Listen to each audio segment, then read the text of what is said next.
subscribe to my sister's channel. She will also voice her favorite plots. Let's give her a big asset. Hello to all lovers of lemon scenes. I invite you all to my boosty so you can watch your favorite Naruto what if stories in complete comfort. A subscription to Naruto Lemon costs $1.04. The first video with a full lemon is already on my boosty channel. Dare!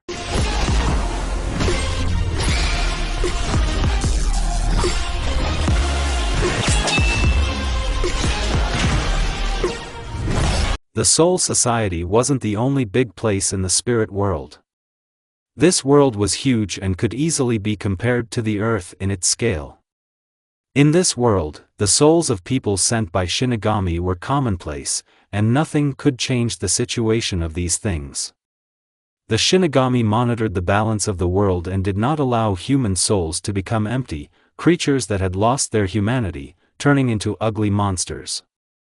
However, the reality was that the fate of the soul in Rukongai was not the best.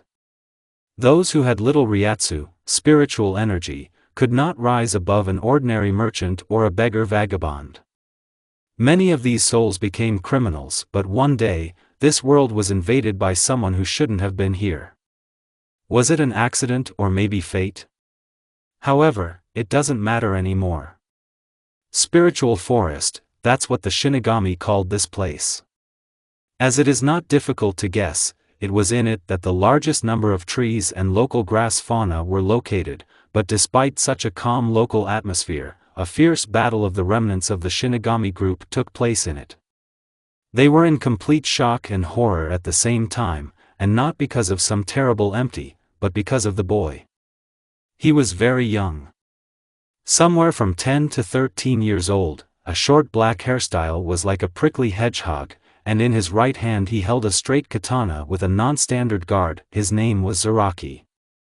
A soul whose thirst for battle intoxicated the mind, and every time he fought with local opponents, he could not find a worthy one anywhere. Empty.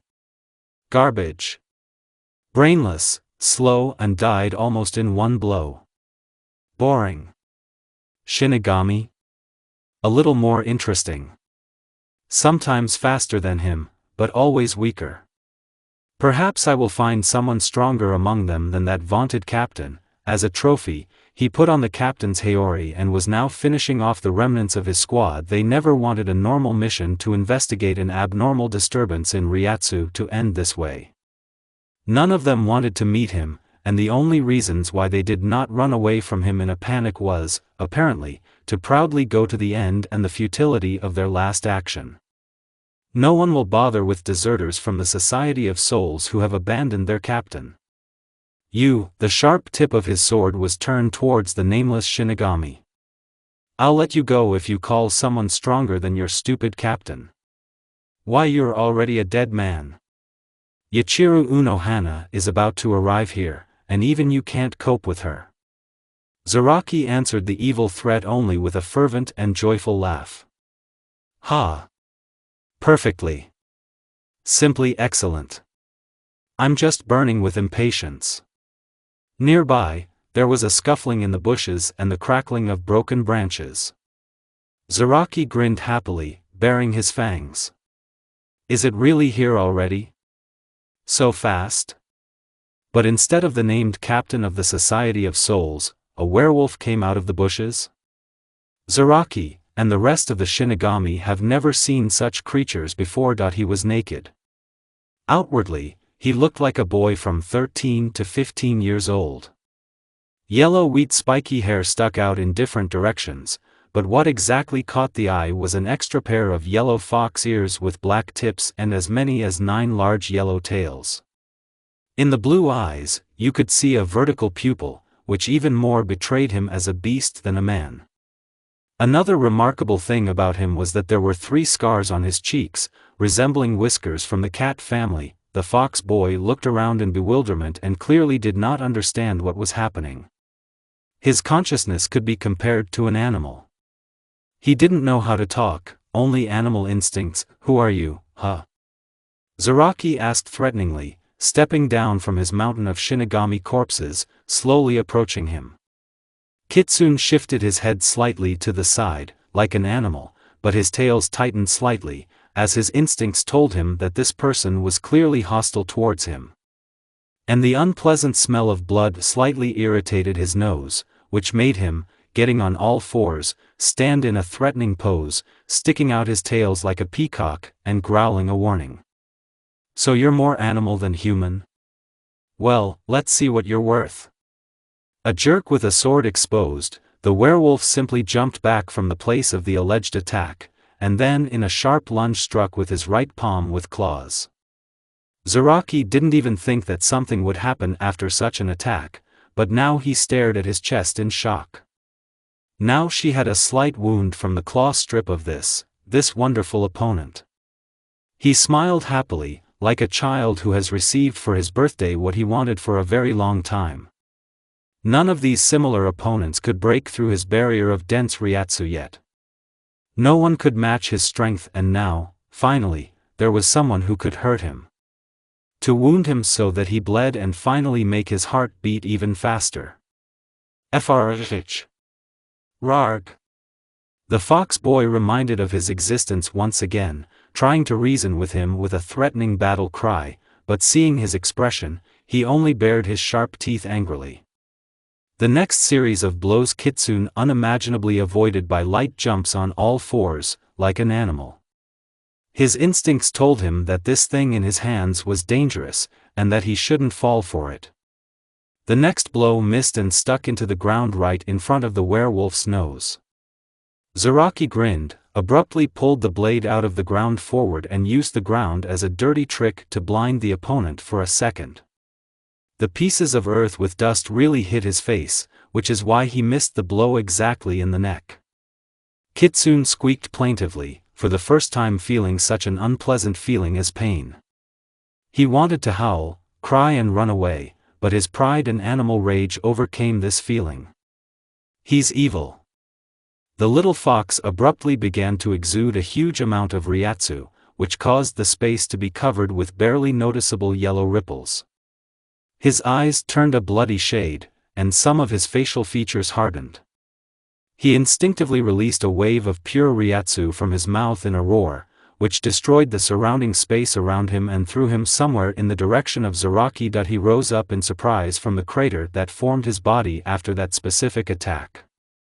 His body ached from the shock wave, and the temple on his head was bleeding, but this only provoked him even more. Finally, "I can finally not hold back." At the end of his sentence, his whole body began to exude a huge amount of yellow Ryatsu, and a silhouette of a human skull appeared behind his back. Running towards the enemy left footprints behind his back, destroying the ground under his feet. Meanwhile, Kitsune's instincts told him that if he did not become more serious, he could die, which is why, thanks to the memory of his body, he quickly began to create a dense barrier of Ryatsu on top of himself. There were so many Ryatsu that it completely covered his body along with his tails. The blood-black veil shimmered slightly, and his face acquired the grin of a monster with pointed teeth and round white eyes, which made him look even more like a monster. Without reaching his enemy, Zaraki made a blow, which entailed a whole oblique wave of Ryatsu, but it cost nothing, just abruptly shifted from the trajectory of the attack. When the distance separating them was sharply reduced, the brunette struck with two hands directly on his shoulder. He did not shy away, because again he trusted his instincts. In this form, he could do much more than this madman. The blow of the blade went through him like butter. The body split in two, but instead of being killed or bleeding, another copy of him came out of his other half of the body. Like a chimera fused together, she, in an evil grin on her face, struck a powerful piercing blow with her palm right into his chest. A palm with a slurping, disgusting sound pierced through him, abruptly pulling out his hand. With his other free hand, the fox struck him right in the jaw. The blow was so powerful that it smashed and felled trees in its path. The fox boy understood that his opponent might still be alive and would attack again and again until he killed him. For the sake of survival. For your own protection. He will kill him before that happens, the body again automatically began to spew out dense drops of red and blue Ryatsu. The tails tensed and shifted to his head. The droplets floating in the air quickly joined together and took the form of a huge purple ball. A moment later, and the ball shrinks sharply to the size of a tennis ball, causing the earth to form spherical rough cracks under the density of the force being reduced. With a bone-cracking sound, his mouth swallowed a purple ball. After a few seconds, his body swelled sharply, and when his gaze found the yellow raging halo of power emanating from Zaraki, he immediately fired a projectile at him. Zaraki, in turn, released from his sword almost the entire stream of Ryatsu that he has. A huge yellow wave clashed in a powerful confrontation with a small white projectile. Both attacks, after a couple of moments, formed a cloud of a giant white explosion that destroyed the forest in an area of 5 kilometers. Despite the fact that the shells of both opponents were scattered, a small part of the shock wave still touched Zaraki.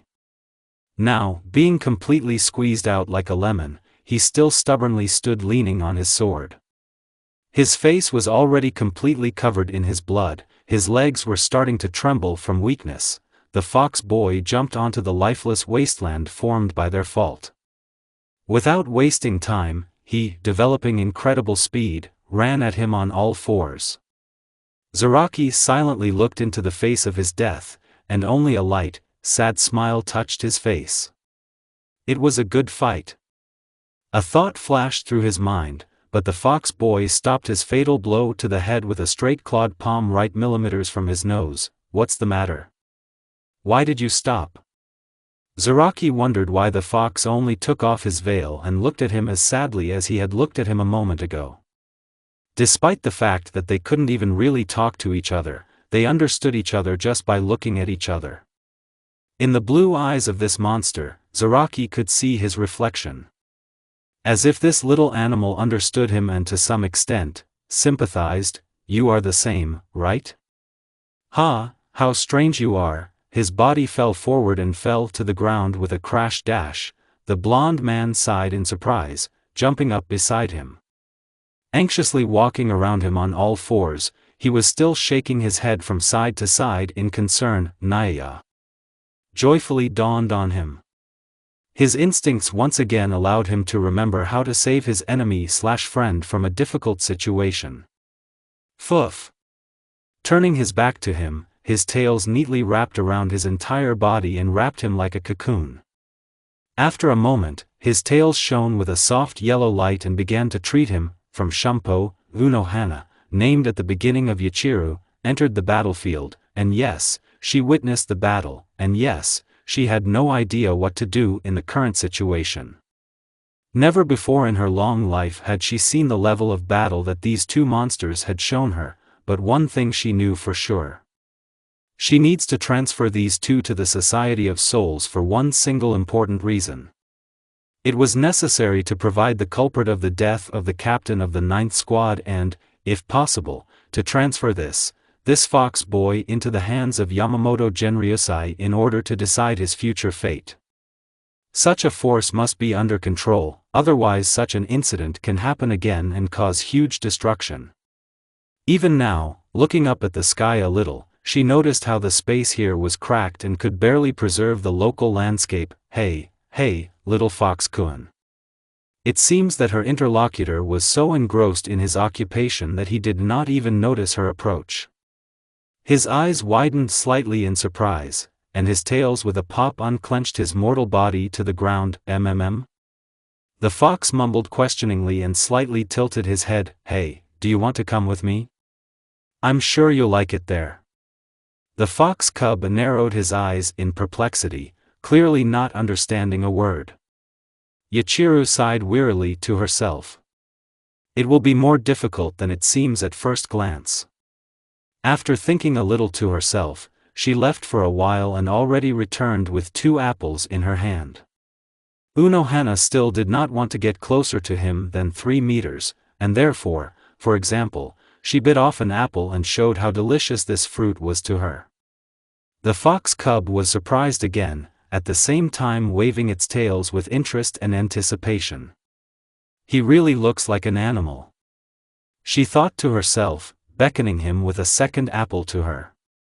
His curiosity and desire to get this interesting tasty thing were so strong that in one sharp jump Unohana did not even notice how the fruit that was in her hand disappeared, and the boy himself was behind her back. Seconds later, she, with light beads of sweat on her face from exertion, turned her head in the direction of the strange boy. "If you come with me, I can give you even more of these goodies." Another apple appeared from her sleeve magically, in the opinion of the fox cub, which he deftly caught and ate for both cheeks. "Well, is that settled?" She held out her hand to him, trying to show in sign language that she meant well. The fox shifted his head slightly to the right again and, squinting his eyes, slowly approached her, switching his gaze from the palm to her, sharply struck her palm with his palm. Unohana gasped in surprise and painfully withdrew her hand. Still, he really has the power. Terrifying. Seeing an incredible picture out of the corner of my eye, khsks kai hihi. She had never seen foxes laugh before, but in the face of this man, she seemed to be able to understand how it sounded. He smiled quite kindly and walked around her on all fours like a cat, tickling her nose with his tails. "It seems that we have agreed." The 11th captain of the Society of Souls sighed a little, doomed and tired. Never before in all the years of her life had she been able to boast of something like this. "I met two monsters on my head." Raising her palm up, she released a red ball called Shikaho into the sky. A simple attacking Kido that could also be used as a signal for the others. A couple of minutes later, a dozen Shinigami of her squad appeared in the clearing together in Shumpo. "Tie the boy up and put Bakudo at least level 80. "I'm sorry to ask, Captain, but which one of them?" It sounded reasonable, but, in Unohana's opinion, a rather stupid question. "The one who is now unconscious, of course, or do you want to try to restrain the monster that is now next to me?" She smiled a little softly, which made her subordinate immediately fade away and look down. "I'm sorry, Captain, nothing. But I ask all of you not to show any aggressive actions to the object next to me, and it's better not to approach at all. Whoever disobeys my order will be severely punished." Did I warn you all correctly? Needless to say, no one had any objections and a desire to speak out. Of course, the situation in which Unohana Yachiru found herself was out of the ordinary. On the one hand, one threat is more or less eliminated and does not pose a danger, but the second one with a smile on her face just sat on her lap in a cart without wheels, which transported 4 of her subordinates at an average pace. Many of her squad both feared and respected her. Firstly, because of her terrible reputation as a murderer, a cleaner of the Society of Souls and an open love of battles, and secondly, that, despite her sometimes bad character, she always stood up for her squad and was ready to kill anyone who said an extra word in their direction. Nyaha. He did find something interesting in her appearance, namely her smooth, long, well-groomed black hair, which was equivalent to gold for her. If someone from her squad tried to touch her hair, he would immediately lose his arm, but here the situation was different, and she had to accept the role of a toy. Be patient. Soon I'll just hand it over to Genryusai and that's it. She soothed herself with this thought, trying to keep a cold equanimity on her face, but the swollen veins on her temples clearly spoke of her true desire. Standing up abruptly, the boy, like a peacock, lifted up his tails and looked curiously out of the window of his cart. It was only now that Yachiru realized that the boy had been naked all this time, and judging by his appearance, he didn't really care. Because of all these troubles, the current situation of this subject worried her in the last place. Until now, I have no right to show it in this form. I will put my honor and pride to shame. She thought to herself. Hey, Takeru-kun. Unohana addressed one of her subordinates through the window. Hi, do we have someone as tall as a boy? Well, the only short guy in our squad is Bazusa. Why? Tell him I need all his clothes. If he doesn't give it to me within 2 minutes, I will personally ask him to give it to me as politely as possible. Am I making myself clear? After 1 minute and 45 seconds, she was already handed a neatly folded Shinigami uniform. Now the most difficult thing remained, namely, to get him to wear one of these things. I immediately noticed that just above the ass he had as many as 9 yellow large tails, for which you will need to make a hole. TCH. Well, what idiocy. Her Zanpakuto has never been used in this way before. Just a couple of minutes later, the job was done, and she quietly called him to her. Oh days, yes. She pointed her finger at the very clothes, at herself and at him. Put it on. Do you understand? And even quieter. Please tell me that you understand.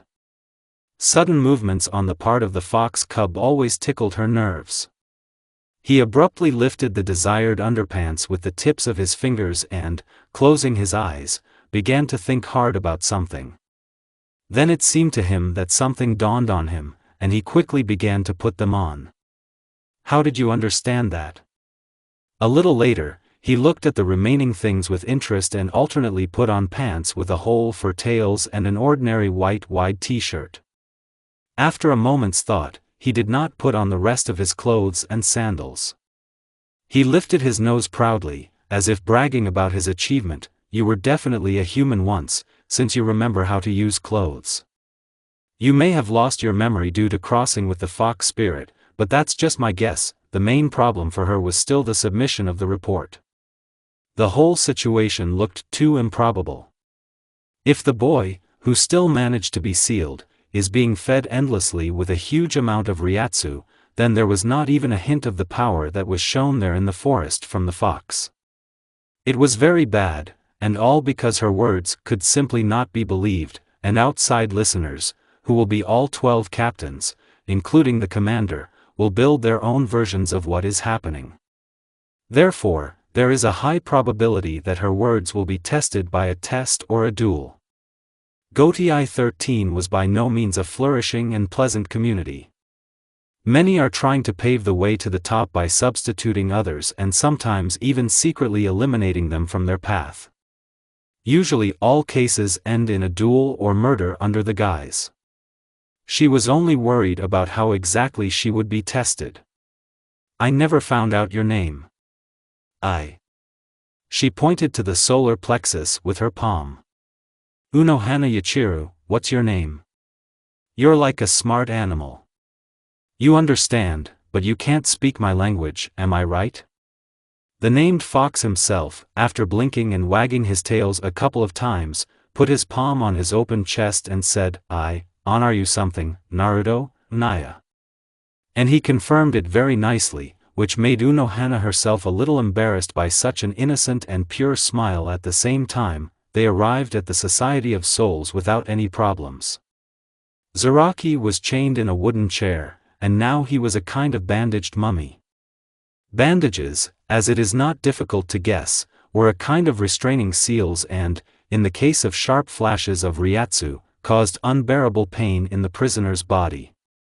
Despite the fact that Zaraki was the reason for everything, she also tied Naruto's hands with a yellow chain of ryatsu and kept her by her side as a leash. Be quiet and just watch, okay?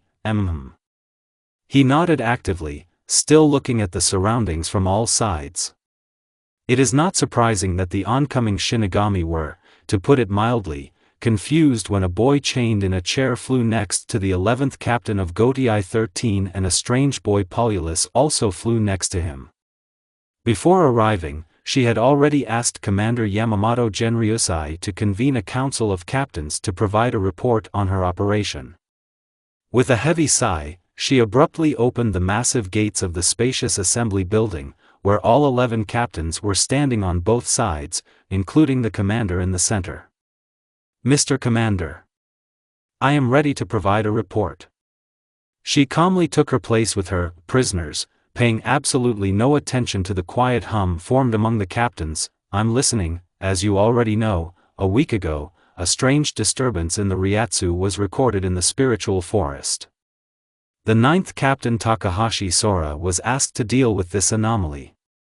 As a result of the general survey of survivors, after the start of investigations in the forest, they met this boy named Zaraki. She pointed with her palm at Zaraki.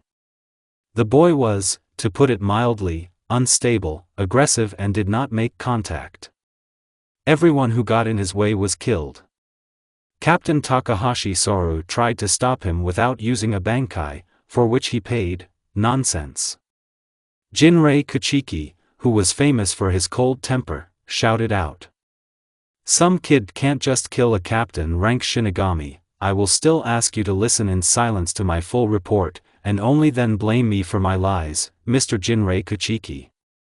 Her eyes narrowed, her smile became slightly crooked, and her aura made it clear that the next word that came out of his mouth would be superfluous and extremely undesirable. Seconds later, the aura disappeared, and she continued as well. After the captain was killed, this young man appeared at the scene of the battle and stopped Zaraki. He is a kind of cross between a human soul and a very strong fox spirit. Unfortunately, his mental development, when he appeared in the spirit world, was limited only by instincts, but, surprisingly, he has some kind of muscle memory and sometimes can remember how to be a person. And the last and most important thing, Mr. Commander. This boy is much, much stronger than me. These words caught not only all the listeners in a stupor, but also for a second Genryusai himself. Utter nonsense. You're just trying to justify your stupid bloodlust. Arriving at the scene of the battle, you finished off the captain and decided to simply expose two ragamuffins as guilty. Even I would never be so low in your place. Clenching her teeth and showing a grin for a second, she tore off all the restraining seals from Zaraka with her palm, which made what was not visible behind them appear. The captain's white haori was several sizes bigger than him, but still the fact that this boy was wearing it was akin to an insult. Hey, monster, huh? That old man over there is a very strong opponent. And pointed to Kuchiki. Stronger than a fox cub. Huh? Great. None of the captains were ready for the powerful pressure of Ryatsu from this boy, which caused some to lose their breath. The sword that had always been with him all this time was covered with a yellow film along with him. As soon as he swung, Genryusai briefly said with one gesture, "Go to Tekken." 5 long pillars that appeared from nowhere from the ceiling fell directly on Zaraki, pinning him to the floor. But judging by the way the pillars began to shake from the pressure and crack, even such a strong Kido could not hold him back for a long time, and he really is, as you said, Unohana, a monster. Genryusai chuckled, maintaining absolute composure.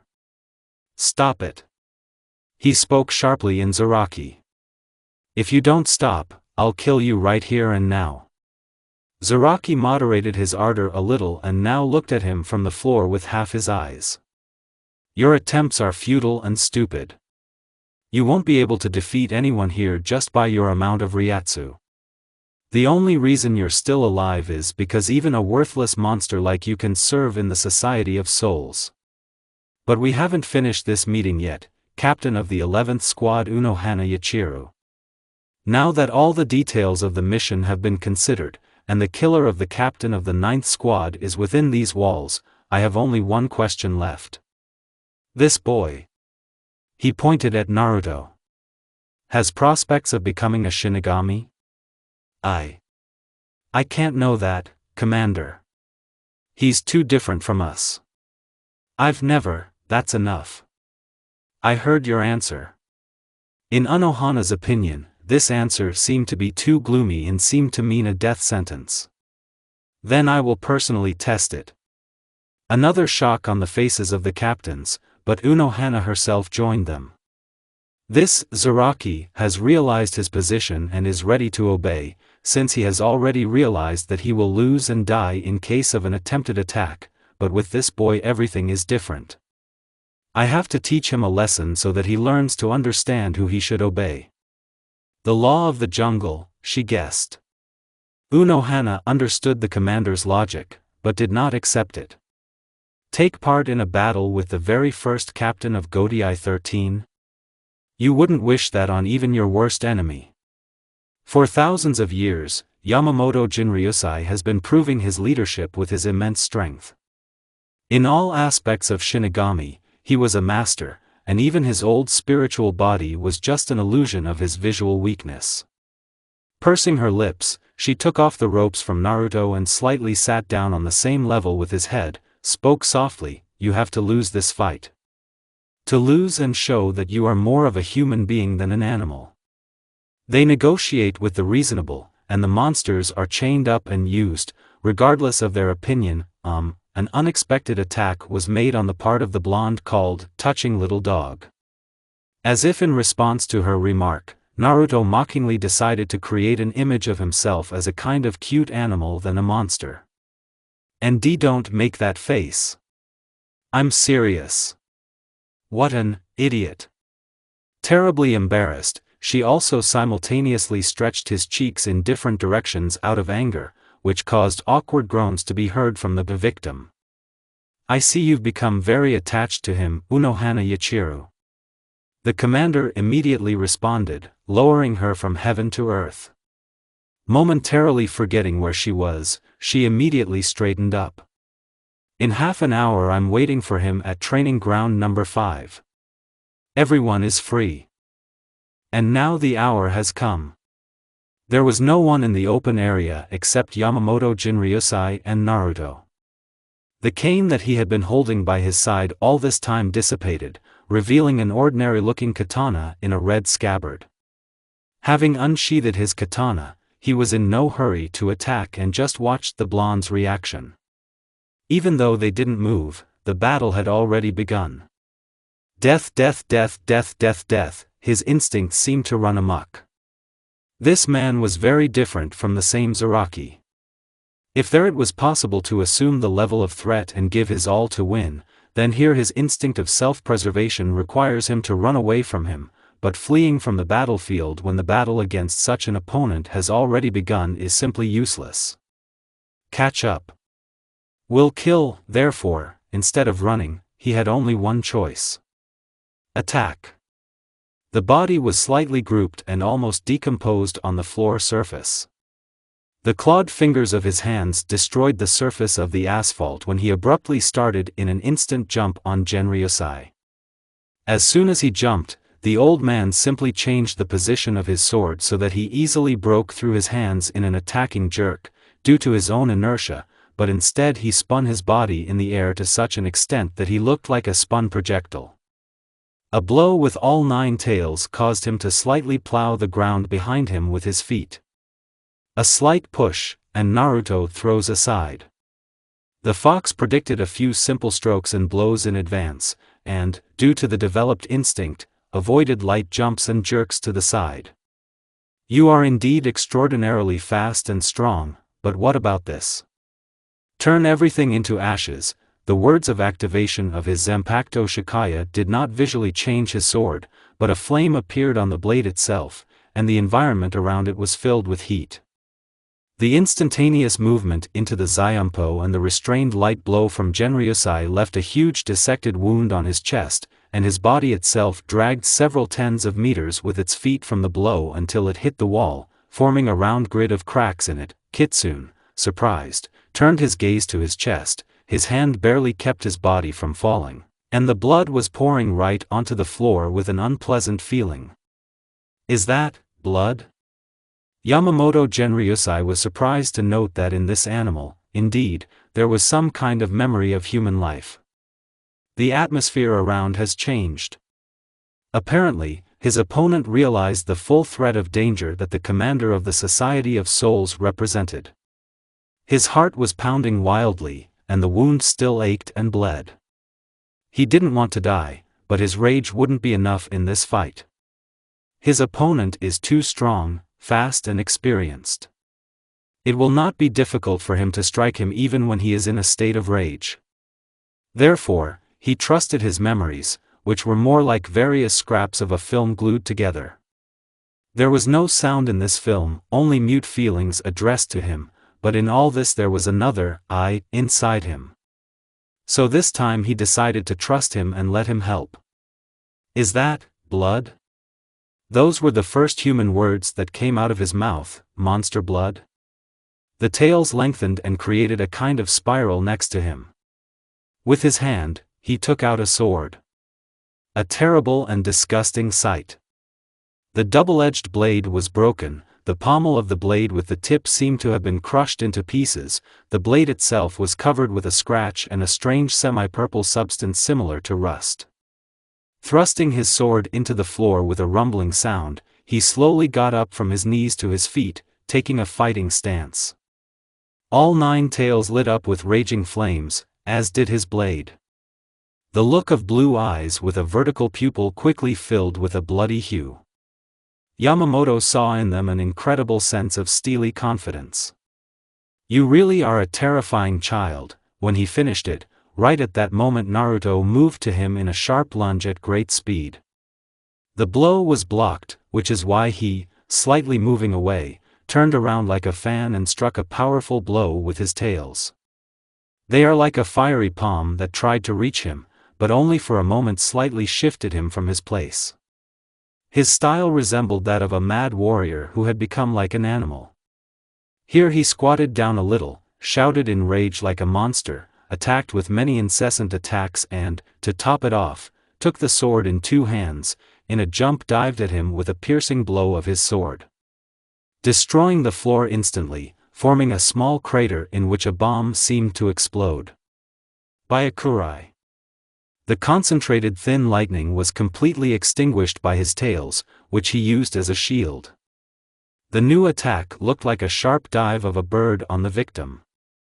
The blow was blocked, but from different sides the fiery tails struck a powerful blow, which, despite the commander's barrier of dense Ryatsu, left scratches on his muscular body. Sharply reducing the distance, Naruto created in his free hand a lot of round lights wrapped in a translucent barrier. Maneuvering between the commander's fiery attacks, he fired a whole series of small concentrated fire projectiles at him, which had an incredible density in Ryatsu. A couple of such bullets even managed to leave a hole in his body. "Don't get cocky, boy." A sharp movement from the Shumpo and a powerful blow to the jaw of Genryusai's fist appeared on the side of him, sent him flying. Even the barrier of the training arena couldn't stand it and knocked his carcass out of their battle.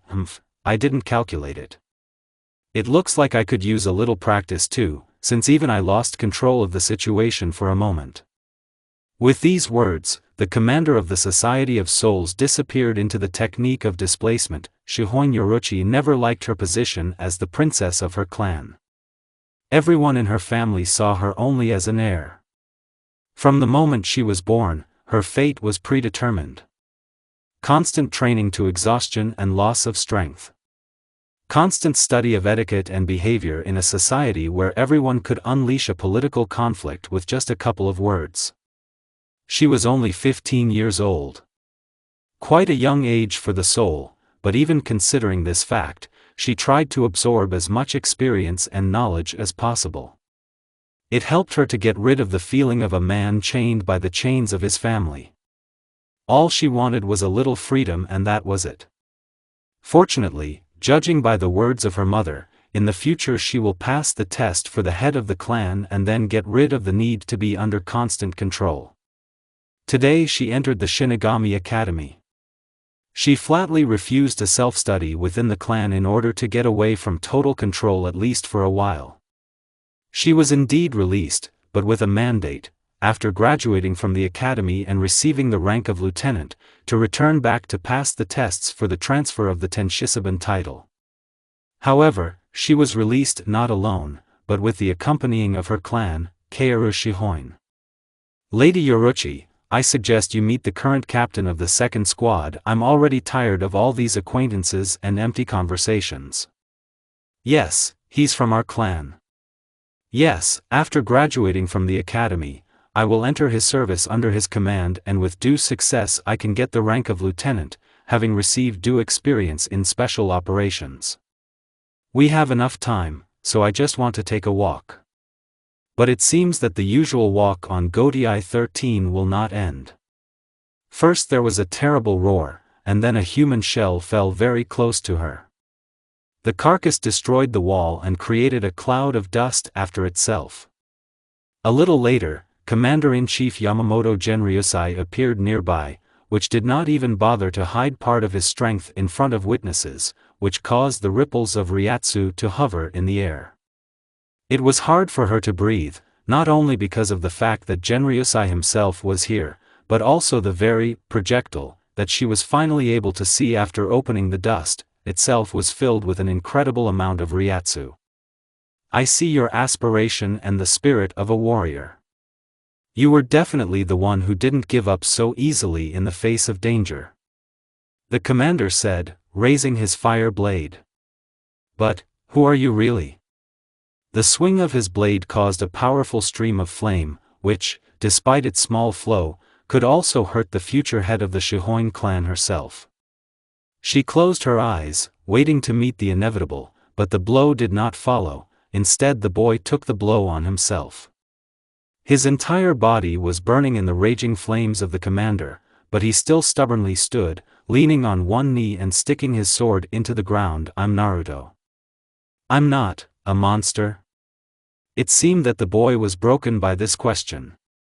He was embarrassed in the face, put his palm on his face, as if trying to remember something very important. No. No. I want to protect what is dear to me. I want, Chu. Because of the terrible burns left by Genryusai and the internal conflict, his brain could not stand it and gave the command to disconnect. Out of the corner of his eye, the commander noted that, even after all the terrible burns, his body regenerated incredibly quickly. The flames of both instantly went out, and the pressure of the Ryatsu was removed, which made Genryusai sigh wearily, turned his gaze to the young girl. Oh, I'm sorry, young lady. It looks like you've witnessed something you shouldn't have. I think I've seen you somewhere before. I'm Shihoin Yoruchi.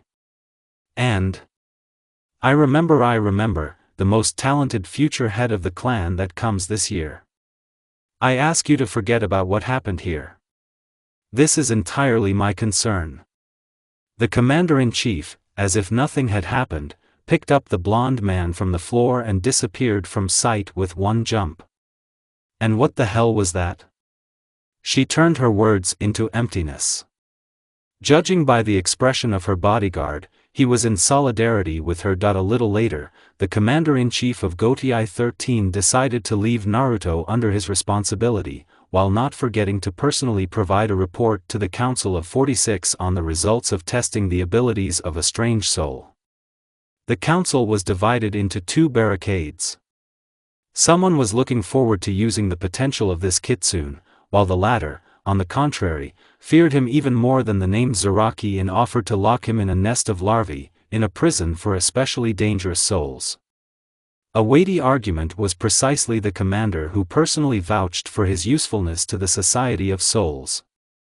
His eyes are full of determination and strength. Such people will go to the very end to stand up for what is dear to them. If we give him something worth dying for, he will be our eternal ally, or an eternal problem. One of the listeners intervened. He is, as you put it earlier, an animal and a man in one bottle. Do you take responsibility for all those souls that he can destroy if his animal nature gets the better of him? Won't that story repeat itself, as with this named Zaraki? Then here is my counter-question to you, Mr. 12th head of the council. What makes a man, and what makes a monster a monster? Intelligence and motivation of actions. Without these things, people cannot be called people. Monsters, on the other hand, live for themselves and live like animals according to the law, kill or be killed. Every monster inside himself wants to be human, but by coincidence he can't or doesn't want to. Here the situation is somewhat different. He just doesn't know what it's like. I already know how to make him not just a person, but a future reliable captain of the Society of Souls. Isn't strengthening and expanding our influence a reason to preserve it? Then I have no questions. I just hope you know what you're doing. At the general meeting of captains, everyone was waiting for the commander's words in order to finally decide the fate of Naruto. The subject himself was dressed in a black Shinigami uniform and stood in the center of the hall. In his belt he held his sword, which was tied with white bandages. The most interesting thing is that the fox himself was no longer standing on all fours, namely on exactly 2 legs. He still didn't understand the local language, but he perfectly understood the people around him by gestures and reactions. Captain of the 11th Unit Unohana Yachiru, yes, from today on, I am appointing Private Naruto under your responsibility. Your task is to teach him to be human. Do you have any questions? Why yes. Are you serious? This question was optional, but she still wanted to believe that this was just a malicious joke from the commander-in-chief. Absolutely. She could have sworn she detected mockery in his tone. It looks like her quiet days in the company of souls are over forever, so, Naruto, to begin with, it's worth removing the language barrier between us. I think it won't take us long.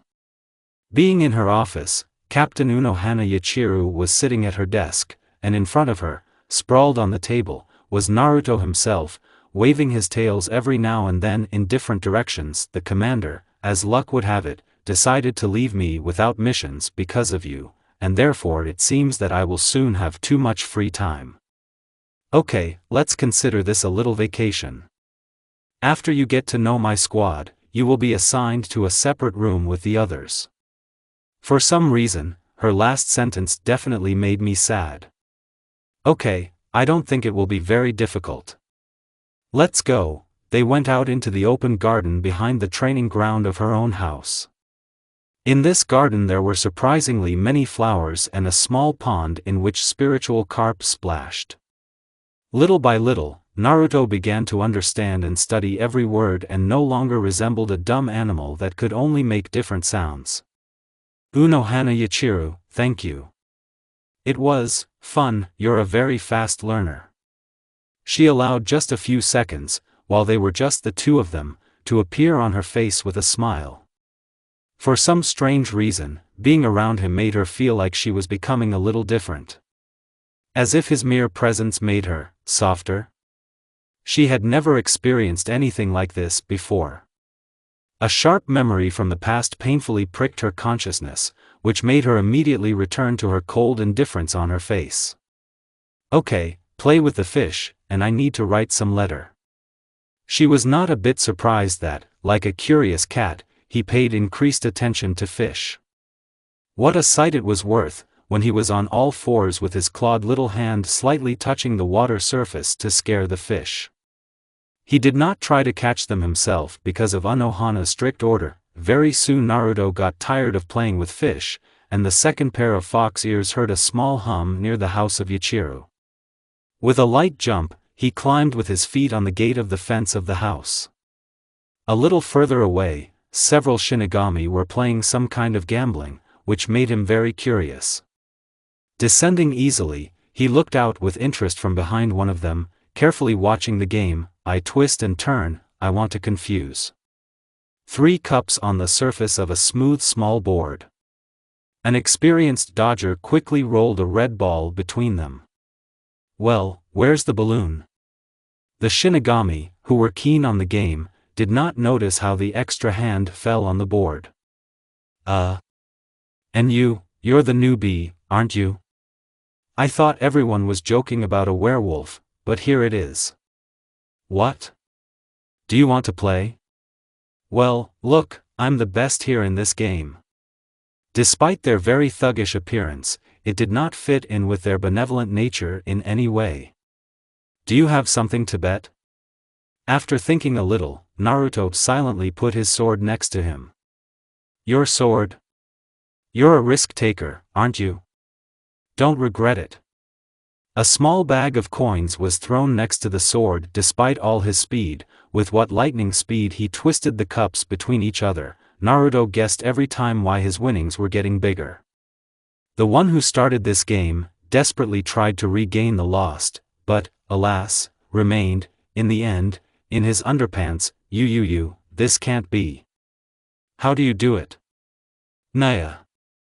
Slowly. Give me the game, and I'll give you yours.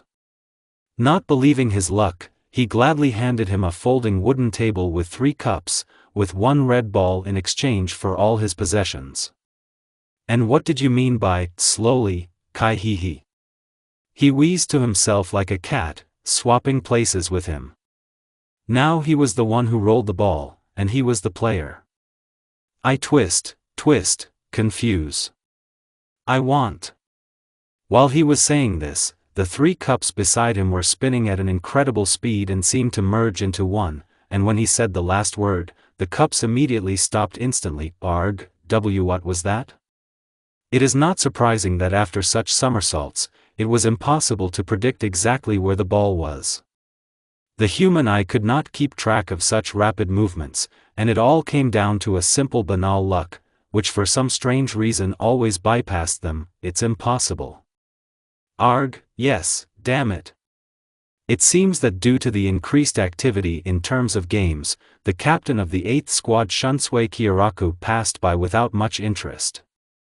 He looked, unlike all the captains of the Society of Souls, a very relaxed and open person. Outwardly, he was a tall man with gray eyes and wavy brown hair, which he gathered into a long ponytail, leaving 1 strand hanging from the left side of his face. In addition to the captain's haori, he wore a straw hat and a lady's floral kimono on his head. Interesting. He put his hand thoughtfully on his chin, which caused the Shinigami to stand up from their seats in amazement, stretching out to the string, Captain Kyoraku. And yes, calm down, I just went for a walk. I am not one of those who write complaints about members of another squad for deciding to play a little. And you, little fox, I see you're not wasting time, are you? Yeah. Naruto smiled happily from the top of his mouth. Okay, let's do this. I'm putting this very expensive bottle of wine here. He took out a purple bottle from the inside pocket of his clothes. And will you tell me your secret, how you turned one of the best cleaners of the Society of Souls into a woman? I'm not speaking well yet. Unohana teaches. And I was really hoping to find out the secret of seducing women of a strict nature. He said with annoyance. So she also teaches you. Let me guess, she also smiles at you sometimes, right, Agas? Well, you're a womanizer. Although, you have some kind of charm. Girls love cute things. Okay, forget about the argument. Let's see whose luck is cooler. What do you say? Grinning, Naruto began to move the ball between the cups again with incredible speed. The secret by which none of the players has found the ball yet was precisely his innate developed feelings of intuition and analysis. Every time before stopping the ball, he listened to himself and left it where he saw fit. However, right now Naruto felt a sense of inevitable defeat. He seized the ball. This thought dawned on him, watching how the captain calmly looked at his actions. And you are really clever. He said thoughtfully, scratching the stubble on his chin. Naruto silently stopped his hands and indifferently lowered his head sadly. He was not surprised by the fact that the captain of the 8th squad easily found him. You are not interesting, Why is that? By the way, I am very popular with girls. Have you seen him? Oh, you mean that? Well, life doesn't always have to consist entirely of victories. Accepting defeat is also useful. Just for the future. In such games, you need to be able to cheat, but so that the players themselves do not notice it, understand, and why, to always win, isn't it obvious, dear captain of the 8th detachment Shunsui Kyoraku? The terribly familiar, very kind voice of Unohana Yachiru was heard nearby. Despite her kind smile and good-natured tone, the captain immediately felt a burning desire to get out of here as soon as possible. I am incredibly surprised that you have so much free time that you not only neglect your duties, leaving all the work to your lieutenants, but also gamble with ordinary Shinigami. I wonder what will happen if the commander finds out about it. As if she spoke her thoughts out loud thoughtfully, putting her palm on her chin and thoughtfully turning her gaze to the sky. I think he will not be very happy with this news, comrade captain. I'll deal with you later. In an icy tone, she threw one of the members of her squad that decided to give a voice. Oh, well, Yachiru-chan, you don't need to be so cold. As if nothing had happened, the captain began to justify himself, but immediately faded away from her piercing, murderous gaze, apparently from direct address by name and childish treatment. Okay. I wanted to drink this wine with Yukitake, but, alas, I can't let Yamaji know about my walk. He will then drag me on assignments or torment me to the point of unconsciousness during training. This gift was clearly regarded very expensive among Shinigami, and all because it was terribly difficult and expensive to get something like this in the spirit world. In this world, it was not necessary for spirits to eat or drink, since spiritual bodies have no need for this. Despite this, in this world it was quite possible to make grape juice from the same grape tree, with the only difference that it would be created from the spiritual memory particles of the outside world. It was the same with the spirits of beasts, which could be very rarely found.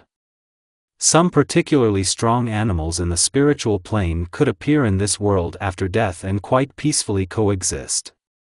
That is why the appearance of a half-human did not cause anyone shock reactions, since for this world it was not within the norm. I haven't seen you here, Captain Shunsui Kiraku of the 8th Squad. You really are a terrible woman. With a sad sigh, Kiraku calmly walked away in his own direction. Get out of my sight, too. If I see that you are shirking from training, I will not give you rest for the rest of the day, okay? She backed up the last word with a share of Ryatsu and a terrifying aura, high. At the same time they responded, instantly running away in the direction of their barracks. On tiptoe, like a master of disguise, Naruto was about to slip away, as he was immediately caught by the collar and forcibly dragged away. It was worth only 5 minutes to leave, and you have already disappeared from sight. Since you have so much free time, it's worth spending it on training. She did not teach him any techniques of fencing and Kido. Firstly, because the boy, judging by his unusual sword, already had some style of his own, and secondly, that it could be too difficult for him. Therefore, she decided to study it on the Shinigami's business card, namely Shumpo. Shumpo is a technique that, in fact, allowed Shinigami to develop incredible speed over short distances, which made it more like a teleport. Concentrate the Ryatsu not in the whole body, but only in the soles of the feet. After that, take one step and...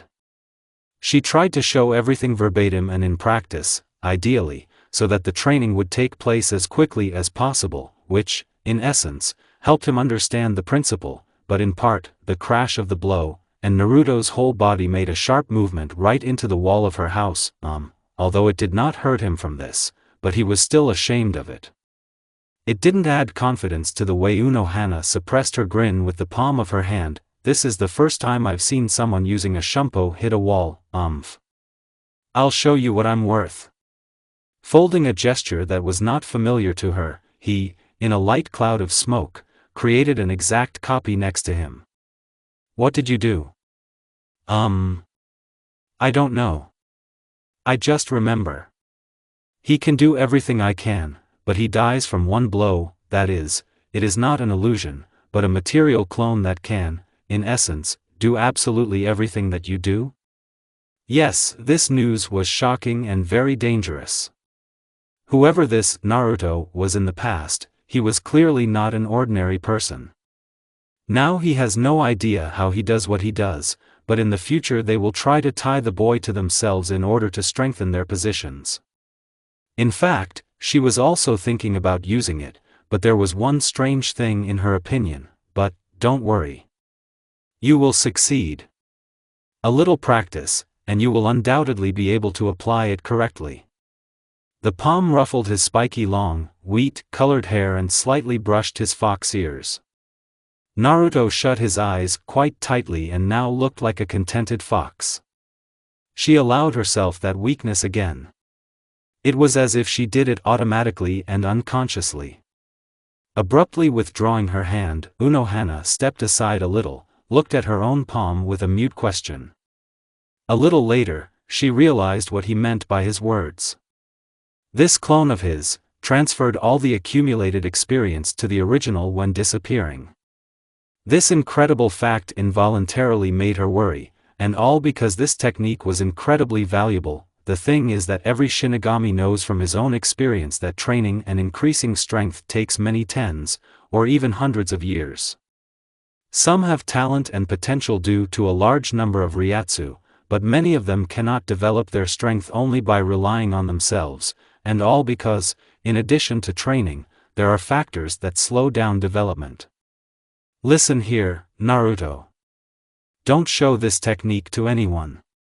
She is too specific and many people may be very interested in her. It's better for you if you attract as little attention as possible. Horosho?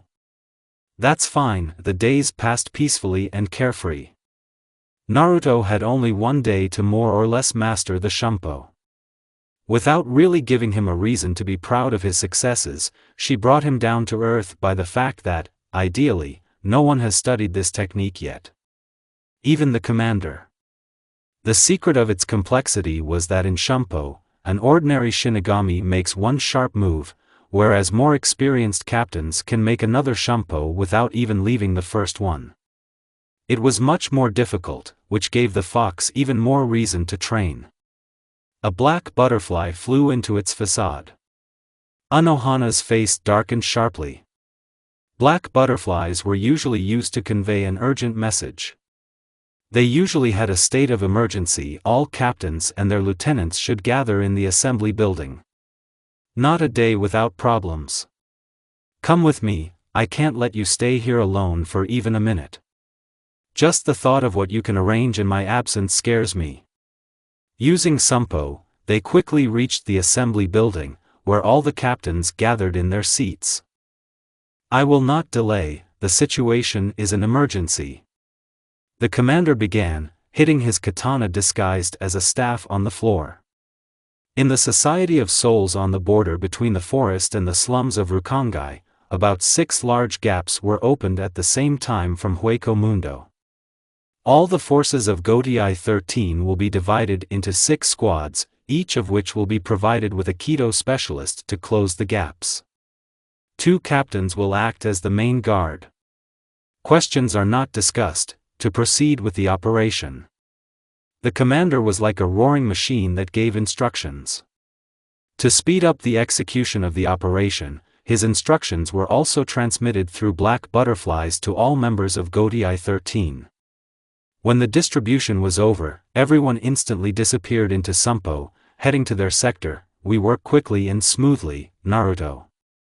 The empty ones are those white monsters over there. See, yes, they need to be killed, otherwise they will kill and devour people. I get it. Unohan Yacher felt a little uncomfortable from such a calm tone of his private.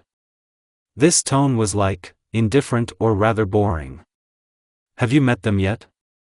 Silence was the answer behind her back, which made it add to her questions. Why is he hiding something from me? And yet she was able to put this thought aside for a while. If he is silent, then there are reasons for that. The gap from which the empty ones came out really looked terrible. Every minute it was getting bigger and bigger, and whole waves of different types of empty ones either fell from the sky to the ground, or flew towards the Society of Souls. Everyone take positions. I'm covering the seamstress, and the others are guarding the perimeter. Naruto, this also applies to you. Hi. Perhaps the strangest thing, in her opinion, was that his reaction to what was happening was very atypical. He smiled joyfully, like a fox, flashing his teeth, and abruptly disappeared from her sight in Shumpo. Is he happy? The whole situation was bothering her. This was the first such incident in history. Empty ones have never opened 6 gaps at the same time. There was 1, 2 at most. It was all too strange, but she had no right to suspect or build theories without having absolutely nothing. Shihoin Yoruchi, despite her upbringing and her family's training, was too stubborn. They say about such people that if they want to do something, they will smash their head against the wall, but they will get what they want. Everyone at the academy was just talking about the attack of empty and unexpected, appeared out of nowhere, breaks. At such moments, she was seized by the same feline excitement and the desire to test her strength in a real fight. As mentioned earlier, in her spiritual 13 years, she could already use Shumpo and awakened her spiritual sword, which was a kind of kodachi or wakizashi, a short version of the standard katana. She was able to outwit her bodyguard and secretly sneak away towards the gaps that had formed. A little further away, in the sky, she silently watched in fascination as dozens of Shinigami and empty ones fought in the air. On the ground Shinigami also, sparing no effort, fought the rest. Here is a Shinigami, whose name she will never know and will not remember, loses her head from a 2-meter monster with blades instead of hands, whose mask resembled either the skull of a cow or a buffalo. In anticipation of her victory, Yoruchi drew her sword slightly tensely and was surprised to notice how her hand was trembling slightly. A quick jerk in the shumpo, and a blow, he just leaves a scratch on his neck. Her face instantly changed from anticipation to absolute disappointment mixed with fear, awe. This kind of empty was not particularly intelligent and did not even understand what they wanted to do to him, but, sensing a strong source of Ryatsu in her, his animal instincts gave him a simple command: kill the person in front of him. She couldn't react to a direct kick in time, which caused her body to fly away like a sack.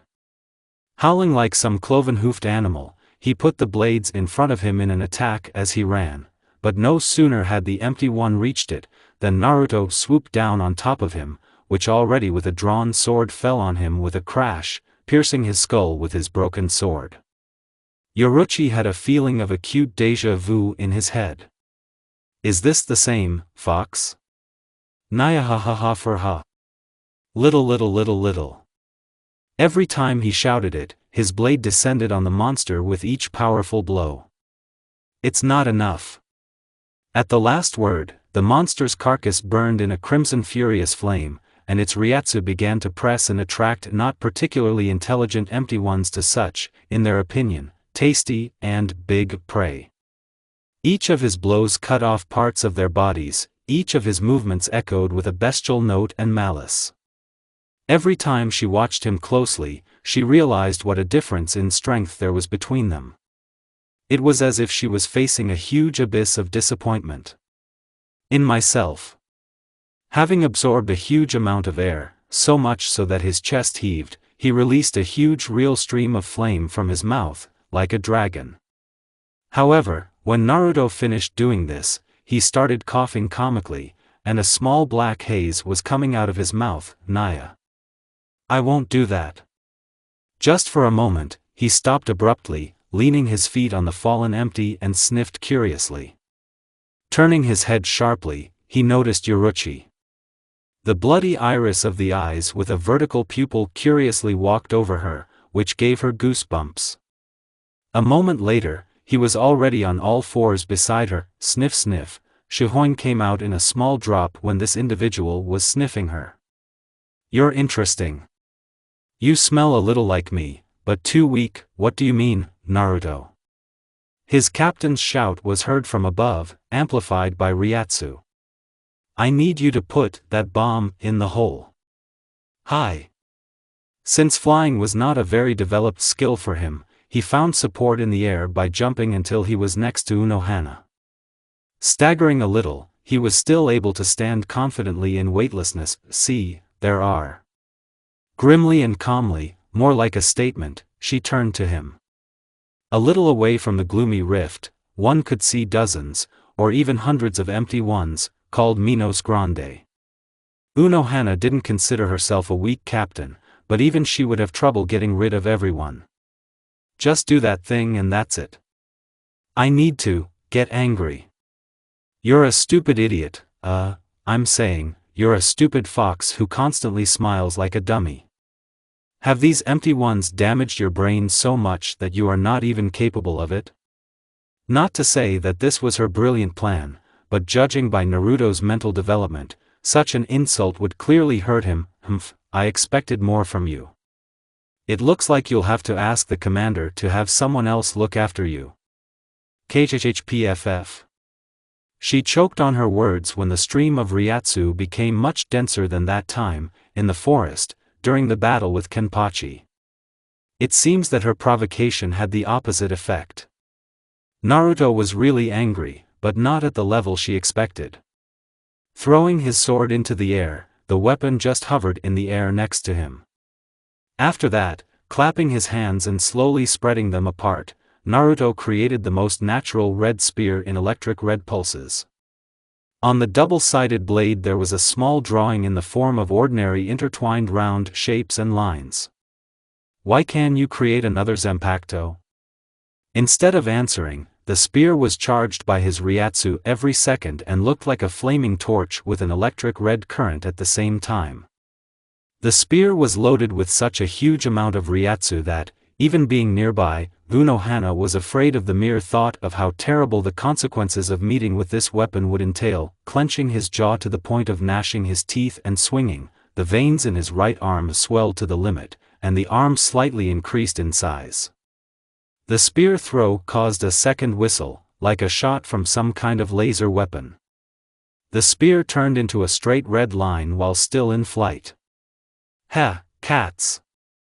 He snapped the fingers of his right palm lightly. The spear detonated somewhere deep in the rift, causing a monstrous explosion that echoed an earthquake even in their world.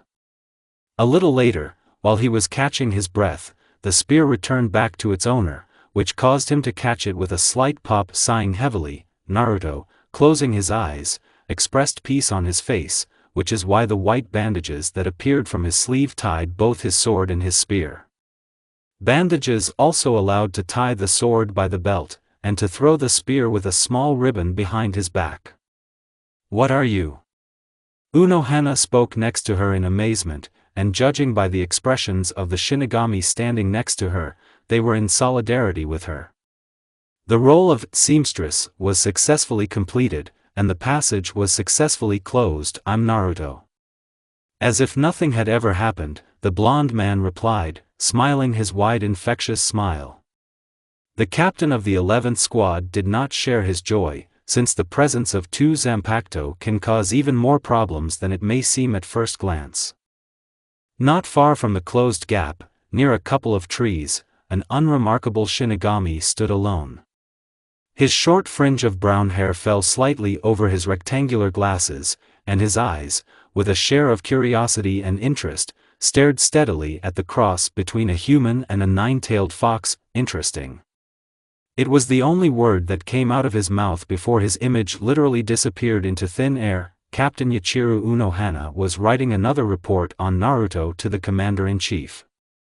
In addition to the mission to make a man out of Naruto, she was assigned another priority mission from one of the influential advisors of 46, who was directly connected with the commander. It consisted in writing almost every day a full detailed report on abilities, changes in character, the past, etc. In general, write almost everything about him. Despite the fact that it was her job, she still wanted to hide at least something from her superiors, but knowing the consequences, she could not do so. For withholding information, she could be branded a traitor and publicly executed. The word of the commander and the 46 was the law. When she finished writing the report, she slumped wearily in a chair in her office. Naruto trained outside her house and did it surprisingly quietly, which made her a little worried about the situation as a whole. Did he really run away? This thought was quite real and undesirable. She opened the door of her garden and let out a sigh of relief. Naruto was sitting near her tree with his eyes closed, in the lotus position and his palms folded in front of him, meditating. I didn't think you could. No, I can't. Just training with the air. He said without opening his eyes. By air? It's hard to explain. The head tilted a little thoughtfully to the side. There is a lot of power around. It is everywhere. In you, in me, in the air. That's why I'm asking for air help to make my weapon stronger. And how does it turn out? A little. Smiling softly, Naruto showed her a tree petal that had been cut in two in his palms. It took me 4 hours. If you believe me, then with this I can do it. Taking out his sword from his belt, the bandages already automatically bared the blade. A couple of seconds later his blade was covered with a thick, barely discernible film of air, which seemed to finish the image of his two-handed sword. I do not know how strong this thing is, but I think it is very strong. Stay like this. Drawing her sword, Yachiru, with a cold expression on her face, sharply struck his sword. Just for a moment, yellow sparks formed, and she herself immediately stopped, not daring to attack again. The thing was that, after just one blow, her sword cracked. The density of the Ryatsu is so powerful that it exceeds the strength of my sword.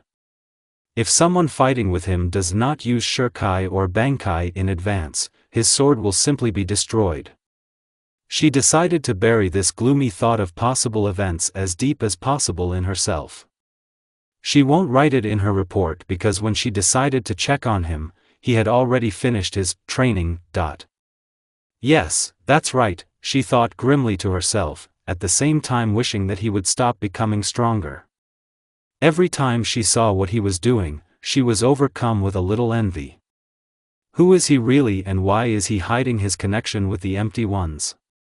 This was the most important and tormenting question, but, alas, she had no right to ask about it directly. It was the first time he had shown that he was not ready to share these details yet, so she decided to ask this question only when she was sure that this was the right time. Will you teach me new words? Of course. Let's go. Everything was very calm and quiet. He repeated her words, and from her gestures and descriptions he could understand their meaning, love. She was not well acquainted with this concept, since she herself did not really love anyone, but she did not even have time to really explain to him the meaning of this word, as Naruto seemed to remember something again. Palms tensely clutched his temples, and his expression twisted in pain. Love, love, love. I loved someone? Yes, I remember, but why does it hurt so much? His right hand crumpled his clothes in the area of his heart, and tears suddenly flowed from his eyes. What happened? I loved, but, she did not torment him with details anymore and, abruptly getting closer, hugged him. With her right palm she lightly stroked his head, and her body with him slightly slid to the ground, to her knees. Her quiet, soothing voice was saying a little. Shush, it's okay. I'm here, forget it. You have a new life, and soon there will be a new family, friends, acquaintances. You have to accept the fact that you are no longer expected. Interesting fact. Naruto didn't need a comfortable place to sleep as such.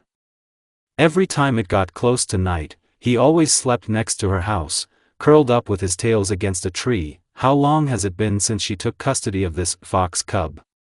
Almost a month?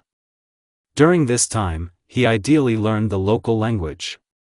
During this time, she also became very close to him, and sometimes she herself did not notice how in his presence she involuntarily often smiled. This warm feeling in her chest grew and grew every day. At some point, Unohana Yachiru herself seemed to split into two parts.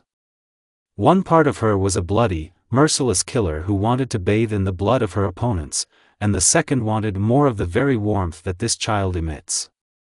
She wanted to be something of a mother to him for the first time. It scared her.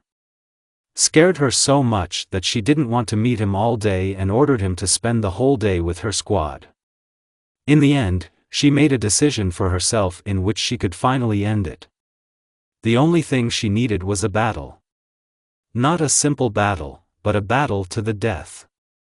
She knew her chances of winning, she knew the futility of this fight, but still. It is in a battle to the death that her soul will give an answer and allow her to understand who she really wants to be. Unohana, why are we here? And, besides, so late?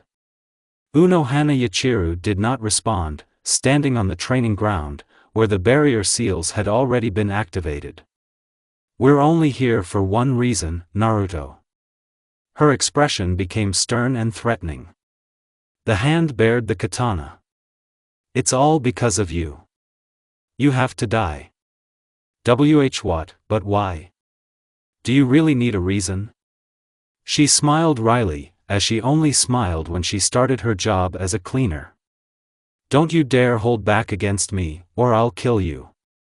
A quick move from Shumpo, and her sword crosses with his sword. Each time her blows were blocked by his sword. With light dashes and leaps, he walked away from her to the side. Don't you dare run away. Fight. Another crossing of swords, and Unohana in the heat of battle did not notice the true expression of his face. I can't. It reflected suffering. He just couldn't do what she asked. Couldn't raise his sword against someone who always took care of him. Always praised and stroked. Always, always, always. You. This threw her off balance, and her second image asked her to stop it and calm him down. You don't understand anything. You must. I'm ordering you as your captain. I should just win, right? And then everything will be as before? She just clenched her teeth and said nothing. She still had no idea what would happen after that, she just wanted to get it over with. The battle was a tool in which she wants to find her answer. This time Naruto went on the attack, and now she had to defend herself. A triple solid punch, a flip jump breaks through the concrete floor. I'm glad that we understand each other. Bankai, Minazuki. The katana abruptly left a slashed wound in her neck, and the sword, covered in blood, became slightly shorter. In just an instant, Unohana and Naruto turned into walking skeletons. Their flesh and skin turned into nothing, only their clothes and eyeballs remained in their places, but even in this form, the two warriors continued to fight. She was a Kaido master and wasn't afraid to be in such a state. She could always restore herself. After all, to enjoy the battles forever, it's enough just to heal this body. I want more. Please give me more. Despite the fact that this fight went beyond all reasonable limits, she still had that crazy feeling of thirst for battle. Naruto, despite the fact that he always wanted to be human, was a monster. No one will ever be able to understand it and see it as clearly as in this battle, except for the only captain of the 11th squad. Unohana kept trying to kill him until his body regained its former strength, but his skeletal frame began to be covered with red Ryatsu and regenerate with monstrous speed right before his eyes. It looked disgusting and horrible. It was as if internal organs appeared out of thin air. With a squelching and slurping sound. Her Bankai is useful against opponents who do not have the ability to regenerate. To desiccate and strip him of his flesh. Unfortunately, Naruto was one of those against whom her Bankai was absolutely useless. She simply cancelled it and instantly regained her former appearance. Apparently, his body seemed to have experienced a shock from the regeneration of a similar level, and the fear of death only released his real strength for a second. Her sword was shattered into pieces, and an instantaneous huge dissected wound appeared on her body. Her body instantly flew to the opposite side of the arena until it met the wall. No. Naruto seemed to wake up from that state and abruptly moved to her. Unohana. No. No, no, no. Again I made him cry like that. Even despite her terrible wound on her chest and pain all over her body, she felt like the happiest woman on earth.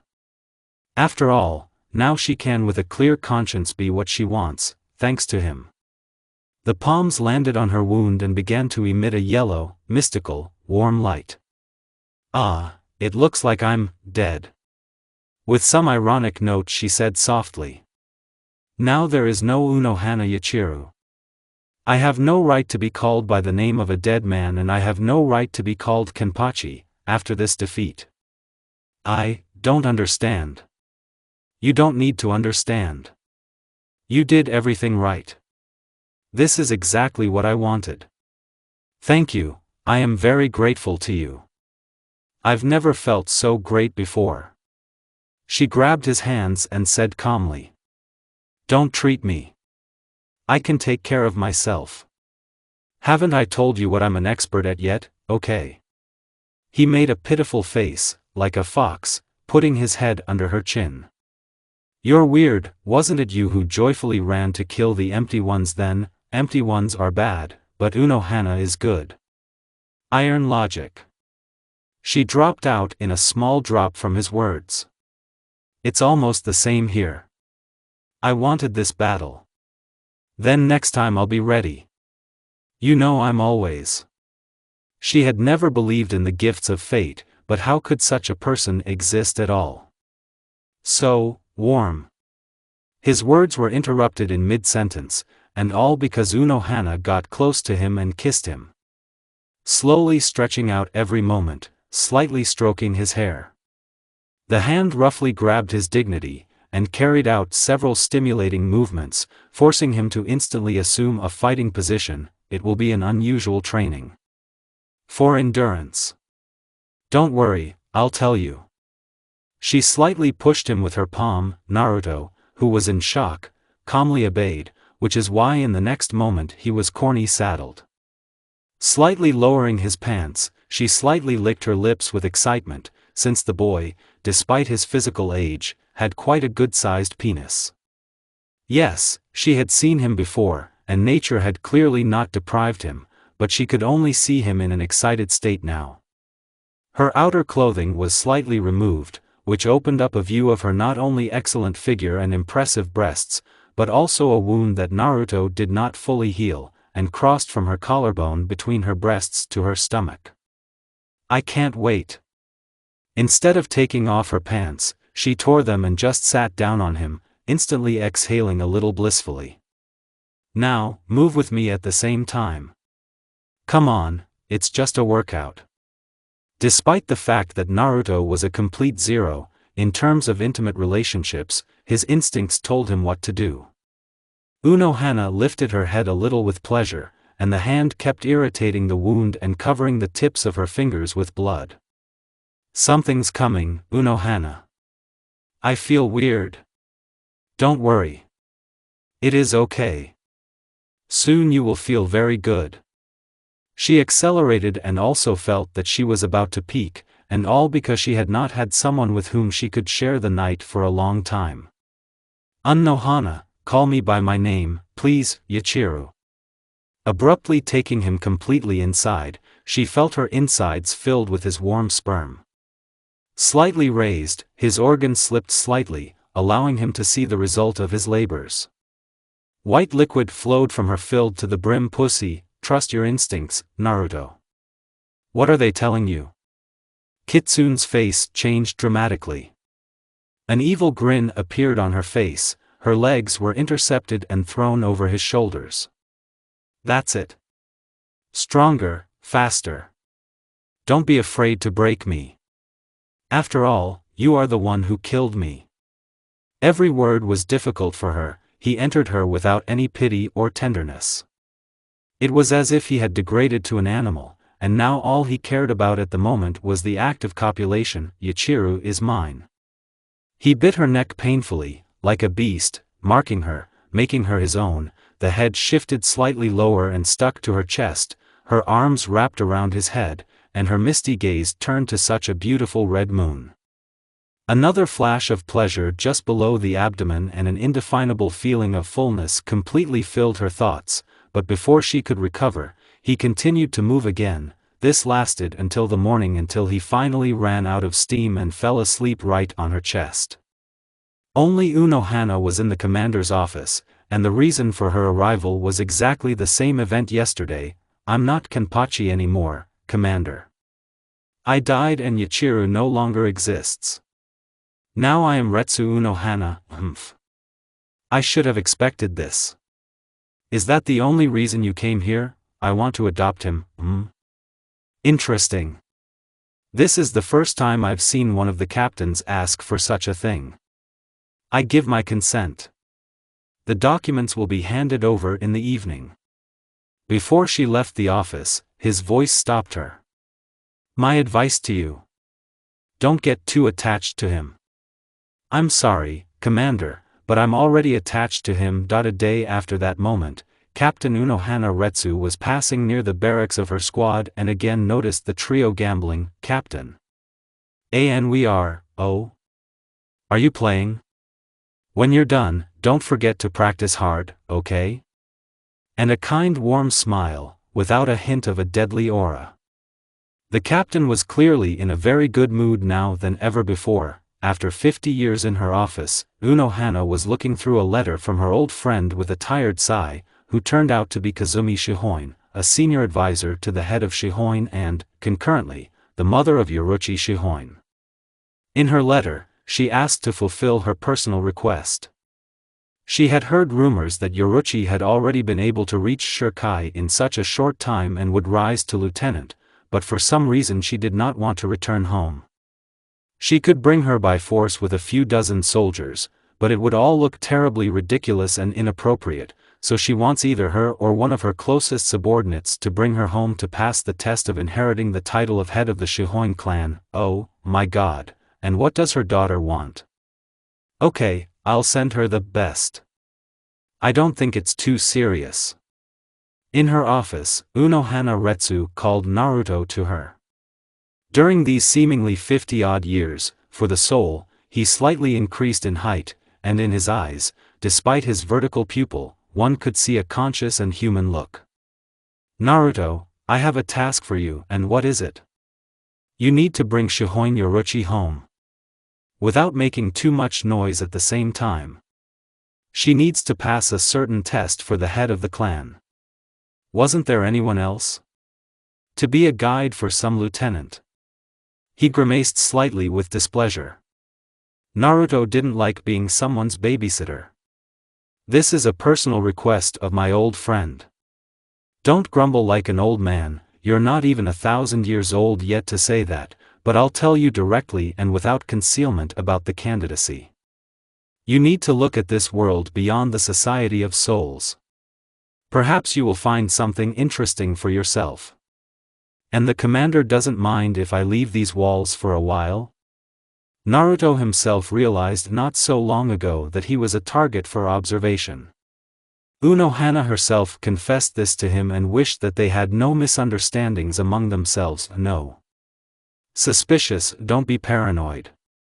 In the end, you have a lot of completed missions on your account, and your reputation among officers and captains does not allow you to doubt. I know, but I'm still not completely sure who I really am. I still don't understand everything I see in my memories. They seem to be terribly and randomly mixed together, but one thing I remember clearly and accurately. When I get back from my assignment, Mom, I want to tell you something important. It's about me and the empty ones. She noticed how his expression became noticeably gloomy and sad. As if what he wanted to tell her was not the most pleasant stage in his life. I don't want to force you, no, it's not that. I just feel that it's time to remove all secrets between us. I already know that in the past you trusted a person and he betrayed you, but that's what allowed you to become who you are later. Killer, cleaner, etc. similar nicknames. Well, at least until you met me. His soft smile always brought warmth and calmness to her heart. In front of her squad, she always tried to save face and not show that she had changed a lot, but even despite all her attempts, many noticed that she had become softer. I'm giving you this document. It specifies the right to act on behalf of the chief advisor of the Shihoin clan. As you can clearly see, the seal on it is proof of authenticity. That is, whether Yoruchi wants to or not, but she will have to come back at your word, and if she refuses? You have the right to warn her that if she refuses, she will lose everything, her title, support, position, and will become nothing. They will not try to kill her for such a kind of betrayal, but simply forget about her existence. Even her mother won't be able to be with her anymore. Severe punishment. And why is everything so serious? I knew you'd ask sooner or later. Yoruichi Shihoin is named the first female head of the Shihoin clan. This has never happened before, and how do they determine in advance who will become the head? I have no idea. All this is hidden under a veil of secrecy. Okay, let's finish with the questions. Don't miss me here. Taking the same document from the table, he gave her a light farewell kiss on the forehead. It was not difficult for him to find the barracks of the second detachment. Already at the entrance, a typical representative of the ninja appeared out of thin air in front of him. Dark clothing and a mask covering the entire face, with slits for the eyes. Behind his back is a katana in a scabbard. The reason for your coming? I will only talk to Shihoin Yoruichi or the captain of your squad. We have no right to let anyone into the barracks without the captain's consent, then it will be worse for you. With a heavy sigh, the blond man walked with a light step to the door. The shumpo and katana of an unknown shinobi overtakes his back. What? Not paying attention to the shocked enemy, who could not even leave scratches from his blow, he sharply punches the wooden doors of the barracks with a powerful punch. Invasion! The very first one shouted. For some reason here and there, similar shinobi shinigami flew at him from all sides. Naruto maintained a calm expression even after the 12 blades simply buried themselves in his body and again did not leave a scratch on him. The captain of the second detachment, Shihoin-chan, anxiously went out to the alley where his subordinates train and watched, slightly perplexed, as a whole bunch of his soldiers tried to stop the enemy in this way. The captain looked like a dark-skinned man with a short middle-aged hairstyle. This pile was stubbornly moving in one direction towards the captain, and when there were only a few meters left to the captain, a slightly battered Naruto came out of this pile, complaining a little about local rules and the fact that he would need a new uniform again. It was all a little dotted with sword cuts. Captain of the second squad. I need to talk to you about a personal matter. Can I take a few minutes from you? Of course, already in his office, he was brewing tea and asked what kind of tea the blonde preferred. I'm not here about tea. Well, then, what's the matter, Yoruichi Shihoin? Her family demands her return. And took out the same document from the inside pocket.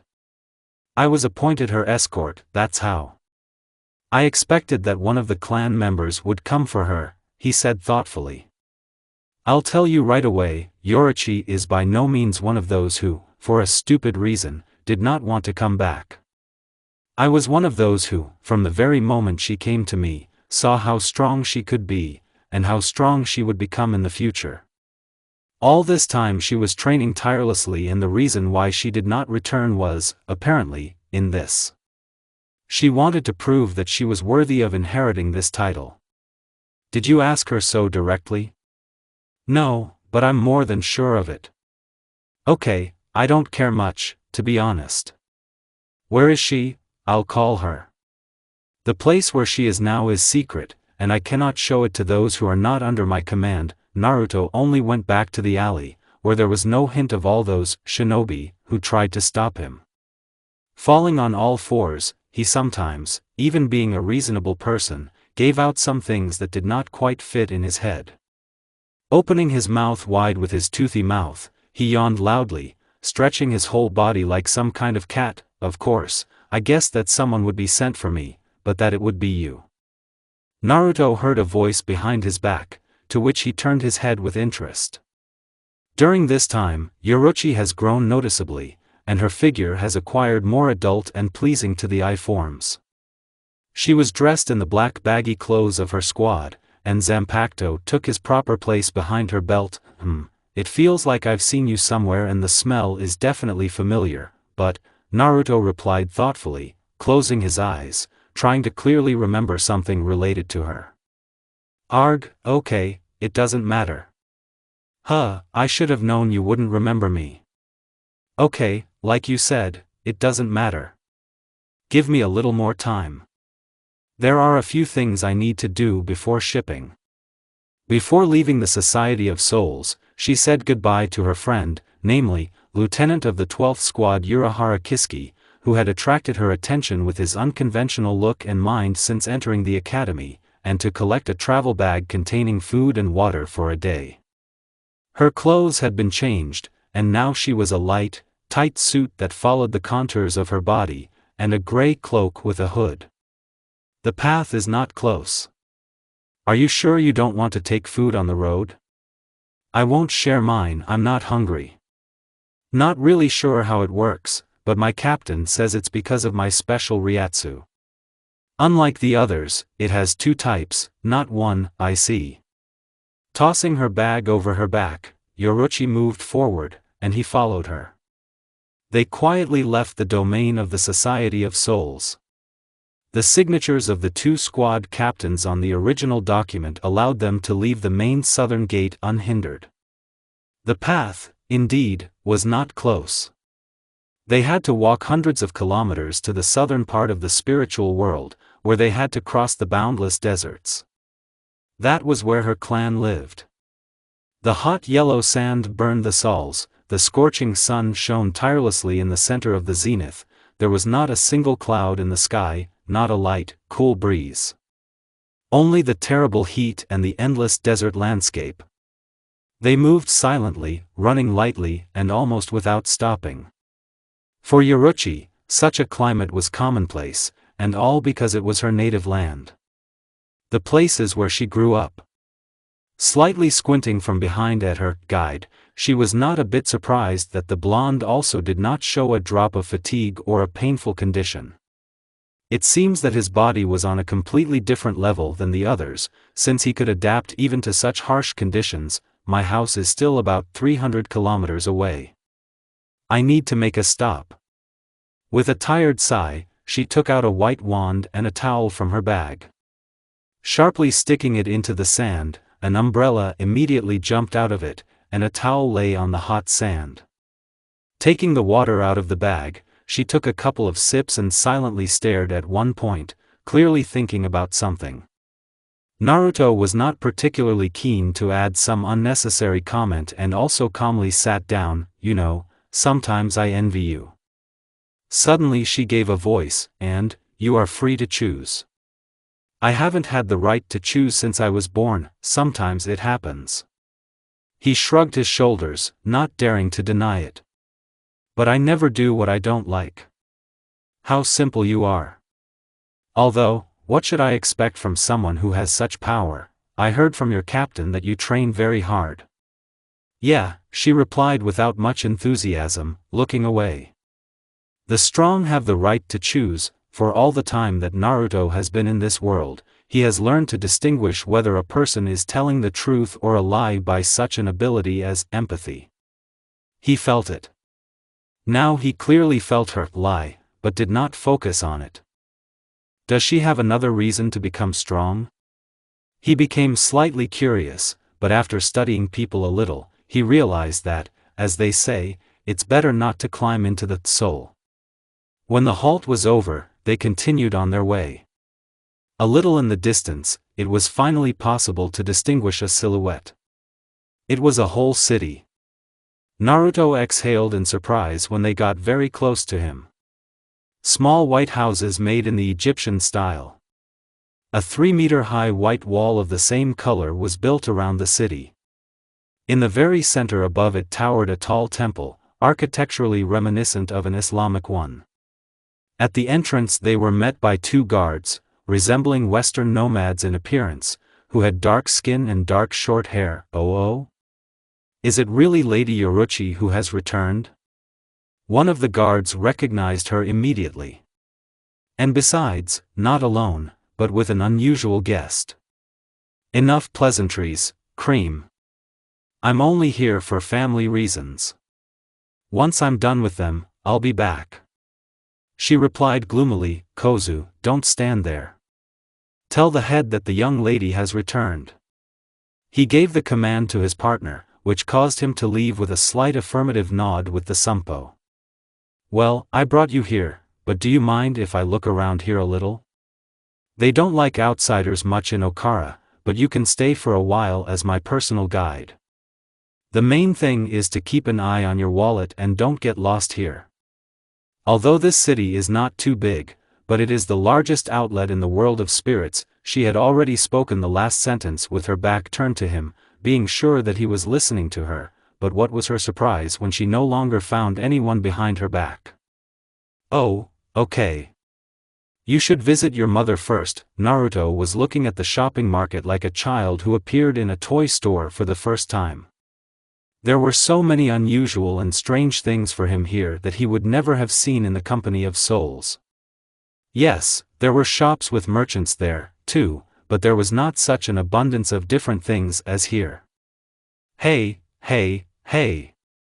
Dear. Don't pass by. Just look at this excellent amulet. He will protect you from empty ones, and he will also save you from nightmares. From empty ones? But there's not a drop of Ryatsu in him. Naruto stared at him uncomprehendingly. That's the point, my dear friend. He won't bother the owner of the amulet, but the empty ones can smell him a mile away and are afraid. The most natural huckster continued to poison the bike, which, it seems, even death did not rid him of the habit of selling everything and everything. I think I'll refuse. There is no such empty one that could kill me.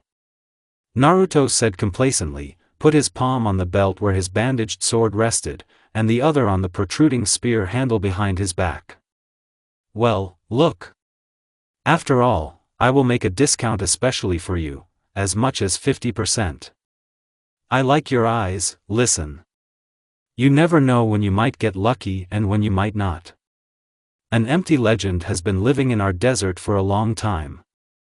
They say that anyone who wanders far into the desert can get caught by him, and his name is Shakhtar. Shakhtar? There was even more bewilderment and disbelief in his voice. Yes, yes. I'm telling you, it's a monster that has been living in the sand for a long time and devouring lonely travelers. Do you know where he is? This time his expression already exuded excitement mixed with joy and curiosity. What are you? Do I look like a madman? Sorry, but I really don't want to buy this amulet. By the way, if you still find information where you can find it, I can buy an amulet. Naruto grinned happily, which made the merchant's knees shake for just a moment. Just for a second, it seemed to me that I looked into the mouth of a Shakhtar. He thought to himself, taking out a handkerchief from his inner pocket, which he used to wipe the sweat that had suddenly risen from his forehead. Meanwhile, Yoruchi walked past the guards of that very large temple. This place, concurrently, was her home. In a purple kimono, her mother was slowly approaching her. Outwardly, she was beautiful and refined. Her long dark purple hair was neatly braided into a long ponytail, and her amber eyes radiated icy calm and indifference. Mom. She hugged her, as befits a mother, but no more. Without any pleasant and warm words. As if that was enough for her to express her feelings. I sent you a letter a month ago about your return. Why are you forcing me to involve strangers here? I'm not ready yet. It's not up to you to decide. We had an agreement. Still cold and with cruel pressure she pressed her. One thing is good. Nevertheless, I decided to return with a guide. You should change your clothes first. Your clan head exam will start soon. Already so soon? There's no point in waiting.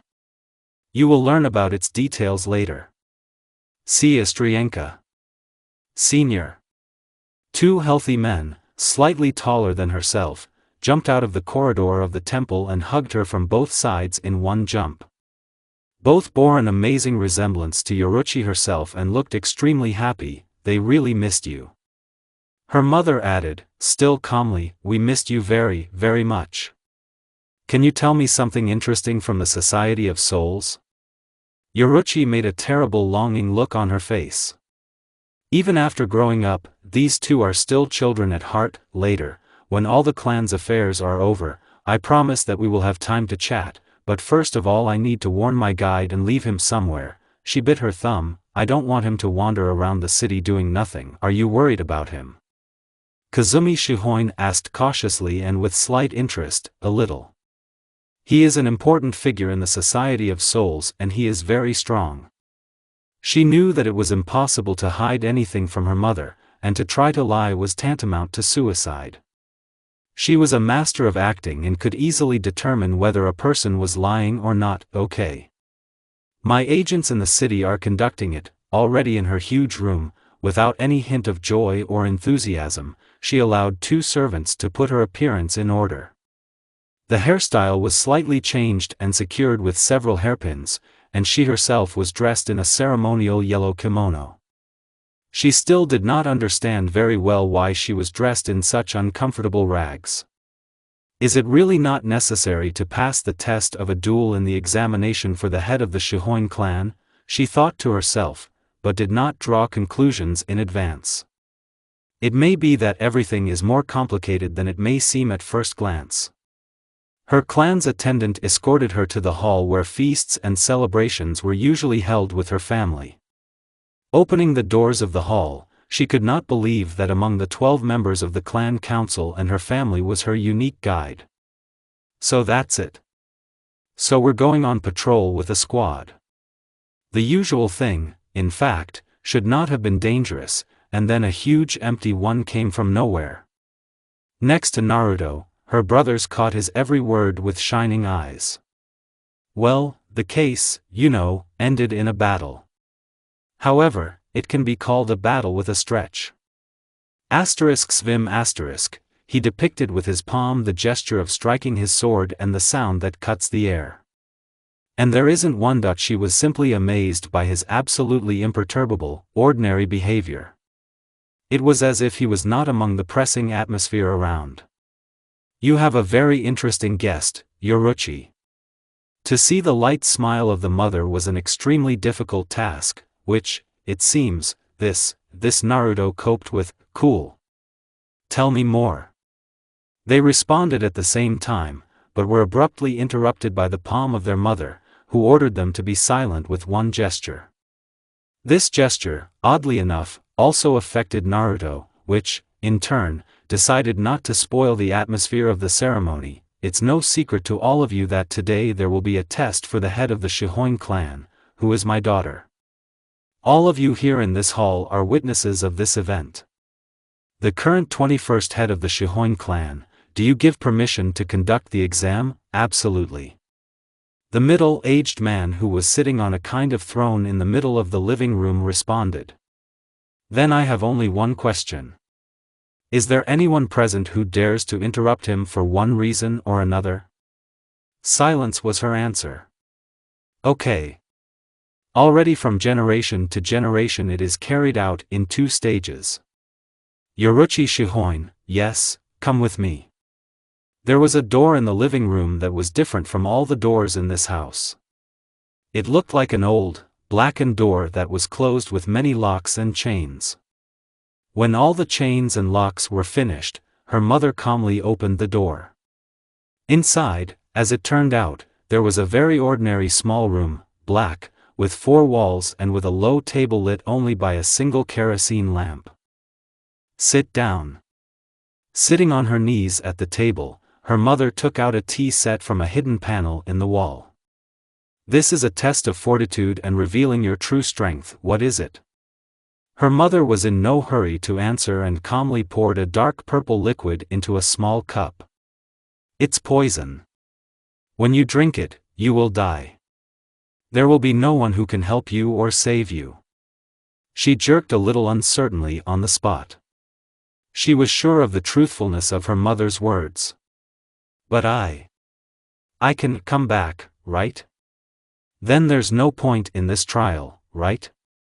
The weak in spirit will die, true, but what will happen after that, even I don't know. Sighing heavily, she slowly pulled a small white porcelain cup filled with an unknown liquid towards her. Pressing her lips to it, she took several uncertain sips, and then another and another, which made her notice her mother's surprised look out of the corner of her eye, but then she felt her whole body cramp, filled with heat, and her throat seemed to be squeezed by an invisible iron grip, which made her fall to her knees and try to remove it, but nothing helped. The mug in her hand instantly shattered and flew in different directions. Her mother watched all this with unwavering eyes and then, when she stopped moving, slowly checked her pulse. The heartbeat was palpable, albeit weakly.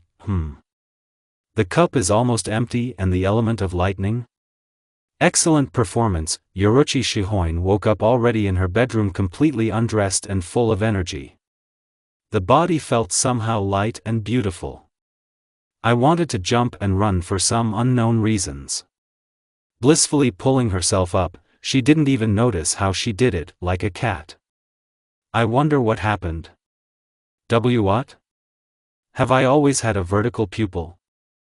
Shihoin looked curiously at the mirror, at this strange anomaly, but in the end, not finding anything surprising in it, she just decided not to pay attention to it. I see you're awake. It's good. Her mother came into her room. How are you feeling? Despite my recent memories of unbearable pain, surprisingly fine. What was that? All in good time. You passed the first test. The last one remains. You can wear any clothes you want. It won't make any difference. Shrugging her shoulders, she decided not to bother and put on the light dark training clothes of her clan. This time Kazumi Shihoin took her to the basement of the house with a lamp in her hand. By turning another hidden switch, and biting her finger with blood, she managed to open a hidden passage with a stone staircase leading down. I think it's time for you to reveal some of the secrets of our clan. The thing is that in our clan we owe everything to the spiritual deity. It is thanks to him that we have advantages over others. What you drank then was directly her blood. It was specially prepared according to all the laws of our clan. After you have drunk it, your body in Ryatsu will change noticeably. A side effect can also be considered small habits associated with the spirit itself. So our spirit god is a cat, yes. And we're going to him now? That's right. I'm ahead of your question. It's not enough to drink blood, because it still needs to be awakened, and this is not easy. If she doesn't like something about you, you'll be instantly killed. Well, why is everything so difficult for us? You're starting to sound like a cat yourself, Yoruichi. The stairs finally led them to a massive black door. Pushing it forward, they entered the abode of the divine spirit. The place they were in was more like a kind of temple. Torches shone with blue light on the left and right sides of the walls, and on a huge pillow lay a black giant cat, 3 to 5 meters in diameter. Her eyes were closed, and every now and then her body lifted slightly and snuffled. Madam, I have brought a new future chapter, Her eyelids lifted a little lazily. Ah, the Yoruichi. Her eyes finally opened and their gazes met. Her body seemed to be shackled, and convulsive breathing came out of her mouth. She felt through that look alone all her power, strength and might. For this creature, she was something like a toy or an ant. The child is already very worried. Well, nothing, you are not the first, nor you are the last who comes here. Everyone has the same reaction, no matter how many they come. I'm here to, I know, to get my blessing, right? Awaken my blood. I would do it with great pleasure, but with one condition. Kazumi, bring here the one who keeps the spirit of the animal in himself. You've kept his faint scent, I can feel it, it will be executed. And instantly disappeared into the shadow of the room. Seconds later appeared with Naruto himself. That's what you are, little fox, then.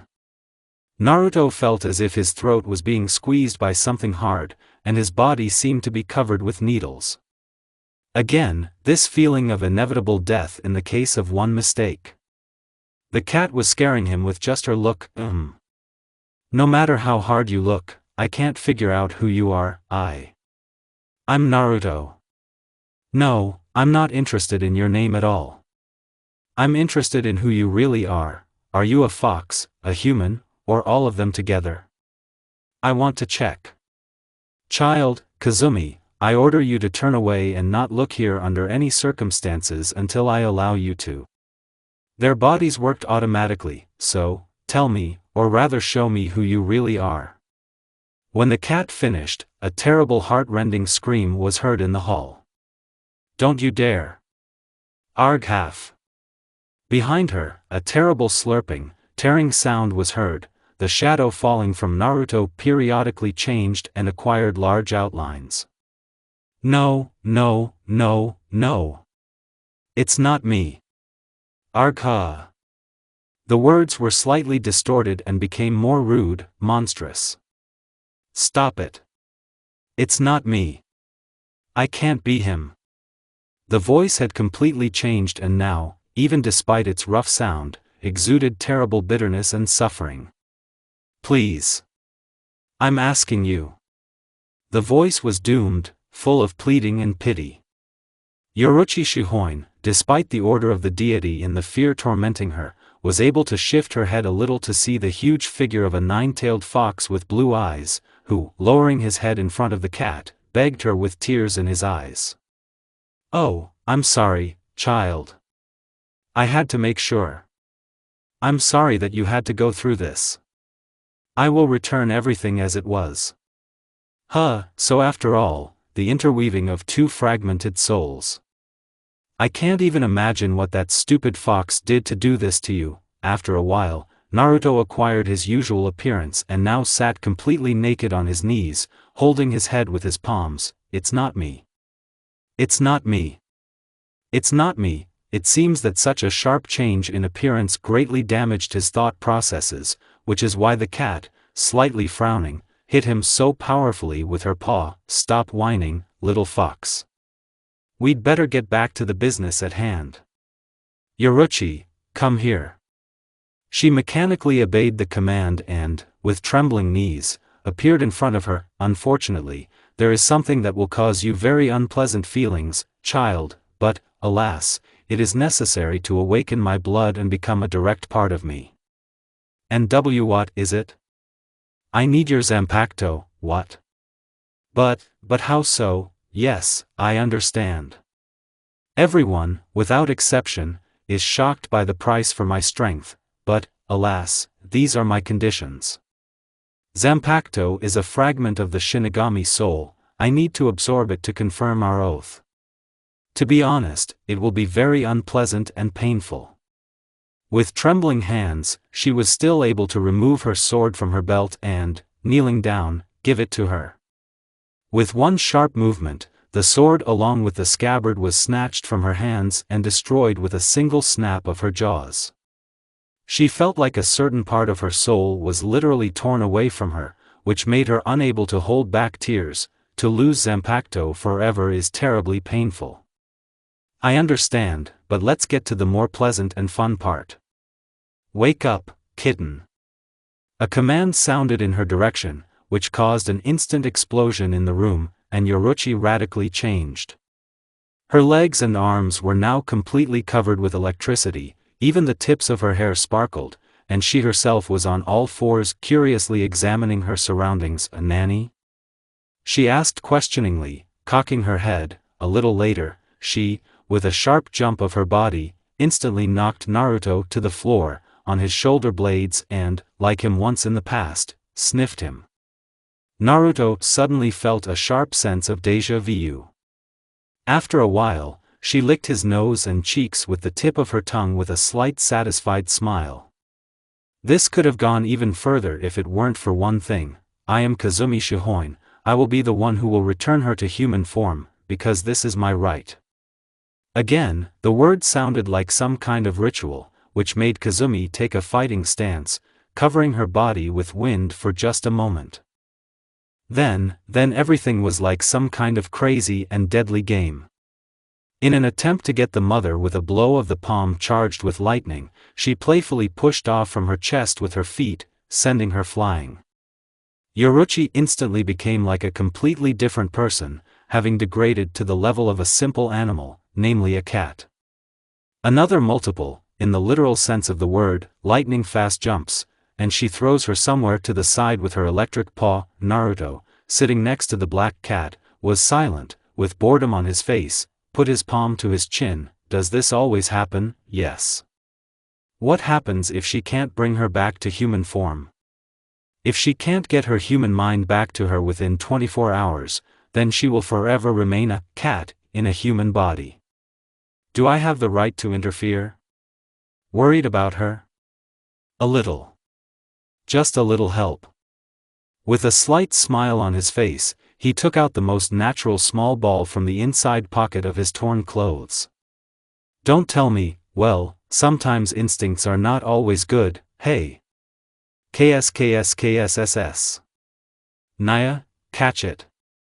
Tossing the ball into the air, only the image of this round, unknown toy that bounced off the floor and took off again seemed to freeze in her eyes. When she picked up the ball, behind her back, her mother immediately knocked her out with a direct palm strike to the neck. Yoruichi Shihoin was lying under the blanket of her bed and was afraid to get out. She was terribly ashamed and embarrassed to show herself in front of her mother and, most importantly, Naruto for seeing her like this. She seemed to see everything from the outside and couldn't help herself. And why the hell did I climb to lick him? Once again her cheeks turned red. I have to find a way to seal or else learn to control this state. Urgently. The only expert on controlling animal instincts, in her opinion, was Naruto. She didn't want to have anything to do with the cat at all. But I've already become the head of the clan, haven't I?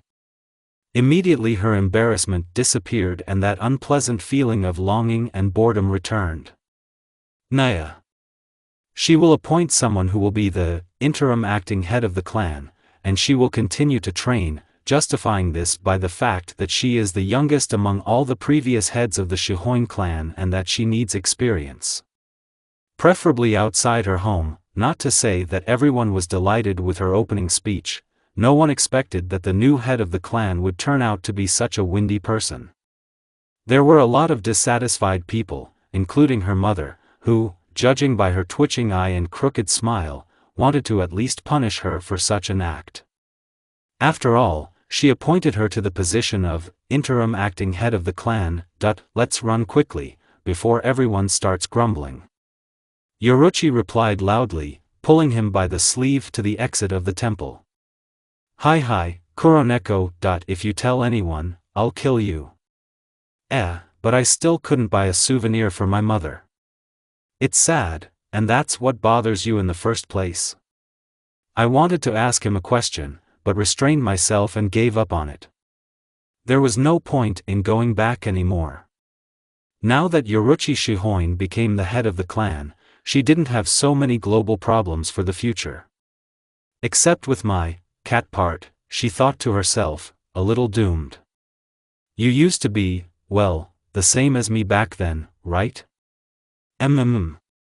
Well, to be honest, I haven't even changed. He shrugged his shoulders carelessly.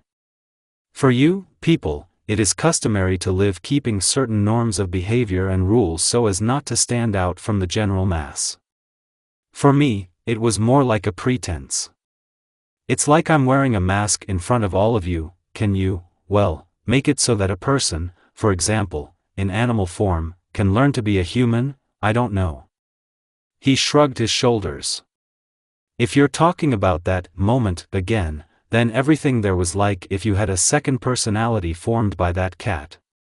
His face changed, it became a little angry and tense. I don't want to mess with her anymore. She did an unforgivable thing. The reason Naruto couldn't resist the cat's word was their difference in experience using force. The fox, after he appeared in this world, did not fully know the limits of his capabilities and relied solely on his feelings. The more he tested them, the more power he used. The cat did not have such restrictions and used all its potential. In the end, neither the cat goddess nor he himself knew how their battle would have ended if Naruto had not been so mentally unstable, spiritually broken, reacted negatively to her order and resisted. Naruto silently thought about something of his own and, with a slight smile, recalled those two Yoruichi brothers with whom he managed to make good friends. It just so happened that Yoruchi, after the first test, lay in bed for almost a week. During this time, he managed to tell them a few stories and hold a small training battle. Although, it was rather not a fight, but a test of the abilities of the brothers themselves. Unohana Retsu still made him promise never to fight with any of the people. Most likely, she was afraid of the bad consequences that could happen if he lost control. She allowed him to fight someone only on the condition that it would hurt his honor and dignity. Here Naruto abruptly felt several bursts of Ryatsu several hundred kilometers away from him. One Ryatsu was very familiar to him, and the other belonged to an empty one. What's the matter? If I don't hurry, they'll die. Before she could figure anything out, Naruto just disappeared. She couldn't even really trace where he had gone so quickly, since he moved exclusively using Sampo. The only correct solution she came to was simply to follow his footprints in the sand left by his movement that he made it just in time. The two Yoruchi brothers were fighting a giant hollow, shaped more like a scarab. He was about 4 meters tall and armed with sharp-like claws, from which a suspicious-looking purple thick liquid oozed. Both looked battered and slightly injured. Got off with light scratches and cuts. Careful, Naruto. It's a shock tar. Don't fall under his blows, Brother Yoruchi did not have time to finish for 2 reasons. The first was that his wounds began to ache terribly, and his body seemed to burn from the inside, and the second was that the scarab simply did not let him finish and in a sharp pop of an instant moved right behind them, backhand hitting with both paws. The roar from the impact raised a cloud of sand and dust, and there was no one at the place of impact. Naruto managed to catch them both from under the blow at the last moment. A little later, he, with an anticipatory smile, rushed to him. Sampo, a blow from the top of a broken sword, the claws of the hands protect and slightly discard. The next instantaneous movement ends with repeated blows. The battle resembled a speed race. At some point they abruptly appeared, only to appear abruptly and then again carry out blows on each other. Naruto laughed terribly and crazily. No one has ever fought like him before this empty one. He was fast, strong and had an unpleasant surprise in the form of poison in his claws, which brought him pain from the fact that he still missed a few scratches. The battle began to move to a completely different level, which caused the Ryatsu of both to increase with every second. Rage and thirst for battle once again transformed him into the form of a monster. The crimson-black liquid completely filled the body, which made it resemble not a man's battle with a monster, but a battle of monsters. I didn't think there would be a monster like you among people. The poison has no effect on you, and your strength is growing by the minute. It won't be good if I have to. Naruto had no sense of tact or sense of honor to listen to the end of his opponent's words. While his opponent stupidly spoke with a slightly resonating rough voice, the latter carried out monstrous blows with his sword on his legs, until, in the end, a powerful thrust of the spear that held his tails pierced through his head and exploded, saturated with crimson Ryatsu. The carcass fell with a crash, and Naruto was pricked by an unpleasant feeling of disappointment. So weak. With a disappointed sigh, he turned his back to the defeated enemy and in the next instant was impaled and lifted into the air by 6 curved blades. I admit, I underestimated you a little. No one has destroyed my first form yet. Turning his head with difficulty, he saw a humanoid white monster with a hole in its chest that had 6 arms and 1 pair of ordinary legs. The head was without a face and had only a wide mouth with pointed teeth. In this form, you don't have a chance against me. Naruto just grinned happily and again did not let him continue to say something pretentious and grandiose. He never understood why enemies like him were constantly talking to the enemy. It looked silly and inappropriate. So he just hit him right in the head with his slightly elongated hand. The impact caused his body to fly several meters before he managed to take a stable position in the air and plow a small path with his feet. The fight continued again. Despite his strength and speed, Shakhtar in his second form had an incredible speed up to this point. He also, like Naruto, used some kind of analog of Shumpo, which was superior to him, and therefore every time they came out of instantaneous movement, Shakhtar always struck first. These blades that he used pierced even his cover and caused him to bleed, kgh. Arg, falling on all fours and vomiting blood on the sand, Naruto felt his whole body weakening. Even though his body adapted to all kinds of hostile factors, it was extremely difficult to develop proper resistance to this poison. So my poison is working on you after all, but very slowly. Amazing resilience. I'm just burning with impatience to eat you. 6 blades were aimed directly at his head, and the space around him began to quickly slow down by several hundred times. Am I just going to lose like this? The pounding of his heart echoed in his head. As long as I can remember, I have never been able to find the limit of my strength. He became stronger and stronger. What if I try to become even stronger? Before the blades touched his body, the space around him trembled powerfully. He was swallowed up by a red-black sphere. When the sphere dissipated, a bone-white frame was formed literally from the air on his body, and a bone mask appeared on his head, which opened with a cracking sound right on his chest, like a black funnel. A hole was slowly formed. What are you? His spear did not have any specific abilities and features. It could just absorb and release his Reiatsu. This spear, charged to the limit, had simply colossal piercing power. An empty spear lunge was simply avoided by instantaneous movement behind his back, but he did not have time to happily pierce him with his swords, as he urgently needed to defend himself from another lunge, which he made even without looking at him from behind. The blades shattered and impaled his body like a skewer. With a light throw into the air, he carried out several more powerful sweeping strokes, turning his body into pieces of meat. Before the remnants of his enemy fell to the sand, Naruto hedged himself in case of a sudden resurrection of the enemy by striking a broken sword into the sand, which caused a fiery cone of flame to appear around him, which, literally, incinerated his enemy, leaving not even ashes from him, despite the fact that he had moved to a completely different level of strength. Naruto was fully aware of himself and did not feel the brother's rapidly fading Reiatsu too soon. Immediately dispelling his appearance, Naruto, in half-torn clothes, rushed towards them. Yoruchi also appeared there not so long ago, holding their hands with a sad expression on her face and trying to control herself. Don't worry, I'll help them, Naruto intervened with a slight smile, sitting down next to them and offering his palms to them. Yoruchi silently nodded gratefully, waiting for his action, but something happened that the blonde clearly did not expect. Why can't I heal them? Shaktara poison is too strong a thing even for you, right, brother Naruto? With a slightly sickly face, he asserted rather than asked a question. Sorry, Yoruchi, it looks like this is our last meeting with you. Be strong and live the way you want, not your clan.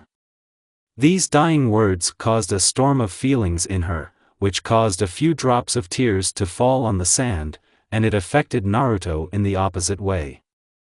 The face was distorted in a too incomprehensible expression. There was fear, sadness and rage in him, and there seemed to be a complete madness in his eyes.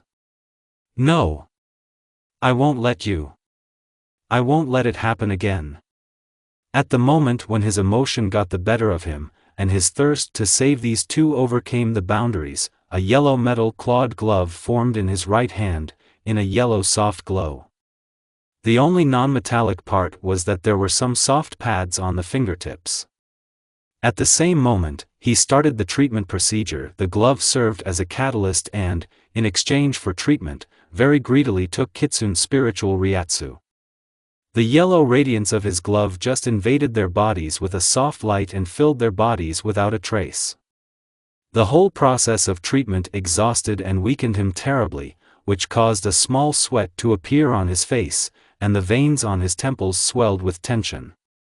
In the end, when it was all over, he just collapsed on the sand, but kept some strength so as not to fall into unconsciousness. Yeah, brother. You're clearly something with something. Not only do I not feel any pain, but I also seem to be able to move mountains. In addition to the treatment, his energy contributed to a small strengthening, which may turn some people's heads. It took some time before Naruto was able to more or less regain his former state. The glove surprisingly could not only restore souls, but also successfully restore spiritual clothing, which he accidentally used. Yoruchi, like Naruto, didn't really want to go back to the Shihoin clan to see the brothers off. When asked what they were doing so far from the city, they replied that the connection with the Western scouts had disappeared and they were sent on a mission to scout the situation and report. They managed to find the reason, but unfortunately they did not get away from it. Before saying goodbye, Naruto still created a shadow clone with an order to take them home safely. The glove stood out too much in the general background, and he kept thinking how to make it so as to hide its existence. As if reading his thoughts, the glove turned into an ordinary-looking cross-shaped pendant on a chain that was now tied around his palm. I am very grateful for their rescue. She stopped him by tugging at his sleeve with her fingertips, lowering her head a little in embarrassment. They may be complete fools, but they are my beloved brothers. Come on, it's nothing. She fell a little into a drop after hearing this. Killing the legendary Empty is a trivial matter for you? Although, it's like him. She crossed her arms in front of her. I, as the head of the clan, cannot ignore this. Is there anything I can do for you? Judging by her unwavering, serious look, Naruto realized that he would not get off so easily and he needed to ask for something that she could do, and would be considered a worthy reward. Well, you gave me a problem. Naruto began to dig into his memory related to his mother. Despite the fact that she became his foster mother, their relationship was far from family. Courtship, intimate bed games and caresses, all this was the norm for them. Unohana Retsu argued all this by saying that he didn't have enough experience in all this and that he needed to prepare himself in case he got a girlfriend. A kiss is very important in relationships with women. This, as a rule, is the first serious step in a relationship, but it is also a good reward for both men and women.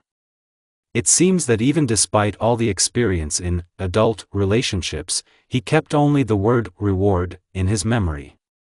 Yoruchi mentally prepared herself for something extraordinary, because it was just incredibly difficult to predict something from him. Okay. A kiss, eh? Are you serious? It wasn't difficult. It wasn't something strange, extraordinary, or impossible, but it was personal and intimate. What is he thinking about? She thought to herself for just a second, and her cheeks turned treacherously red from embarrassment. Absolutely. Taking a few steps forward to him, she got close to him, only now noticing that he was slightly taller than herself. Never let a girl take the initiative first. She was slightly surprised that it was Naruto who decided to be the first to merge with her in a kiss. She was even somewhat surprised that the kiss itself was clearly not childish and smacked of some experience. And at the same time, as if his sexual coach Unohana Retsu from his memories, forced him to perform all actions with maximum responsibility. That's it, then you close your eyes and just try to feel your partner. When you are together, you know when you can continue and when you should stop. This went on for several minutes until Naruto felt the very moment during which he should have stopped. Yoruchi could barely stand on her feet, feeling her legs tremble slightly, and her face turned terribly red. You're a very good kisser. Thanks. You're nothing either. Everything is also carefree, he replied, also keeping silent, thanks to whom he has such skills. Still, Unohana made him promise not to tell anyone about his personal training that they spent together all the way back. She was tormented by only one question.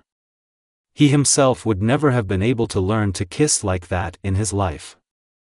He clearly had an experience with someone.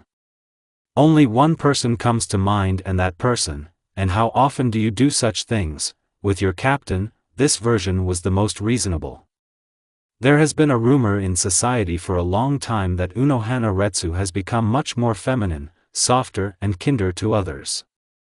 Many Shinigami, including some captains, only wonder why or, better to say, who she became like this. Naruto didn't like to lie and therefore already decided that Yoruichi guessed about his training with Unohana. He stopped and thoughtfully began counting on his fingers right in front of him. Somewhere from 7 to 12 times when there are no tasks, a month? A week. This answer both shocked and at the same time terribly confused her. They found time to do it more than once a day. How? How could this old hag? Why? She moaned a little dejectedly and even partly envied her. It was as if she saw the smug and proudly laughing image of the captain above her. Arg. Damn it. Is everything okay? It made no sense to be angry at this insatiable animal, since it was clearly used by the captain to satisfy his personal needs. It's all right. Let's get to the Society of Souls as soon as possible. After a couple of hours of continuous running, they were successfully able to arrive at the Society of Souls. After that, thanking him again for his help, Yoruichi left him, and Naruto decided to go home to Unohana. I'm back. Having already crossed the threshold of the house, he said, taking off his usual uniform and going inside. Retsu slowly descended from the stairs of the second floor and greeted him with a kind smile. Welcome back, you've been gone a long time. Having difficulties? Not really. Do you want me to prepare the bathroom? No. You know I promised. Without arguing with him anymore, they quietly sat down on the sofa in the living room. I'll tell you right away. Everything I'm going to tell you was before I realized myself the way I am now. Please don't ask too many questions and just listen to me. These memories are too complicated for me. Unohana Retsu prepared to heed his every word. When I first woke up, I found myself in some kind of desert, black sky, overcast clouds, and nothing more. I didn't have any specific purpose, and I just wandered around in search of something that would interest me. What he describes, this place is Wiko Mundo. However, I was not able to travel around that place for a long time, and I was often attacked by empty ones. I didn't want to have anything to do with them and decided to go somewhere where they couldn't find me. I didn't want to fight them all the time. I just didn't see the point. It made me sad.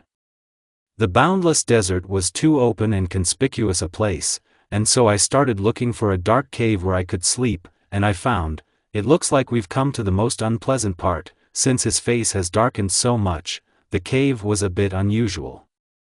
No matter how much I descended into its depths, it never ended. In the end, I met some humanoid hollows. They were long, thin and had thin long pointed fingers. At the first meeting they were surprised, shocked and glad to see me. They could manipulate the Ryatsu like threads, and the whole team of 7. Ancient, as they seemed to call themselves, chained me up and studied me like an unknown animal. All this was reinforced by terrible pain, suffering, and my hatred. All my attempts to use my power or to fight back were absolutely useless. I had no chance. There was no hope. So I decided to kill myself. I thought it was the most correct and the only way to get rid of all this, but for some reason, when I died, I was able to appear here in the forest, and my mind was as clear as ever. It's like I've been reborn. Well, then you know what happened. Is that why you hate the empty ones? A short nod. I understand. It must have been hard for you to tell everything, but why were you afraid to tell me this? That's not all. In a previous life, I was empty. I clearly remember that very hole in my chest, but, for some reason, I appeared here in a more or less human form. During the whole story, he looked at the floor and did not dare to look into her eyes. Now you're going to be afraid and hate me, right? After all, you never know when this stupid fox will suddenly turn into a terrible empty. She interrupted his sad and sarcastic speech, simply pulling him to her and laying his head on her chest. He looked into her eyes with a little excitement and did not see any hint of fear, hatred or disgust in them.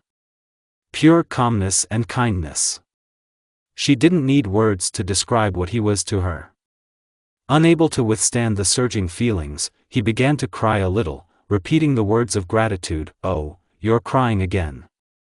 What did I tell you? Real strong men don't cry." "I'm not crying. I'm just happy." "Okay, this time you can," she said with a slight smile. Her palm stroked his head as if it were her pet. With only one difference, Naruto didn't purr like a cat. Naruto was terribly bored. There were no tasks. There was nothing to do, and now he was a kind of vegetable that was just lying on the couch in his captain's house. Please let something happen. Well, at least something. A knock on the door served as a sign for his salvation. Instantaneous movement, and the door breaks off with a bang from its proper place when he jerked it sharply by the handle. Ignoring the slightly crooked position of the door, he greeted Yoruichi with a slight smile. "Hello. Come on in, don't stand on the threshold. Mother has a great tea." While he was saying all this, he, without the guest's participation, pushed her inside with his hands and, sliding his feet on the floor, led her to the kitchen. "And you're more energetic than usual." Judging by the way Naruto wagged his tails behind his back and caught her every move with a beaming look, she realized that for him she was a kind of toy to dispel boredom. "There are no tasks, I'm too lazy to train. Maybe tomorrow I would remember something interesting, but not today." Will he remember? Oh, yes, he still doesn't fully understand who he is and just remembers things. She thought thoughtfully to herself and, sighing heavily, decided to voice the reason for her arrival. "I'm here to ask you one thing. If you don't know how to help me, then I will leave and not interfere." With a curt nod, he made a rather serious face. "Do you know a way that will help me control that uncontrollable force?" I already asked my friend for help, but due to lack of experience and knowledge, he was only able to seal it. "Okay." On her face it could be read, "So easy?" "I know one place where captains conduct their training. A special screened barrier will not allow anyone to interfere with us." It didn't make sense to ask how he knew about such a place. She had a lot of guesses, but they all boiled down to the fact that it was done specifically for people like him. The training area looked like an ordinary rectangular area, about a couple of kilometers. Closing the gates of the training ground behind him, Naruto silently, calmly walked up to her. "We are not here because we will fight or train to exhaustion. To begin with, is it worth establishing contact with your pet? Look into my eyes and don't blink." His blue eyes were gradually filling with blood. With every second of this eye contact, it seemed to her that she could hear the pounding of her worried heart more clearly. It wasn't because of the sudden warm feelings for Naruto. It was something else. It was as if the look was trying to awaken something inside her, and it was not a request, but an order. The next moment they were in a completely different place. Scattered chunks of earth rock blocks were flying everywhere in the blue, cloudy sky, each of which was covered with greenery or trees. "We are in your inner world. Somewhere nearby there must be your..." He did not have time to finish, as with a barely audible sound of crackling lightning from behind, the second Yoruichi fell on him like a projectile. Naya. Judging by her contented pug and wagging electric tail, she was very happy to see him. And, as last time, she was not at all embarrassed by the rider's pose. Sticking out her slightly electrified tongue, she was about to do something obviously obscene, when they were abruptly interrupted by the voice of the first Yoruichi. Stop it, please. Are you her or me?" The blond man clarified, grinning. Both of them, shrugging his shoulders, he calmly got up from his seat. However, this did not prevent the cat from using it as a pillow, clinging with her hands and feet, as if for a toy. Demonstrating the wonders of acrobatics and flexibility, she hid behind his back, hugging him with her whole body. She seems to like me. Although it's probably our similarity that's to blame. Yoruichi blushed a little when he scratched her chin, and she was almost infatuated with his courtship. You have two ways, you either subdue her by force, or you negotiate. I must say right away that at first you will not be able to agree with her in any way due to the fact that you simply do not understand her.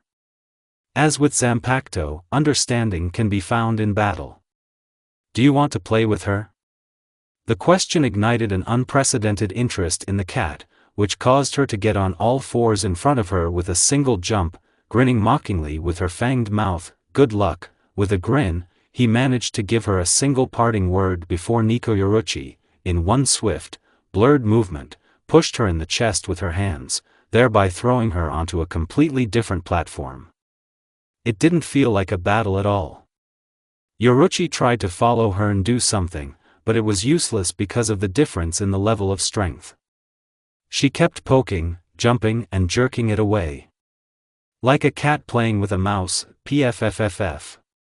Nia, in the end, such a kind of monotonous game, where the cat always came out victorious, bored her, and she switched to a more interesting and priority goal.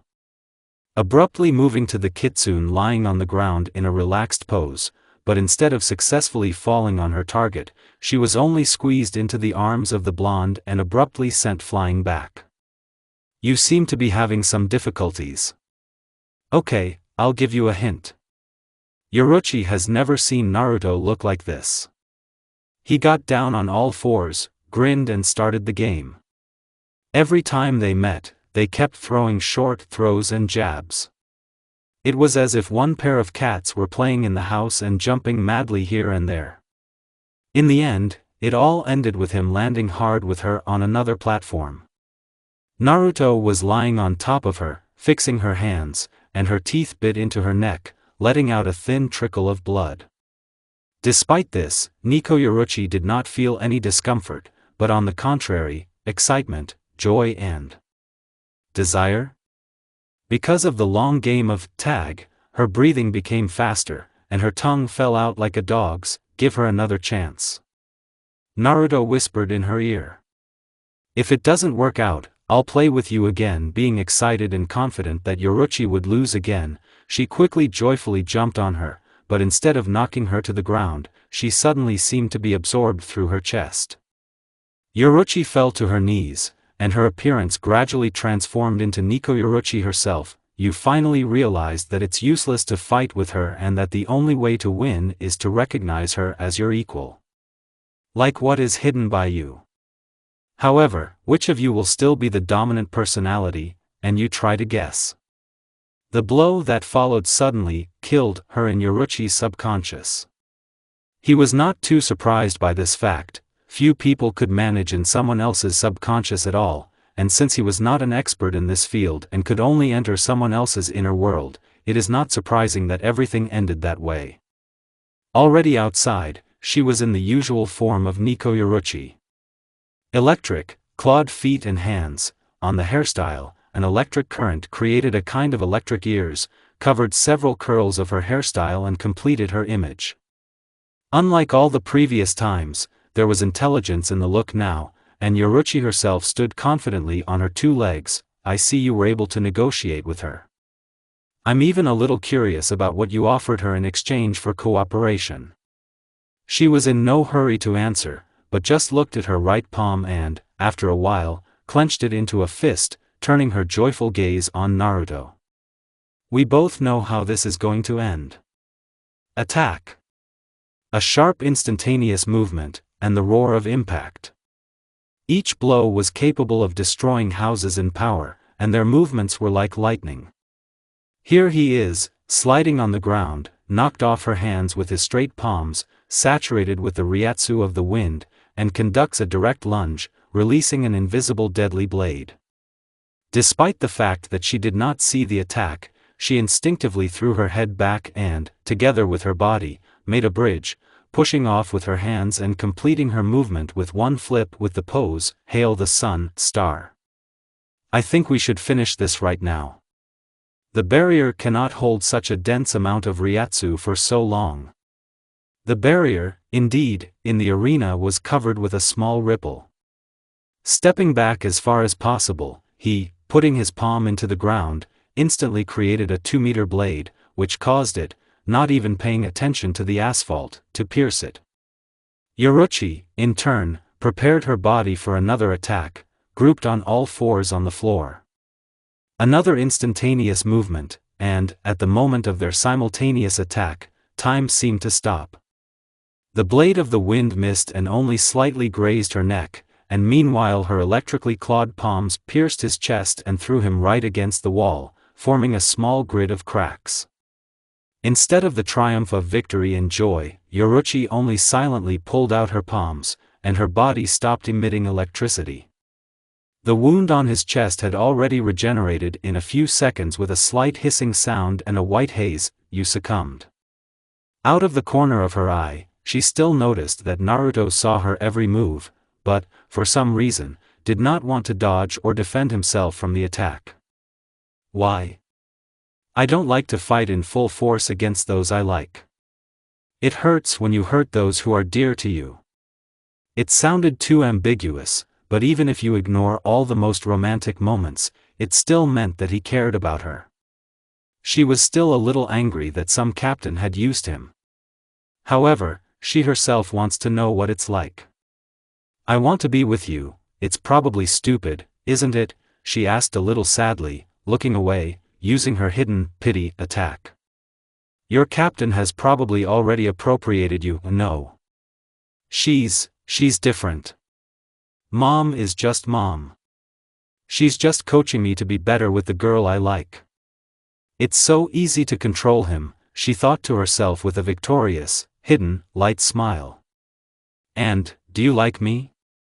"Yes, then you don't mind doing lemon." She provocatively put her palms under her chest and played with it a little. "What about the date?" Naruto scratched his head thoughtfully. "Mom says that first you need to spend some time with a girl first. Dates, kisses, and only then lemon." He said it all with such a responsible, serious mien that she couldn't help but grin. "Well, we will always have time to get to know each other, and the kiss has already taken place between us.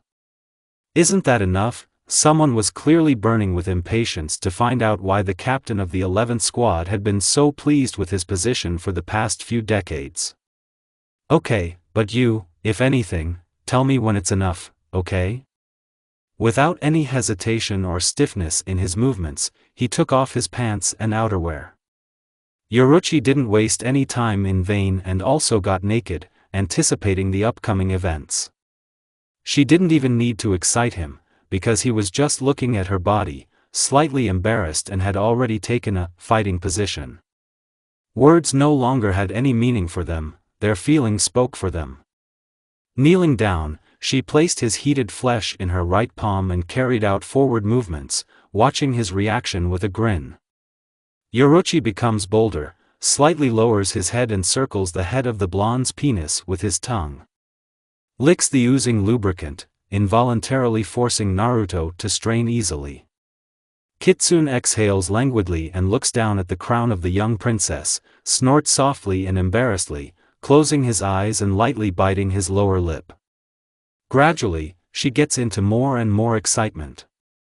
Her head kept moving back and forth, simultaneously creating dirty and perverted smacking sounds. Many hours later, being completely satisfied and tired, Naruto rolled slightly away from his partner. It was almost dawn.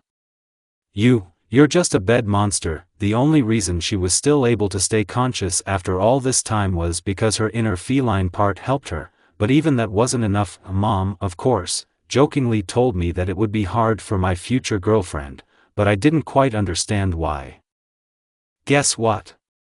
With a slight grin, she was lying on the floor of the training ground, all dirty, defiled, and completely satisfied in a puddle of his semen.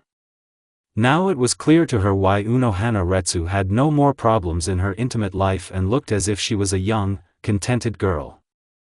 Knowing that in the morning Unohana Retsu goes for a morning walk, and then to the Council of Captains, Naruto, taking her in his arms, moved directly to his home in a few dozen shumpo. Wasting no time, he also turned on the water in the bathroom. You know. Yoruichi began, sitting in the water-filled tub with him. The shampoo in his hand gently massaged her head. Ah, after that, I will be envious and jealous of you for a very long time to Unohana, Mom, yeah, come on. We're just a family, and who am I to you? It was said without any funny subtext and quite seriously. My girlfriend? He answered a little thoughtfully, washing the foam off her head with a plastic ladle. I like you, and why do you like me? Mom warned that girls are sometimes difficult. He spoke philosophically, but decided to answer anyway. Our similarity, your appearance, character and desire to become strong. There was some kind of incomprehensible, long pause, interrupted by their breathing, but, after a while, she still decided to give voice. Do you know why I really decided to become strong? Because of you. We've met twice before. Then you were in the abyss of danger, fighting with incredible opponents, when I could only stand by and watch. This feeling of helplessness and weakness was disgusting, and I decided that someday I would become like you. Strong and free. It's even a little awkward. He scratched the back of his head a little embarrassed. Okay, let's wash up and go to our places. I need to think and make sure that everything turns out well and without consequences. Less than a day later, the consequences made themselves felt, and the name of this consequence is Unohana Retsu. The next day she received a personal letter from the captain of the 11th Squadron, in which it was said about a private meeting. Well, it would have happened sooner or later. She spoke into the void when she entered the house of Unohana Retsu. There, in the kitchen, the captain was sitting quietly and sipping tea. As soon as she passed through the threshold, the tea was immediately put aside. I sent Naruto on a mission because there is something we need to discuss in private, of course. Sit down. I no longer threaten people and try to end everything in a more peaceful way. In the end, he was the one who was able to make a different person out of me. You've already guessed who we're talking about, haven't you? She nodded softly. Okay. It wasn't difficult to guess about your relationship. When I found a purple hair in the bathroom, all I had to do was ask him, and he just calmly answered. Naruto has no secrets from me. Tell me, Yoruichi, do you really think that I will just give it to you? Excuse me. You heard right. I'm being serious. Naruto, this boy, he can't belong to you alone. Why do you think I haven't made him mine in all this time? Why didn't you make him a baby? And it's terribly easy to do something like that. You know how energetic he is. Every time after I have lemon with him, I take pills created by the 12th captain of the anti-soul, which remove the risk of getting pregnant from him. So why are you? I don't have the right to do that. Yes, I sometimes spend intimate time with him, but I will never. I repeat again, never, dare to take away his freedom. He does not understand the complexity of such a thing as love. He loves me as a mother and family member, and only sometimes, when I ask, he loves me as a woman. Answer me one simple question, and then I may give mine, a blessing. I'm all ears. Are you ready to go against everyone and everything for him? He is the most significant figure in the Society of Souls. If he does something out of the ordinary, he will become an enemy of the Society of Souls. Will he become an enemy of the Society of Souls? She repeated, not quite understanding what she was leading to. He's a monster, Yoruichi. You should know. I'm talking about the fact that there may be a moment when he loses control over himself, then even I won't be able to help him. I'm not demanding an answer from you right now, and I'm giving you exactly a day to think. If this is a game for you, then you'd better finish it right away. Yoruichi sat silently on the bench of her training ground of the second squad. Fingers interlaced in a lock held the same small container with pills. And why did she decide that things would get bad in the future? After all, she voiced her thoughts aloud, but, recalling some moments, she realized that, despite all her good-natured and childish appearance, Naruto had the same animal character. People are used to keeping animals chained up next to them, she thought grimly to herself. I've already decided everything for myself. In fact, she didn't need time to think.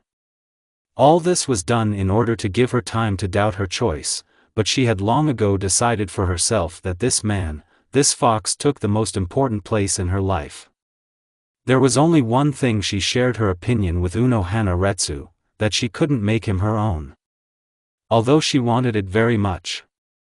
The official proclamation of their relationship will cause unnecessary attention from the Council of 46. She wasn't a fool and could have guessed that he was being carefully monitored. She did not feed herself with hopes that everything would go smoothly with them and that no one would ever guess about their relationship. And why is everything always so difficult? She said out loud wearily, opening the container with pills and tasting one. Mint, need I say that in the evening of the same day in her house she gave her answer to her, I'll go after him and I don't care what happens. Well. Unohana wasn't surprised or at least somewhat impressed by her answer. To be honest, it was expected, so I prepared in advance. Every time we need to be alone with him, it's worth showing this gesture. She folded the uncomplicated peace gesture with one hand. Are you serious? Absolutely. If you have a problem with this, then I will calmly listen to your version of what the relationship between the three of us should be. Ahem. No matter how stupid it sounded, but still their slightly abnormal relationship should have some kind of framework.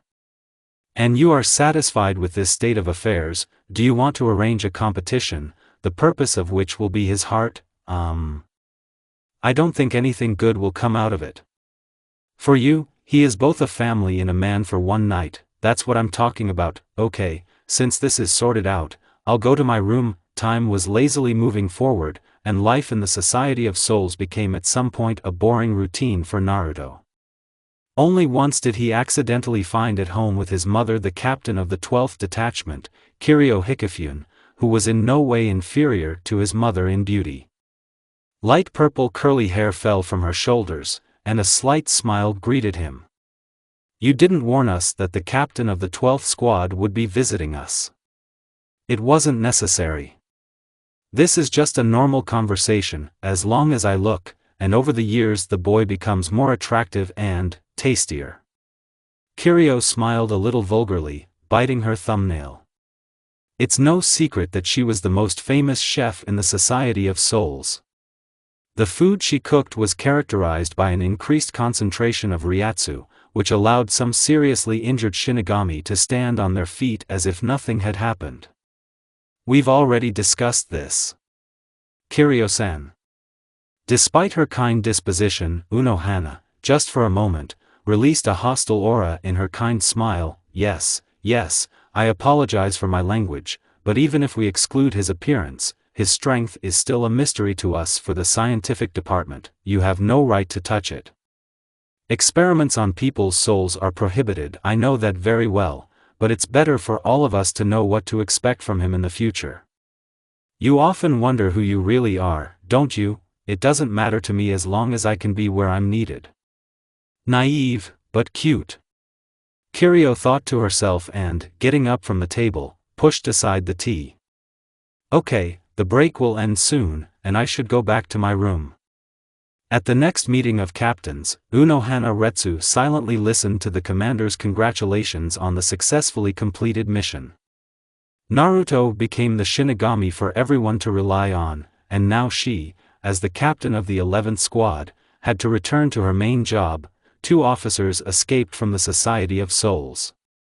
They took secret documents from the archive. You must return or destroy the documents and eliminate the traitors. What's in the documents? It doesn't concern you. Unohana was even a little surprised by this. If the information was so secret and forbidden, then it was clearly something very serious. The documents are covered with a special ryatsu, the trace of which you will be able to track down with the help of a device that will be provided to you by the scientific department of the 12th Squad. After 12 hours, she was able to track them down and calmly dealt with the traitors without further ado. They were hiding in one of the houses in the western part of Rukongai. Thank you for your cooperation, Captain Unohana Retsu. Behind her stood a young brown-haired man in rectangular glasses. Judging by the shape and distinctive armband, he was a member of the 12th Squad. What are you doing here? The documents you were sent for contained the results of research between a human and an empty soul. Something that interested me extremely.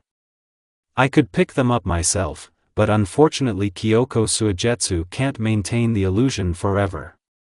You came just in time. I managed to make a duplicate of them. Shumpo, a short blow and the Shinigami's head is separated from the body. That was rude. He was standing behind her in a relaxed pose, unharmed. I definitely felt and saw you lose your head. This Shinigami threw her off balance, but she tried to keep calm on her face. Who are you? It doesn't matter. In the end, I just decided to greet you. You won't remember anything anyway. It took several more decades before some of the captain's squads changed. Some retired, some died for some reason, and Unohana Retsu still decided to leave her squad and replace the captain of the deceased 4th Squad, specializing in Kido, Bakudo and Kaido. She could no longer do her job as before and decided to devote herself to the studies of the younger generation. If someone from the past had seen her, he would have been very surprised by such a fact. Naruto was appointed to the place of the 11th captain in order to teach him to be more responsible. Although for the commander it was rather a necessary measure to reason with his overactive nature and childishness. And it is better to keep the most dangerous bomb close to you, under supervision, so that it does not accidentally explode. HRHRRR. The commander clutched the staff in his hands with a bang, silently watching as Naruto almost nodded off at the general meeting, listening to the Shinigami report on the latest incidents. There was also an increased activity of empty ones in the area of western Rukongai. That's enough. The commander's voice rudely interrupted him, which immediately silenced him, covering the lower half of his face with his tablet. Everyone has already noticed how at the meeting one young captain pretended to be a sleeping beauty, captain of the 11th Squad Naruto Kenpachi. Ugh. Ah. Yes. I'm here. After the meeting, I'm waiting for you at the captain's training ground number 1. Cool. Well, finally. Is he serious? A second thought slipped through everyone. Kyoraku and Yukitake grinned, clearly finding something funny in this. Training with Yamaji is terrible, but this one is just happy. Kyoraku began, I would like his energy. Yukitake finished. During the day, everyone in the Society of Souls was aware of some kind of global battle between the captains. The earthen dots and the faint echo of the huge source of Ryatsu passed even through the most powerful barrier that had just been created. Ugh. Refreshing. Stretching his whole body to the sky, Naruto walked contentedly towards his barracks. It's better than sitting behind those damn papers. But there are still a couple of unfinished business. Many people only dream of such a title, and he also complains. Yoruchi's familiar voice sounded behind him. Unlike Naruto, she could not boast of her rank, because while her current captain does not give her the right to change it. Not enough experience and restraint. That was his answer. For someone, it may be cool to sit at a table all day, lead a squad and sign for some private's vacation, but obviously not for me. He walked up to her with a light step and stopped at arm's length, surprised to notice another figure next to her. Oh, and you, I see, are not alone. Will you introduce your friend? Next to her was a petite-looking girl with short black hair. She didn't stand out in any way outwardly. She wore a light black suit, but her dark eyes seemed to want to burn a hole in it. And this is little Soifang. I still needed, as the official head of the clan, to attend a couple of conferences.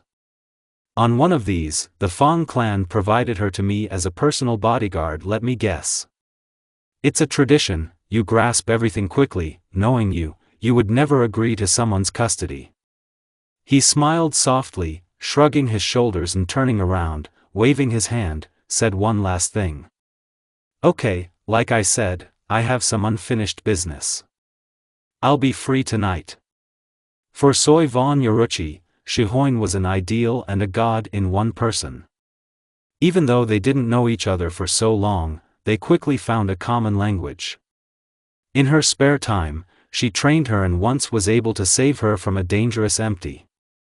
However, Yoruchi always disliked her respectful treatment as a mistress. No matter how much she asked her not to call her that, she still called her that. Seeing the contented, joyful and anticipatory expression, she could not let go of the feeling of something wrong. Is there something between them, she thought then, and decided to check everything herself personally. Stealthily, as a ninja should, she followed Yoruchi to the house of the 11th captain. In one leap, she climbed onto the second-floor balcony. She was not destined to look at his room for a long time because the voice of the owner and her mistress was already very close. Wasting no time, she slipped right into the locker with clothes. The door almost flew off its hinges with a whoosh and let in a couple of lovers. Saf Vaughn could hardly convey the shock of what she saw. Holding her in his arms, Naruto gently laid her on his bed and kissed her, hovering over her. So slowly and gently, as if stretching out every moment spent alone. You've been gone a long time. I missed. While he was saying this, his tongue managed to trace a short path from her lips to her neck. Are they animals? Thought Soi Fang. The thing is that she was just tired of sitting in the closet because these two didn't even think to stop. Only by dawn did they look satisfied and tired. Then Soi Fang just continued to watch silently with an empty look as Naruto, with a smile on his face, picked her up again and carried her, apparently, to his bathroom. With a slight creak, the door of the locker opened slightly, which made Soi Fang only quietly leave their house through the balcony, trying to bury away the image of lovers. Soi Vaughn terrorized the training dummy, but nothing helped. Someone's hands landed on her shoulders, causing her entire body to automatically carry out a sharp elbow strike, but the blow was easily blocked. Is someone having a bad morning? Yoruchi suddenly asked her with a beaming smile. It's not fair. Yoruchi-sama. She always tried not to give vent to emotions and always tried to look strong, but seeing how someone else made her happy brought her heartache and incredible envy. With small tears in her eyes, she slightly stretched on her toes and kissed her goddess. Yoruchi raised her eyebrows slightly in surprise, but after a while she closed her eyes and returned the kiss. Oh, she exclaimed in surprise when her mistress picked her up in the same wedding style and moved with her to her private room in a few seconds. What happened? Who offended you? You're with the captain of the 11th, I see. Naruto noticed you from the very beginning, but for some reason decided to tell me about you only in the morning. Maybe he didn't want everything to be interrupted. Tell me, Soi. Do you really have strong feelings for me? Love, me? I have no right to such a selfish feeling as love. You are everything to me. And he took everything from me. I am idolized. Fine. Rolling her eyes, she thought to herself, wiping a few tears from her face with her finger, no one picked me up. I'm still the same as before. For me, Soi, you are also a very dear friend. Prove it. Soi Vaughn muttered briefly like a child. Well, just like a child. Once again sighing wearily, she put a vulgar smile on her face. Then let's just do it. With a thumb with a sparkling smile, she told her, and, are we? Yeah, but we are, quite a beautiful and well-built girls who can afford to fool around, am I sure? Come on, no more questions. Soi Fang tried to remember every minute, every moment spent with her mistress. In bed, Yoruchi seemed to her like some kind of predator that caught its prey without pity. She ended up just lying with her cheek against her chest, listening to her heartbeat.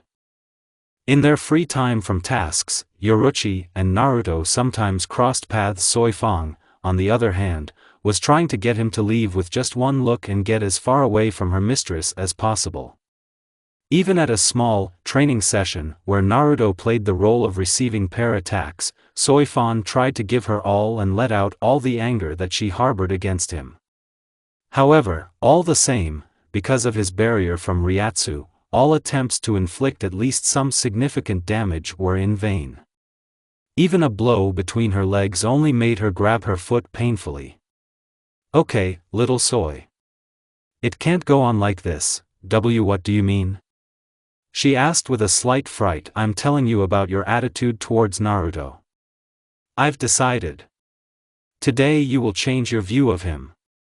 Soy Vaughn clearly did not share her ardent fanaticism and enthusiasm and expected only the worst. Already in the evening of the same day, she was standing in the middle of the room in only black sexy underwear. Cat ears were neatly attached to the head to match the hair, and a short tail was attached to the back of the thong. "What's that?" Scratching the back of his head, Naruto asked. "This is Soy Vaughn." Yoruchi replied nonchalantly and happily, standing behind her with her hands holding her shoulders and rubbing her cheek with her cheek like a cat. "Isn't she cute? You know what I mean. I want her to stop harboring a grudge against you." "Anger at me? It doesn't matter. It's just that the only most proven way is sleep with her. Are you all right in the head, Yoruchi? It's a shame, you know. Come on. Even a guy like you sometimes wants variety. What is it worth to you?" "I'm just afraid of breaking it." "Don't worry, I'll be there." "Oh, and why do you always feel restless in your place?" "Maybe because my feline nature does not allow me to do otherwise." Soifang felt awkward and uncomfortable, but, alas, her mistress's orders are not discussed. She couldn't betray her trust. "We need to prepare her. You know I sometimes lose control." He turned to Yoruchi with a guilty smile, to which she only grinned and nodded lightly. Soifang felt a slight tremor and fear. She had never given her body to any man before. The captain's haori was thrown onto a chair, and a dark tight t-shirt was also thrown aside, revealing a view of a pleasant-looking, toned body. Approaching her almost closely, he looked at her curiously from all sides, sometimes accidentally brushing her with his tails. What's the matter?" "What is it?" she asked uncertainly. "You're even smaller up close than you look." The blonde man grinned. "Okay, let's start." With an unexpected sigh, she barely noticed how she was lifted into her arms and laid on the bed. A light kiss gradually develops into a more passionate and desirable one. Only when he stopped did she notice how her breathing quickened. Someone clearly had a lot of practice in this, since just one small kiss made her get wet down there. "This is wrong." A couple of fingers penetrated her thong and, carefully entering, carried out forward movements. In just a minute, thanks to his efforts, her body began to emit strange and vulgar sounds, and Soy herself could barely restrain sweet moans. In the end, the fruits of his labors were rewarded with her defeated cry. The body leaned forward a little and trembled in convulsions, and the hands grabbed the blanket. With a misty look, she saw only a slight smile of the blonde man, who slightly licked his wet palm. "I think it's time." The pants were removed to the side, revealing a view of, in Soifang's opinion, the most dangerous thing this man had. With fear on her face, she had no idea at all how he could enter such a small body. After a while, Soy Vaughn woke up and noted with mute surprise how Naruto calmly switched after her to Yoruchi, who was standing on all fours literally in front of her and also, judging by the expression on her face, was receiving unknown ecstasy. "Well, how do you like it, Soy? Isn't he incredible?" The question didn't require an answer. After all, her face spoke for her, which until now had been burning with embarrassment mixed with shyness, but now in her gaze, in addition to this, one could discern desire. We are still far from the final, so I would like you to participate in it. By the way, did you once use some kind of body division technique? Well, Unohana doesn't want me to use her. As if nothing had happened, he said in an ordinary tone, while not even slowing down, not publicly. I mean for scientific purposes, so that everyone is satisfied. Shrugging his shoulders, he came out of Yoruichi and folded an uncomplicated seal, created his exact copy in a cloud of white fog. Then everything happened as if in a fog. Soifang was no longer timid and insecure. Come on, you lustful animal. I know you can be tougher. Yoruichi would never have thought that she would hear such words from such a quiet person as Soifang. This time it was as if she had become a completely different person and also tried to please him herself. Straddling him, she continually made confident forward movements until the shadow clone of Naruto himself, filling her to the brim once again, did not dissipate. I will become addicted to it. Who would have thought that after this, Soifang's attitude to Naruto would change dramatically? Yoruichi looked a little suspiciously at how Naruto helped her with training in his spare time, and she, blushing sweetly, nodded softly and repeated after him. If I can do it. I'm going to get a reward, right? Well, you can't do without motivation here. He nodded in agreement with a share of understanding and with a kind smile. It took me about a week. If you do it faster, I'll come up with something for you as a gift. Then like that time. She did not say more specifically what exactly she meant by that time, but Naruto was not completely stupid and, judging by her confused face and look, he easily understood what she meant. Sighing heavily, he turned his gaze to Yoruichi. As if asking her a dumb question, is this normal? Do you mind? Yoruichi reacted quite calmly to this, and, smiling mysteriously, only nodded in agreement. KHM. Apparently noticing that her mistress's gaze was fixed on her, she immediately faded away and spoke loudly. It's not because I like you. All I'm interested in about you is your body. Yes. Humph. And pointedly turned away like a real tsundere. Thanks, I guess. Naruto drawled uncertainly. Everything was going as well as possible for Naruto. Respected status, a roof over his head, family and at least 3 mistresses with whom he sometimes spends time. However, he has less for one of his mistresses today. He was visiting her house as usual and was lying on the sofa with his head on her lap, like a pet. Naruto. I think we should end our relationship like this. Why? You are not a fool and you understand well that you are already quite an independent guy, and now you have the right to decide who you want to belong to. I forced you to be with me. Don't try to convince me otherwise, because, after all, it's true.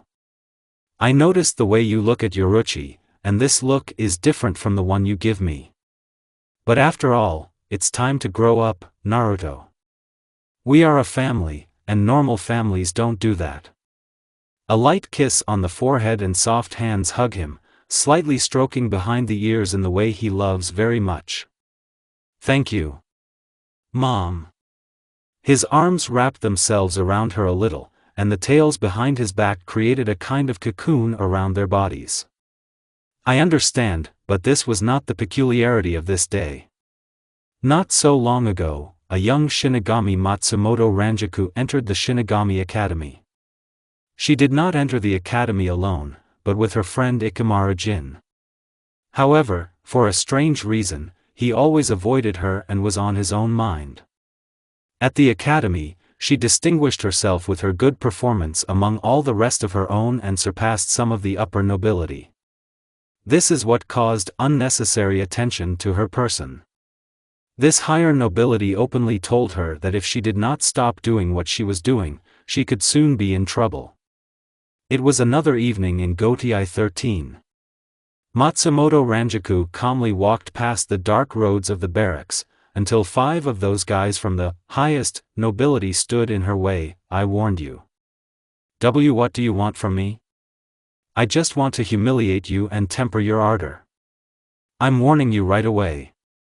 If you scream or call for help, your life will turn into a real hell. By humiliation, the head of this small gang meant rape. Matsumoto has always had a beautiful face and an excellent figure. 2 stood on either side and grabbed her hands. The main one stood in the middle and frowned at her. I'll repeat it again. No resistance and consider that you will be forgiven for your pride, mouse.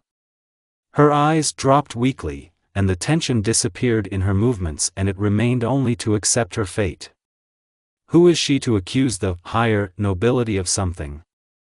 No one will believe her words, and their words will be considered true.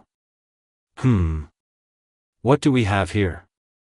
The cold voice of the 11th Captain Naruto Kenpachi interrupted the actions of the main one, who was almost ready for his punishment, with his pants down, and Matsumoto's clothes were slightly torn and opened, revealing a view of her impressive breasts.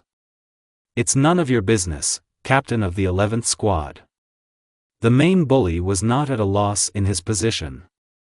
My father is one of the 46 advisors, and if you don't want to be demoted by the commander, then you'll just walk by and forget everything you've seen. Ah, that's how it is. Naruto replied with a silly smile, scratching the back of his head, which made her last hope for a better outcome completely disappear. What a pity that I don't care. In just a few seconds, his face took on a terrifyingly angry expression, and his eyes were flooded with blood. A sharp, barely perceptible movement to the eye, and the head of the main falls from his shoulders, causing blood to pour over those who still did not understand what was happening. A little later, the hands of those who held Ranjika left their rightful places, and also fell to the floor. They, after only a couple of seconds, looked in surprise at the stumps of their arms, but before they could scream in pain, they were abruptly lifted by the throat and their necks were twisted in one easy movement. The other 2 had a similar fate. A direct palm strike to the chest, to the very heart, leaves a smooth hole the size of a fist, and the forehead of the latter powerfully met the wall. His expression was still frozen in a mad rage, but when everyone was finished, his obsession quickly dissipated. Are you all right? Naruto asked her worriedly, taking off the captain's haori and carefully covering her. All she could get out of herself was a quiet nod. She was still in a bit of a state of shock from what had happened. Sighing heavily, he abruptly lifted her in his arms and rushed with her to his home. Because of me, you're going to get in trouble. I'm sorry, please. Her sanity was gradually returning, and now she was worried not about some suddenly warm feelings for her savior, but about what terrible consequences his intervention could cause. Just the thought of it brought tears to her eyes. Don't worry. I'll take full responsibility for killing this trash. But, why? It's hard to explain, but when I saw all this, I was able to remember something very unpleasant, and I wanted it not to happen again. Don't cry in vain. What happened. As expected. At the next Council of Captains, the commander discussed the impending event with the murder of Shinigami from the highest nobility. Naruto Kenpachi. How can you explain that your traces of Ryatsu were found at the crime scene? Because I was the one who killed them. This calm answer shocked not only the commander, but also all the captains who knew this cheerful and restless captain of the 11th Squad at least a little. What happened? What is the reason? The commander asked with restraint, but judging by the escalating and increasing pressure of Ryatsu, Yamamoto was very angry. This trash tried to rape a talented girl named Matsumoto Ranjaku, a student of Shinigami Academy 2nd grade 4th Squad. We will check her testimony, but was it really impossible to do without bloodshed? The most important of them frankly did not want to make contact and demanded that I leave. I couldn't put up with it and did as I saw fit? Do you know what you've done, you damn boy? Genryusai exploded, hitting the floor with his staff. "I will voluntarily accept any punishment you deem necessary, Commander." Not a muscle twitched on the blonde's face, and he only bowed respectfully at the end of his words, with his eyes closed. "Your punishment will be read out not by me, but by the Council of 46. I, as your Commander-in-Chief, will try to mitigate the consequences of your reckless act, but you will not be able to completely get away with it, I understand." Things were even worse in the Council of 46. Now in the very center of the hall there was only the Commander-in-Chief Gotei 13 himself and Naruto tied up in a lot of restraining bakudo. "I demand to send him to the abyss. Let him rot there for the rest of his days. What right did he have to take my child's life at all? I still ask you all to calm down and make the right decision." Genryosei put in his word. "I warned you once, Commander, about the fact that an animal cannot initially be a human, and what are we observing now?" A new calm voice answered from the tribunes of the council. "I understand you all perfectly, but we all also know thanks to whom more than 1,000 missions to clean up the empty ones were successfully completed. This has allowed us to rise to a new level and ensure a more stable position in our world. That is, you want to say that, even despite his crime, this animal has a huge track record, right?" "That's right, okay. So be it. We will look at all the details of this incident and review the entire history of his completed tasks. I'm announcing a 2-hour meeting." After the meeting was over, the voice of the council announced the results of its verdict. "Taking into account all your experience and assistance to the Society of Souls, we assign you a very lenient punishment. Naruto Kenpachi, you are sentenced to 10 years in solitary confinement in a larval nest." Naruto silently calmly watched as 5 people from the Kido squad read out the strongest Kido in their arsenal. Chained to a marble chair, in addition to yellow chains from Ryatsu, gray ribbons quickly covered his entire body until only eye holes remained. After a while, his chair lifted slightly into the air and was carried away by one of the escorts to his solitary cell. His eyes slowly studied the surroundings of the famous prison for the especially dangerous, but so far Naruto himself was not particularly impressed. The usual gray corridors, divided into dense massive doors with a small sliding window. "Prisoner QB-01 has arrived. Welcome home. From now on, these 4 walls will be your best friends for the next 10 years. Opening the massive door, his chair sank into the very center of a small dark room lit only by one dim lamp. Naruto was surprised to note that even if he wanted to, it would be at least a difficult task to get out of this cell. This room seems to completely block access to his real. Sometimes his gaze just stared at one point, and thoughts constantly swarmed in his head that he should endure this for the sake of those who are dear to him. Unohana Retsu, Yorichi, Soifang and his 11th squad, sometimes he fell asleep and woke up after a while, but the situation did not change a millimeter. But at some point, the doors of his cell slowly opened and a strange-looking man entered. Naruto couldn't tell what was strange about him. The fact that it felt somehow wrong? It was as if the man was impersonating someone else. A short, slightly untidy fringe of brown hair fell slightly over his rectangular glasses, and a mysterious, light smile only irritated him. "My name is Tora Karasuba. I'm here to take some tests from you. Don't worry, it doesn't really hurt and won't take long. I wonder what makes you special?" This question was asked into the void, but it was he who did not give him rest until the very end. This man is dangerous, his instincts have never failed him, and right now this feeling of hidden, incredible threat was unpleasantly pressing on him, but for now he will pose as a victim.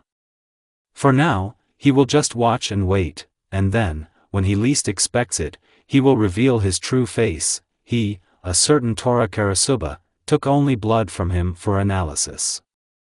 This strange man did not come to him again.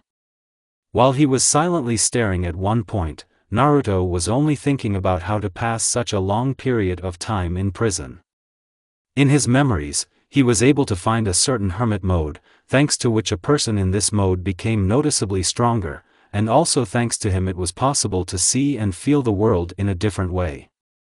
The owner of this mode literally merged with nature. The only problem was that he wasn't quite sure that this mode could be applied in theory. It was influenced by two factors: the fact that he was in the spirit world, and not in the material world, and the fact that he was not in flesh and blood. But there was nothing to lose, so he mentally focused on his desire to merge with nature. "And you just sent him to prison?" Yoruichi asked furiously, breaking into Unohana Retsu's office. "Yes. In the end, it was his mistake, and he admitted it himself. What is 10 years for an immortal soul at all?" Yoruichi bulged her eyes in disbelief at what she was saying. For Unohana Retsu, Naruto was a whole family, and the fact that she did not even try to insert a word and prevent the detention was, to put it mildly, strange. "What's the matter with you? Are you sure you're okay? What are you talking about?" "I'm in my normal state." And this kind voice and an ordinary, relaxed pose. There's something obviously wrong. She could not leave the feeling of something wrong. It's like someone or something planned everything from the beginning. "Then I won't bother you." Yoruichi silently left the office and walked slowly towards her barracks. Something suspicious, strange was going on in Godai 13, and she didn't like it, but, being just an ordinary lieutenant of the second squad, she had no right to interfere in the affairs of the council. She needed to become a captain as soon as possible, gather more or less loyal captains who were interested in his early release, and even if that wasn't enough, she would turn to her clan for help. It took several months before the alarm sounded in the nest of larvae. It was rare that any of the criminals could get out of this prison at all, but now the alarm was not because the prisoner had escaped, but because the room of one of the prisoners had been changed beyond recognition. "What did you do? What the hell did you do?" An egghead overseer in a respirator mask opened the door of prisoner Naruto Kenpachi. The once dark, small room is overgrown with green grass.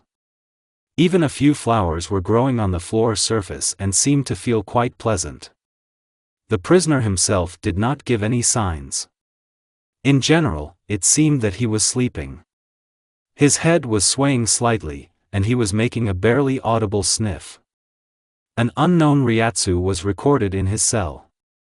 The scientific department of the 12th Squad did not risk entering his cell without special protection.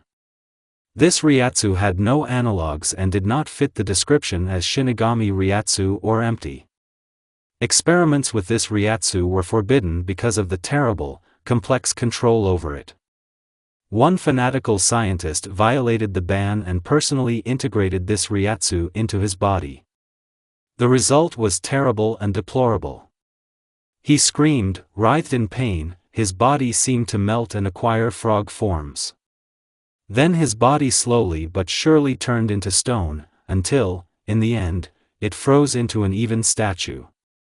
The unknown Ryatsu absorbed him and completely shifted the balance of his power. The loss of control led to his death. For the first time in a long time, Naruto woke up. His eyes changed noticeably.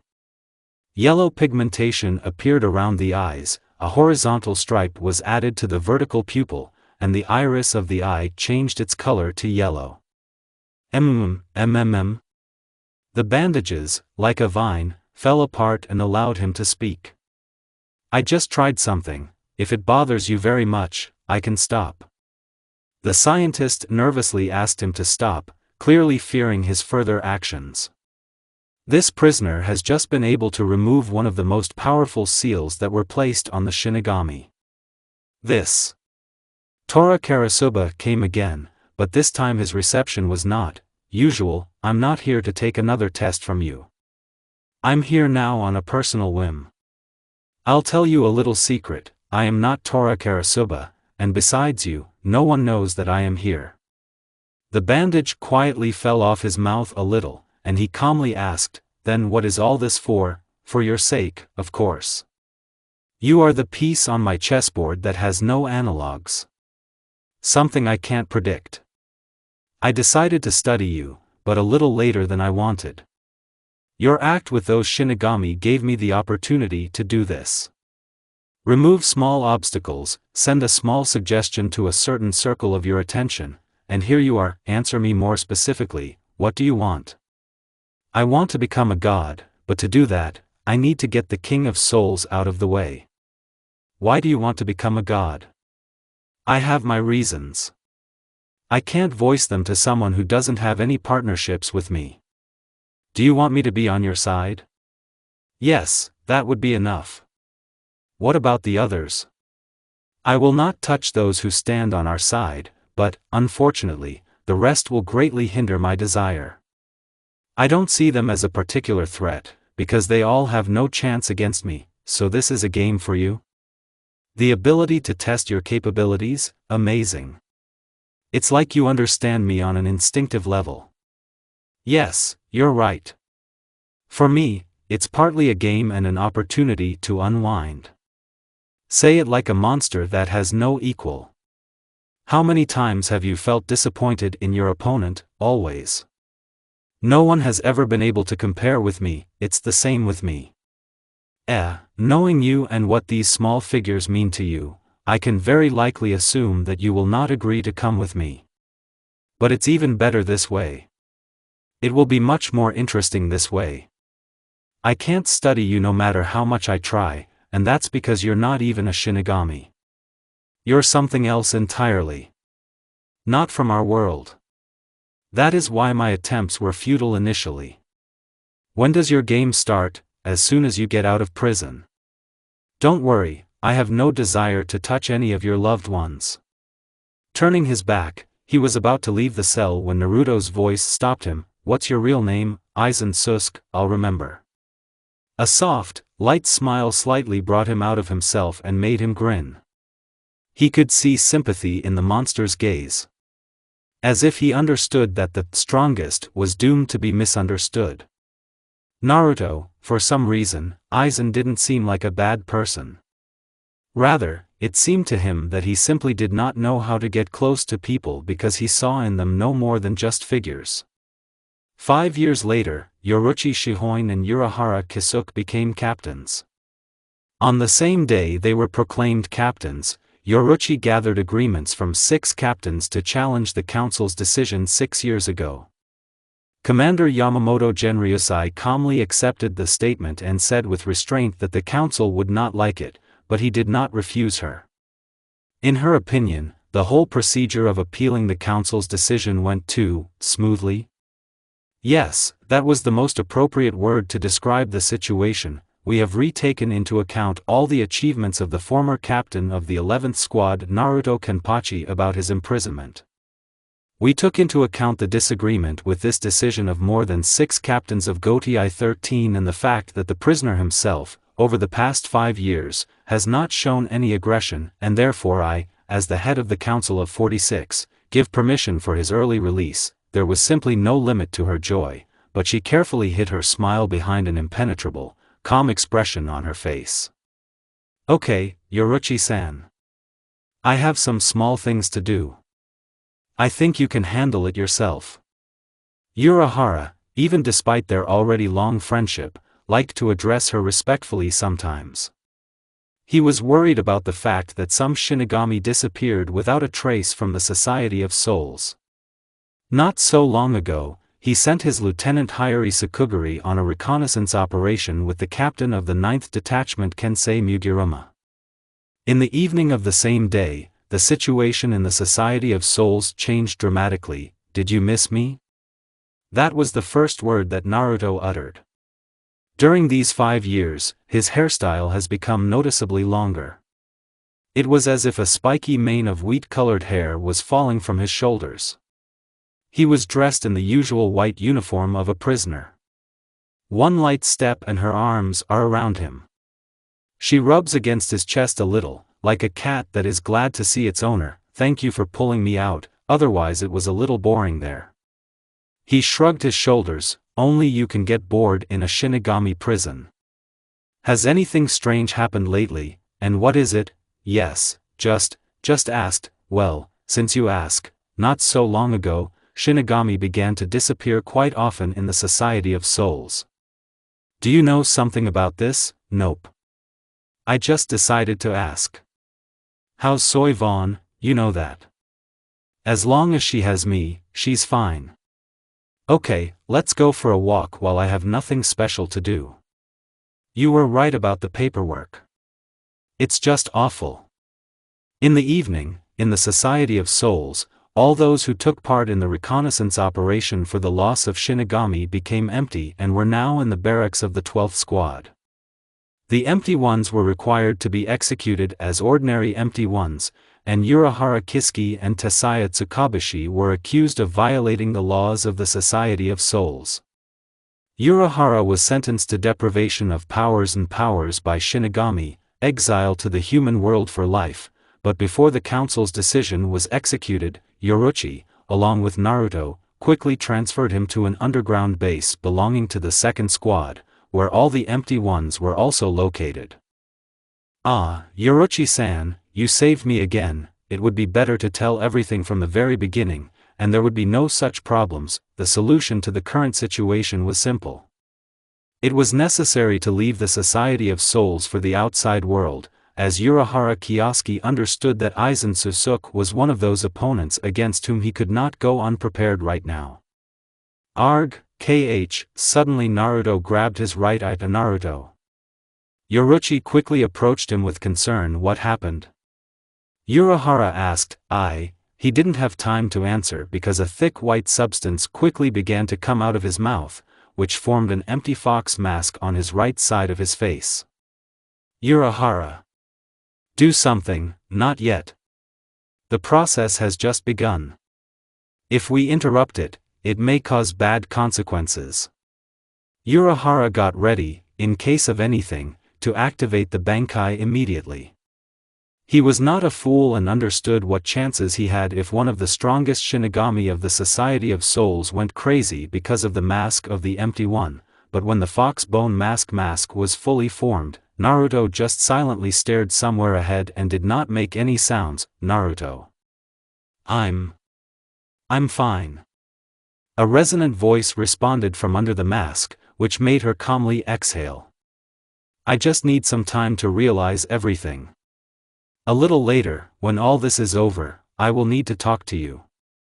The blonde calmly took off his mask and just threw it on the ground. Yoruichi felt a little uneasy because of him, and all because Naruto now had a terribly sad and pathetic expression on his face. Do you want to take Soy Fong with you?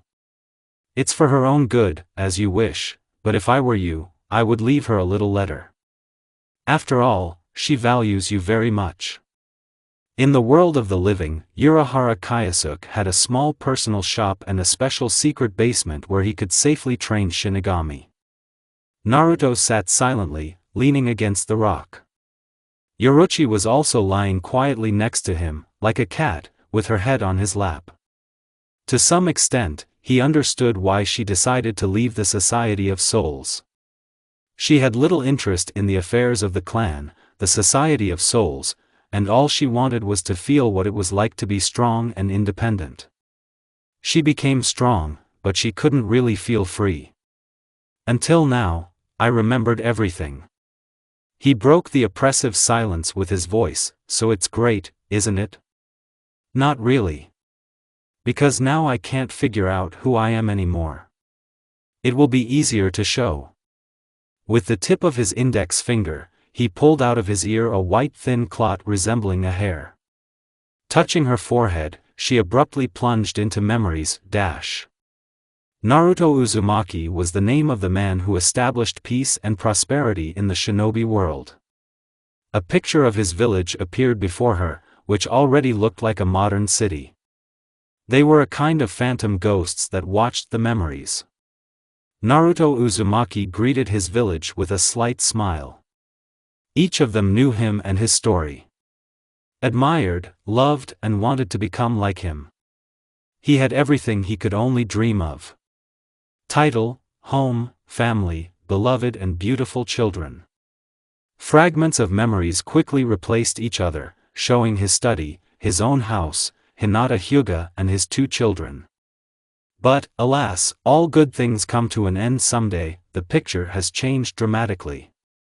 The thriving village is dilapidated and almost all on fire, but none of the locals were injured, because the Hokage of the village managed to protect everyone in the Biju form with a barrier. He had severely depleted him, which, apparently, was what they had planned. There were only 10 of them. All had some kind of modern exoskeletons and rifles. "The shinobi era will end here and now," said the chief of them, and threw some kind of oblong grenade. She, like an EMP grenade, released some kind of electrical pulse and covered a small area in which he was. Naruto noted to himself that because of this, for some strange reason, he could not activate his chakra and his regime just disappeared. "You did a great job, 7th, but you have already noticed from the reports of scientists that the chakra is gradually beginning to disappear from this world, and the birth rate of shinobi has decreased several times. Why do you need all this? In order for people to finally take power into their own hands. Shinobi have been making us suffer for hundreds of years, but now everything will change. Technology is our future, and there is no place for shinobi in our future. The past is the past. I built it all with my own hands. And you just came and started imposing your power. You're just a bunch of hypocritical bastards." It seems that this angered the main one of them, and in one sharp leap of the teleport, grabbing his head, powerfully applied it to the ground. It's amazing how just one invention turns the strongest person on Earth into a simple and weak person. Without the chakra, Naruto was just an ordinary person and could not fight back properly, but every time he fell, he always got up. There was no fear in his gaze. There was no despair or emptiness. Another blow to the jaw, and the blonde falls to his knees with a crash, throwing up several milliliters of blood on the ground. There was a black eye in his right eye, and blood was slowly flowing from his nose and mouth. Despite the specially created barrier they were in, Hinata was able to get inside. "I'm tired of all this," said someone from this group and, taking a rifle from behind his back, fired a shot. A clot of blue bullet calmly passed Kaiten and pierced through her chest. No! Despite the pain and weakness in his whole body, Naruto found the strength to quickly get to her. "No, no, no! I can! I can!" He couldn't. The blonde man next to Yoruchi said calmly. "Do you remember that time when your brothers almost died? They helped me remember this moment, finally. That's the expression I wanted to see." Not paying attention to the triumph and joy of his enemy, Naruto with tears in his eyes hugged her for the last time. However, he could not rejoice for a long time because he felt an incredible threat coming from Naruto Uzumaki. There was no chakra in it. There was no strength, but just one look from him made his body tremble with fear. The look of a man who was not afraid of death. Despite the barrier set up, a blue chakra flame lit up in his fist. It's impossible. A sharp movement of Naruto and a powerful blow to the jaw causes him to fly somewhere towards the dilapidated statues of Hokage, but the next moment the other 9 members of his group from different sides, with naked plasma blades, pierced his body. "Is he finished?" one of them asked with a slight fear, but was abruptly interrupted by the hoarse voice of the 7th Hokage. Do you think that's enough?" 2 hands closed abruptly on the neck and in one sharp movement twisted it. The remaining ones jumped sharply away from him in different directions and simply could not believe what was happening. "You think I'll let you go? After all that, what have you done?" His cold blue gaze met the one who fired the shot at his wife. A slow step was rapidly replaced by a run. Neither the wounds nor the fact that there were still swords in his body seemed to bother him in any way. With a hysterical, terrifying scream, the man released charge after charge of his weapon, leaving new serious wounds on his body, but he didn't care. A burnt palm with missing fingers in another crunching sound broke his neck like a rag doll. "I'll never forgive." The other 6 tensely aimed their rifles at him, but were stopped by the one closest to him. "Leave it. He's already dead." He died standing up, but looking at him and seeing his confident look, his stance, one would think that he was still alive. Then everything went wrong," said Naruto, snapping his fingers, and the landscape changed dramatically in Naruto's subconscious. Kurama wanted to save his soul. "I thought I was afraid of death like all mortals. I wanted to have a second chance in a parallel world, but everything went wrong from the very beginning and our souls began to intertwine. It was as if someone was tearing us apart in pieces and putting us together. Naruto and Kurama died, and I was born." After a while, the landscape changed to a familiar one. From the description of Wiko Mundo, it seems that because of all the negative emotions that I exuded after death, my soul became empty. In this desert, a naked, pale man with 9 foxtails screamed loudly, clutching his face. His entire body exuded a white liquid substance and transformed his body. I created a fox mask, a skeletal frame, and the same hole appeared in my chest. Well, then everything that happened, I knew before. The blonde man calmly told her about how he was captured by the ancient empty ones, and after death somehow woke up in the spirit world. At the very moment when we left the Society of Souls, I was able to remember everything, thanks to Kurama. Some part of him is still in me and he lowered his head sadly, remembering that moment. The ugly, huge skeleton of the fox melted slightly and emitted disgusting sounds resembling a howl or a hum. He gently touched his nose a little and put his forehead to it. Despite her sometimes windy nature, Yoruchi Shihoin has never tried to show exactly this side in public. It all started with a simple kiss. The way lovers usually meet in the morning. Short and light. Yoruchi sensed something strange about him. It was as if something had changed in him in that short period of time. In her. There was no cozy place for intimate games in this underground training bunker. Everywhere there was only solid orange rock and sand. Therefore, Naruto had to bring a blanket for a second for the sake of convenience. In her opinion, everything was too strange. Usually when it came to lemon, Naruto was like a beast and always drowned in lust with her. Yes, a hard lemon with him is the best. She bit her lower lip for a couple of seconds, recalling a few piquant moments.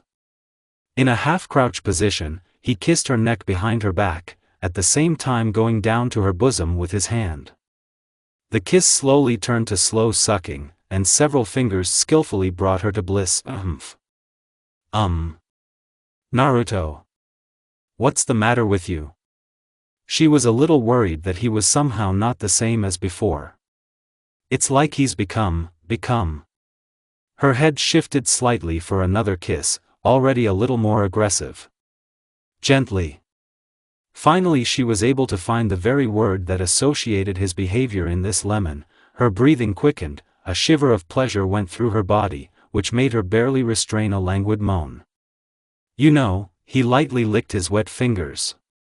All these memories. Countless years of searching for myself have not allowed me to really understand or, better to say, realize one simple thing. I love you. Yoruchi's face could be compared to the face of a tomato. They had never said anything like this to each other before. All their relationships were based on universal sympathy, but they did not cross a certain bar. Until now, I love you too. The next day, Yoruchi Shihoin was very happy, like a cat that had eaten sour cream. Now they were holding hands, being in special giga-absorbing ryatsu, walking along Karakura and enjoying the peace and quiet of the city. No fuss, no operations, missions or work. Just him and her and, an empty one in the form of a praying mantis that brazenly screamed at them in a squeaky voice. A barely noticeable movement, the roar of a blow, and a huge hole appears in his chest. And Urahara was right. This place really attracts empty, Naruto said carelessly, holding his fist in front of him, which was slightly steaming with steam from the released concentration of the blow. By the way, he wanted to talk to us about something, but since we went for a walk too quickly, I didn't focus on it. By the way, I heard there is a beach nearby. Let's go. Returning fresh and rested, Naruto and Yoruichi arrived at the Urahara lesson.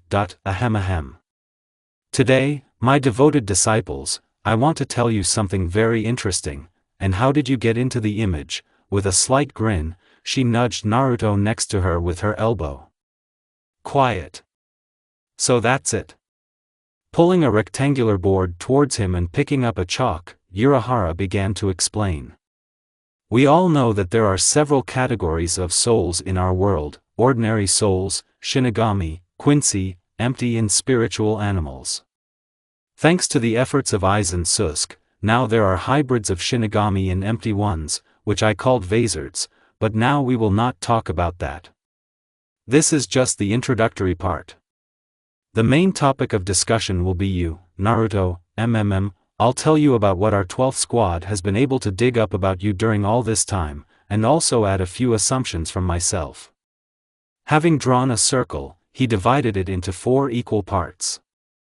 Each of the categories of souls that I have voiced has its own soul core. If the core receives a new source of energy, then a kind of balance will appear. The more this or that power becomes, the more it affects the soul itself. There were 4 sources of energy fixed in your soul. Shinigami, an empty, ordinary soul and a spiritual beast.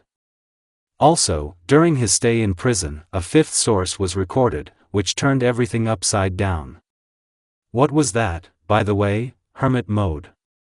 The natural energy gathered in my body allows me to become much stronger.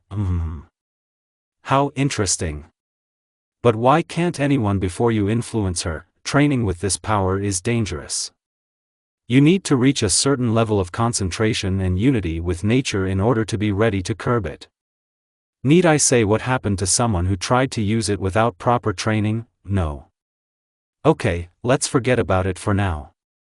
Now let's get to the main thing. This made it clear to all of us that you are not a Shinigami by all accounts. I can most likely assume that your sword and spear are just some part of your power that you have recreated with your desire. Do you mean to say that my strength is desire? I'm not quite sure about that. With you, you can't be sure of anything at all. He laughed, covering his face with a fan. Closing his eyes, Naruto created on his palm in a yellow glow the very kunai of the god of thunder, his father, Namake's Minato. What is it? Kunai. With it, you can move with incredible speed. The mark on its handle allows you to teleport. The tag can also be used to mark a specific goal in order to return to a particular person or object. I was able to reproduce it from my memories. Interesting, very interesting. Urahara said very seriously, clearly thinking about something. Their everyday life was pretty monotonous. Training, walking around the city, lemon, and so on almost every day. At some point, Yoruichi felt a little strange. Yes, and Ryatsu sometimes got out of control. It was as if she was threatening to phone at one time or another. She had a little guess about what all this could happen, but she could not be sure of it, and even more so did not yet know how to react to it, since it, congratulations, Yoruichi-san. Judging by the instruments, soon you and your beautiful man will have a replenishment. And not even one, but twins. Yoruichi pursed her lips slightly uncertainly. No, she fully expected something like this, but obviously not so soon, considering that she didn't have those pills anymore. Aren't you glad? I don't know. It seems to me that this is a very serious step, and I am not quite sure that I can take it. Ah, I see, Yoruichi-san. This responsibility scares your feline nature, right? But you love each other, don't you? Is there really something bad in this? These words were akin to a slap in her face. How could she even think of something like that? These 2 innocent souls were from him, and she will always cherish them and take care of them as a best mother should. Not being the mother who took care of her. She can't remember a moment where her mother didn't put the honor and duty of the clan above herself. But I would like to give you a serious warning, Yoruchi-san. Why yes? She definitely didn't like this hatter tone. He was kind of scary. As I said earlier, Naruto's balance is shifted. Even I can't imagine what powers they will have after birth. This can seriously complicate childbirth. I promise I will do my best, but there is always a risk. Thank you for warning me, my dear friend. Now I won't be able to sleep peacefully counting down the days of my death. She made this situation comical due to her obvious sarcasm and the fact that she slightly stretched his cheeks in different directions. Okay. It's not going to change anything anyway, so all I have to do is bring this news to him. When she went down to the special training basement, she felt a slight excitement before the upcoming conversation. And why is she even worried about it? He will take responsibility, won't he? Right? She was worried about the fact that the man he was trying to resemble was married and already had 2 children. Wouldn't it be an extra burden for him? Naruto was training as usual. He was sitting in the lotus position with his palms folded in front of him. Yoruchi quietly, like a cat, in one light step was next to him. As luck would have it, the words wouldn't come out of her mouth. Let me guess. Is it about the baby? How did you? You know that I feel Ryatsu very well, and when a new source suddenly appears inside the closest person. It wasn't difficult for me to put 2 and 2 together, and I'm very glad. He scratched the back of his head in embarrassment. You can even say that I'm happy, and you? He spread his arms in different directions, as if he was ready to take her in his arms. She hung a little on his neck in a light jump, and tears of happiness traitorously came from her eyes. What do we call them? Tora and Sora? You've obviously been thinking about this longer than I have, haven't you? Well, that's not all I've been thinking about. And from somewhere behind the blonde pulls out a small box. A little later, he coughed significantly, sat down on one knee, opened it and presented her with a small diamond ring. You will marry, yes, I didn't even finish. Honestly, Naruto, I have no desire for formalities. Yes, it may sound silly, but I don't like noisy companies too much.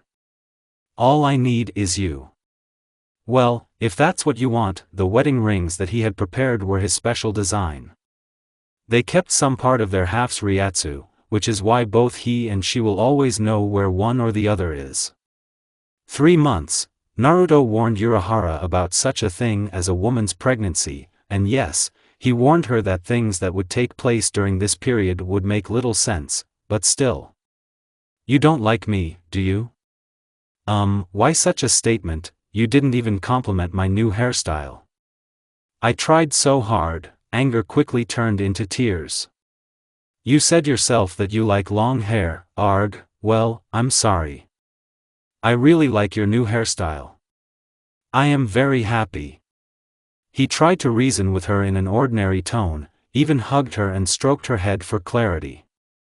Really, the truth is the truth. Are you sure? Absolutely. I don't feel confident in your tone. You're lying, Arg. 6 months, definitely. A lot of strange things have happened to Naruto during this time. For men, the pregnancy of a beloved woman was a good test of patience. Her hair is neatly braided into a long ponytail. She was dressed in a simple, uncomplicated t-shirt on her naked body, as well as short denim shorts. Naruto, too, did not go far from her and was dressed in a simple t-shirt with blue thin pants. They were spending time together now. We were idling, playing video games on the console.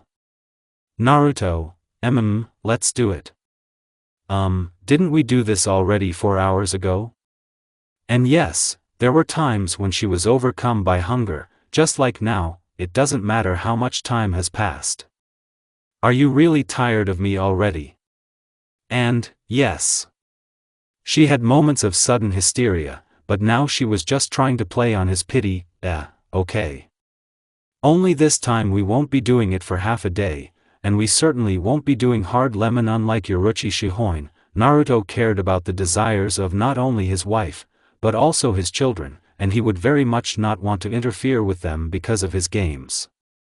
He slightly crept up behind her and in one movement slightly lifted her t-shirt, exposing her breasts. She has gained in size during pregnancy, and now any expert in the field of breasts would give her a solid 4, but at the same time they have not lost their elasticity and shape. She slowly sprawled on the floor and let him play with her a little. His t-shirt was instantly thrown aside, and he himself clung to the chocolate-colored nipple, not forgetting to massage her breasts with his other hand. MPFH, lactation had not surprised him for a long time, but only provoked him. He wanted to give her even more pleasure.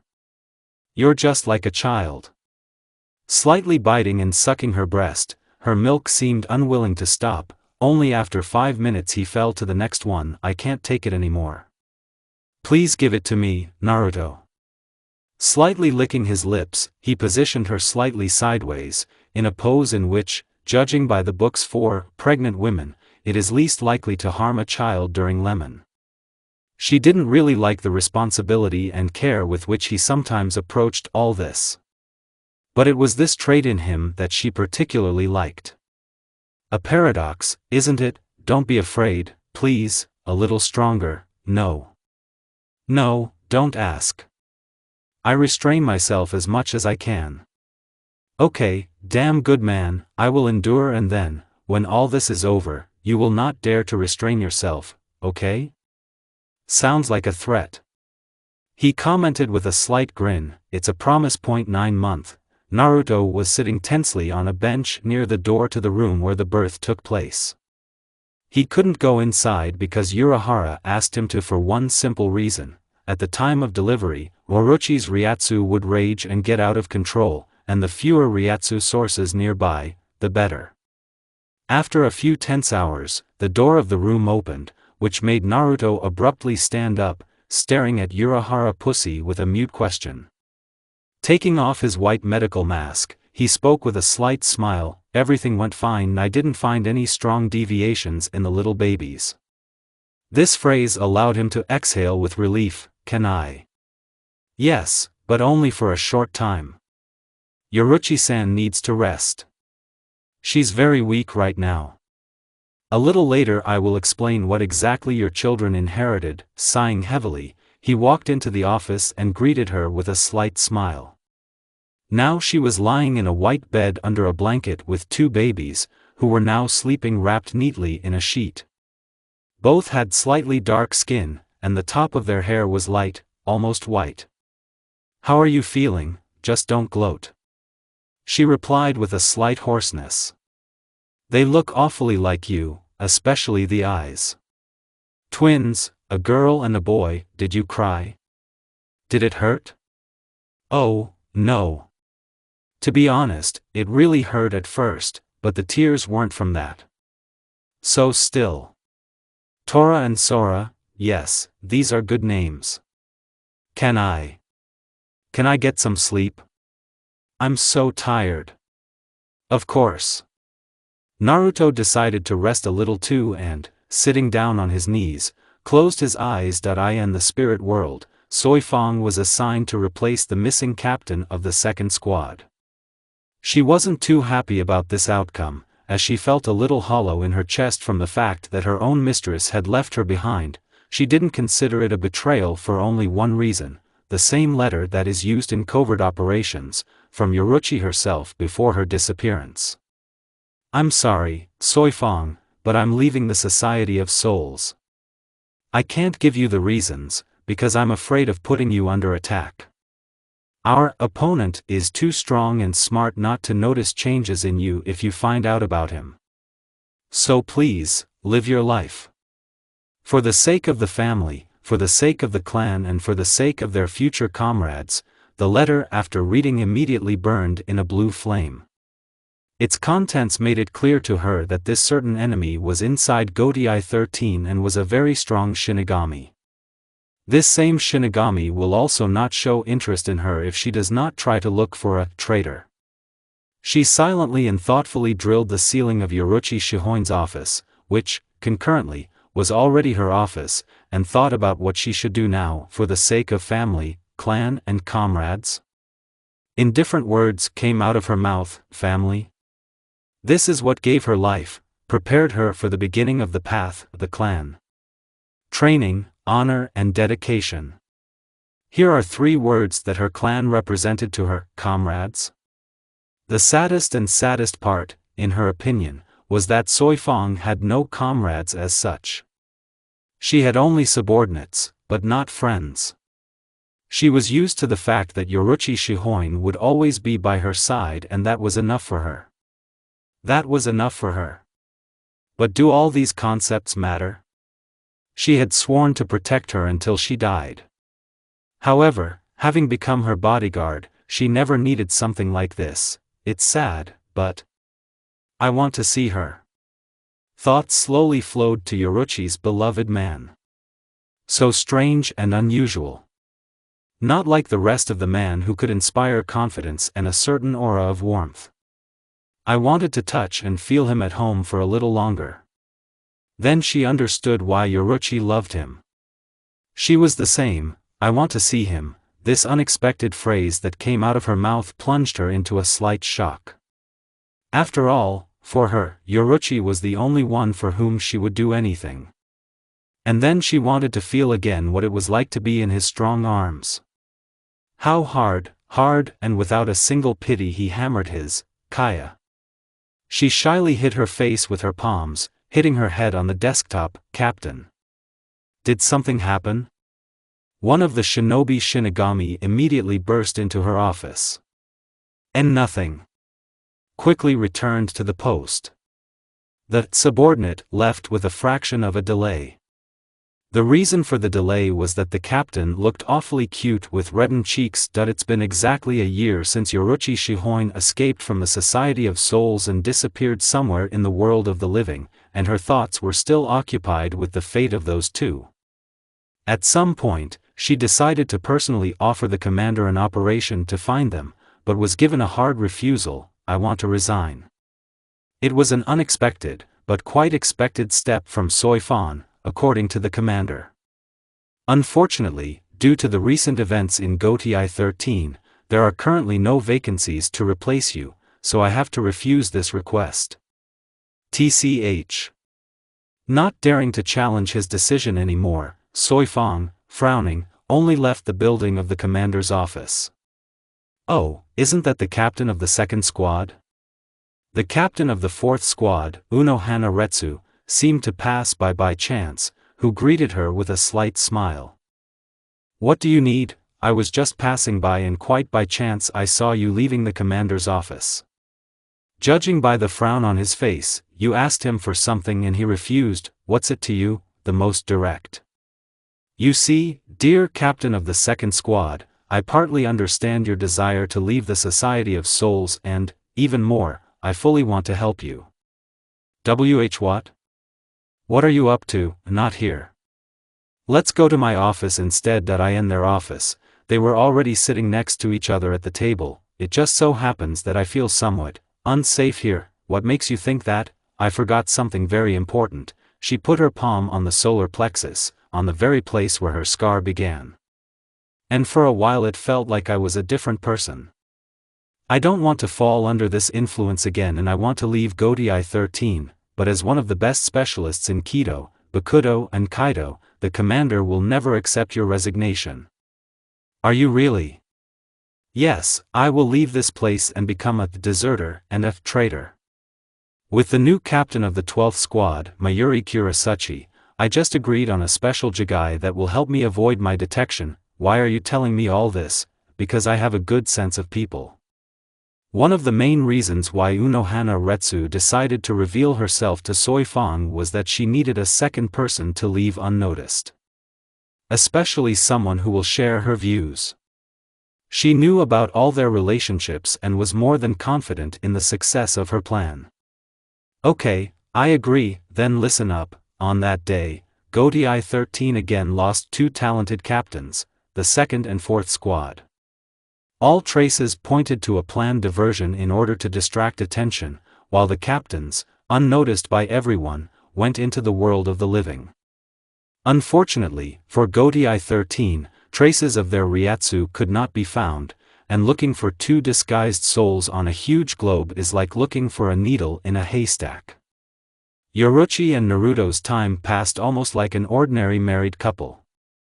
They had to somewhat reduce the personal time they spent with each other and cut down on training time in order to pay all their attention to the twins. Also thanks to her cat part, Yoruchi learned to turn into a cat. In the literal sense of the word. However, the voice changed a lot to the voice of a rude man, which was somewhat comical. It was possible to observe a funny picture from the side. Naruto was lying on the ground of the training ground, a black cat was sprawled on his head, and behind his back the children were climbing on all fours on his 9 tails and laughing fervently every now and then when he, so to speak, started the carousel. I heard that soon there will be a festival in honor of some holiday. Yoruchi began, "Do you want to go? I could lie like this forever, but I want a change." The festival was supposed to take place in the evening, and there was no particular hurry. That's why they decided to take a little walk around the city. They decided to take the children with them so that they would not be bored and so that they would not annoy Urahara. Although Tensai, despite his formidable appearance, fell terribly in love with them. I even knitted several pairs of clothes for them. Sora and Tora were distinguished by a large number of Ryatsu and were, in a way, toys without an off button. They didn't even need to carry them on their hands, as they were safely held on his shoulders. According to Urahara, they inherited only parts of his powers from him. Shinigami and empty. Each of the children had an equal balance of power, and you, I see, are not wasting time, Naruto. Why Yoruchi-sama? Two new voices interrupted their idol. Unohana Retsu and Soifang hadn't changed a bit this year, but now they didn't look like the captains of Gotei 13 anymore. Ordinary civilian clothes of office workers. And the hairstyles were slightly changed. Unohana had one long braided tail, and Soifang's hair was cut short, but during this time she grew 2 braids, girdled along the entire length with white ribbons. A ring was woven into the end of each braid. Captain Unohana and Captain Soifang, I presume? I didn't think that you would be sent to look for us from the Society of Souls. Yoruchi reacted very calmly to their appearance, clenching her right fist tensely, in which, just for a moment, a spark of lightning flashed. We are not here on behalf of the Society of Souls. We're deserters, what? This fact surprised her a lot, and her gaze shifted in surprise to Soifang. Soy, are you, although you said that I should live for the sake of my family, friends, and the Society of Souls, but for me you were everything. Ah. She sighed wearily, throwing her head back. I should have guessed. How did you find us? An accident. Unohana replied shortly, smiling her warmest smile. Karakura has the largest concentration of spiritual energy, so we decided to check out this small town first. As you can see, we did not lose. Yoruchi-san, I am very glad that you and Naruto have found common happiness, but at the end of the day I need to talk to you very seriously. I can already guess what. Naruto didn't quite understand the situation. Nothing, dear. This is ours. Female, got it. He assumed a serious expression, showing his thumb. And what, in his opinion, is considered women's affairs? A curious thought flashed through both former captains. Okay, let's go to Urahara. Anyway, we were hanging around the city for nothing to do. I completely forgot to introduce my pride to you. With her proud nose raised, she pointed with her hand at the very cute kids who had been watching them curiously all this time. The boy is Tora, and the girl is Sora. Grabbing one by one with his tails like a hook, he alternately, with a slight smile on his lips, handed them to Unohana and Soifan. Unohana reacted to this with a little embarrassment and warmth. Pressing it to his impressive breasts, thrusting his head between them, he seemed to be sitting on it as on a pillow. Yoruichi's eye twitched slightly nervously from this picture. In the situation with Soifan, everything was a little deplorable. Sora also tried to do the same, but only got into a disappointed plane. Sora looked at her a little offended and disappointed. How old are they? Unohana asked curiously. 3 months. So, almost immediately after they escaped from the spirit world. I take it this is all because there were no contraceptives and no headache in the form of advisors. Yeah. Okay. We'll have time to play with them later. Yes, let's go. Already being in Urahara's shop, he did not expect the unexpected arrival of 2 already former captains of Godai 13. Briefly outlined the situation and the reasons for their departure from the Society of Souls. So, this Aizen Sasuke secretly experimented on Shinigami and exposed you to all traitors? The Hatter nodded curtly. He's very dangerous. Now I can't say for sure that we can beat him yet. I'm planning something, but I can't tell you about it yet. I see. Unohana answered briefly, nodding, where, besides her, everyone present was kneeling at the common table on the tatami.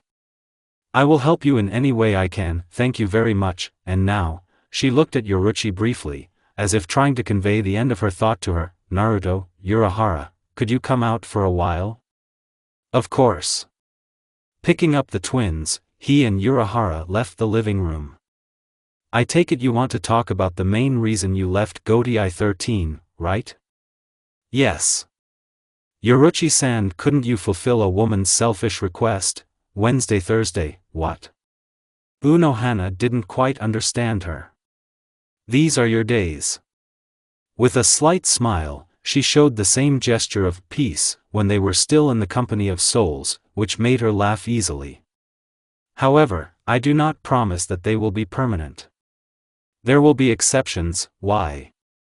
The former captain asked an obvious short question, to which Yoruichi, folding her arms on her quite impressive chest, calmly replied, I am no longer small and have been able to go through the girl in love period for a long time. You probably don't know, but he often talked about you. Missed you. I can share with him for one simple reason. I trust him. But you have to admit, it still looks abnormal, really? Weren't you the first to suggest such an unusual relationship in the past? Then everything was different, really? You're right. Sighing heavily, Unohana admitted her defeat, unable to withstand her gaze. We both just decided to be with them and did not feel any remorse due to the fact that Naruto had one pleasant feature. He was incredibly kind. They answered synchronously, laughing a little. Really? I told him in the past, under the suggestion of Aizen, what I shouldn't have. Apparently, he didn't want me to get too close to him or, and who knows, well, talk to him. Explain that you want to be with him a little more than a relative. I, in turn, will give him consent. What if I want a baby? Go ahead. I'm just warning you right away. If you ever have a desire to take it all for yourself. The cruel expression and threatening grin clearly spoke of her intentions. I already told you. Is not it so? I will never encroach on his freedom. Fine. All this time, sitting on the tattoos, Soifan was somewhere far away in her thoughts. She had no idea that the relationship of her mistress and Naruto could become so close in a short time. She pursed her lips a little resentfully. She left everything behind and, for what? Now, having no responsibilities and goals, they could be completely together. She was clearly superfluous in this situation. Little Soy, if you want, we can all go to the festival together today. Why yes, whatever Yoruichi-sama says. She responded a little confused and inhibited. Oh, really? She got a little closer to Unohana and said something in her ear, to which she only nodded in agreement with a warm smile.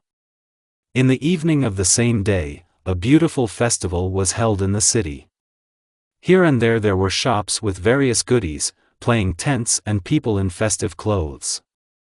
Basically everyone was dressed in a kimono as the most traditional style of clothing for this holiday, but there were also those who came here in simple everyday clothes.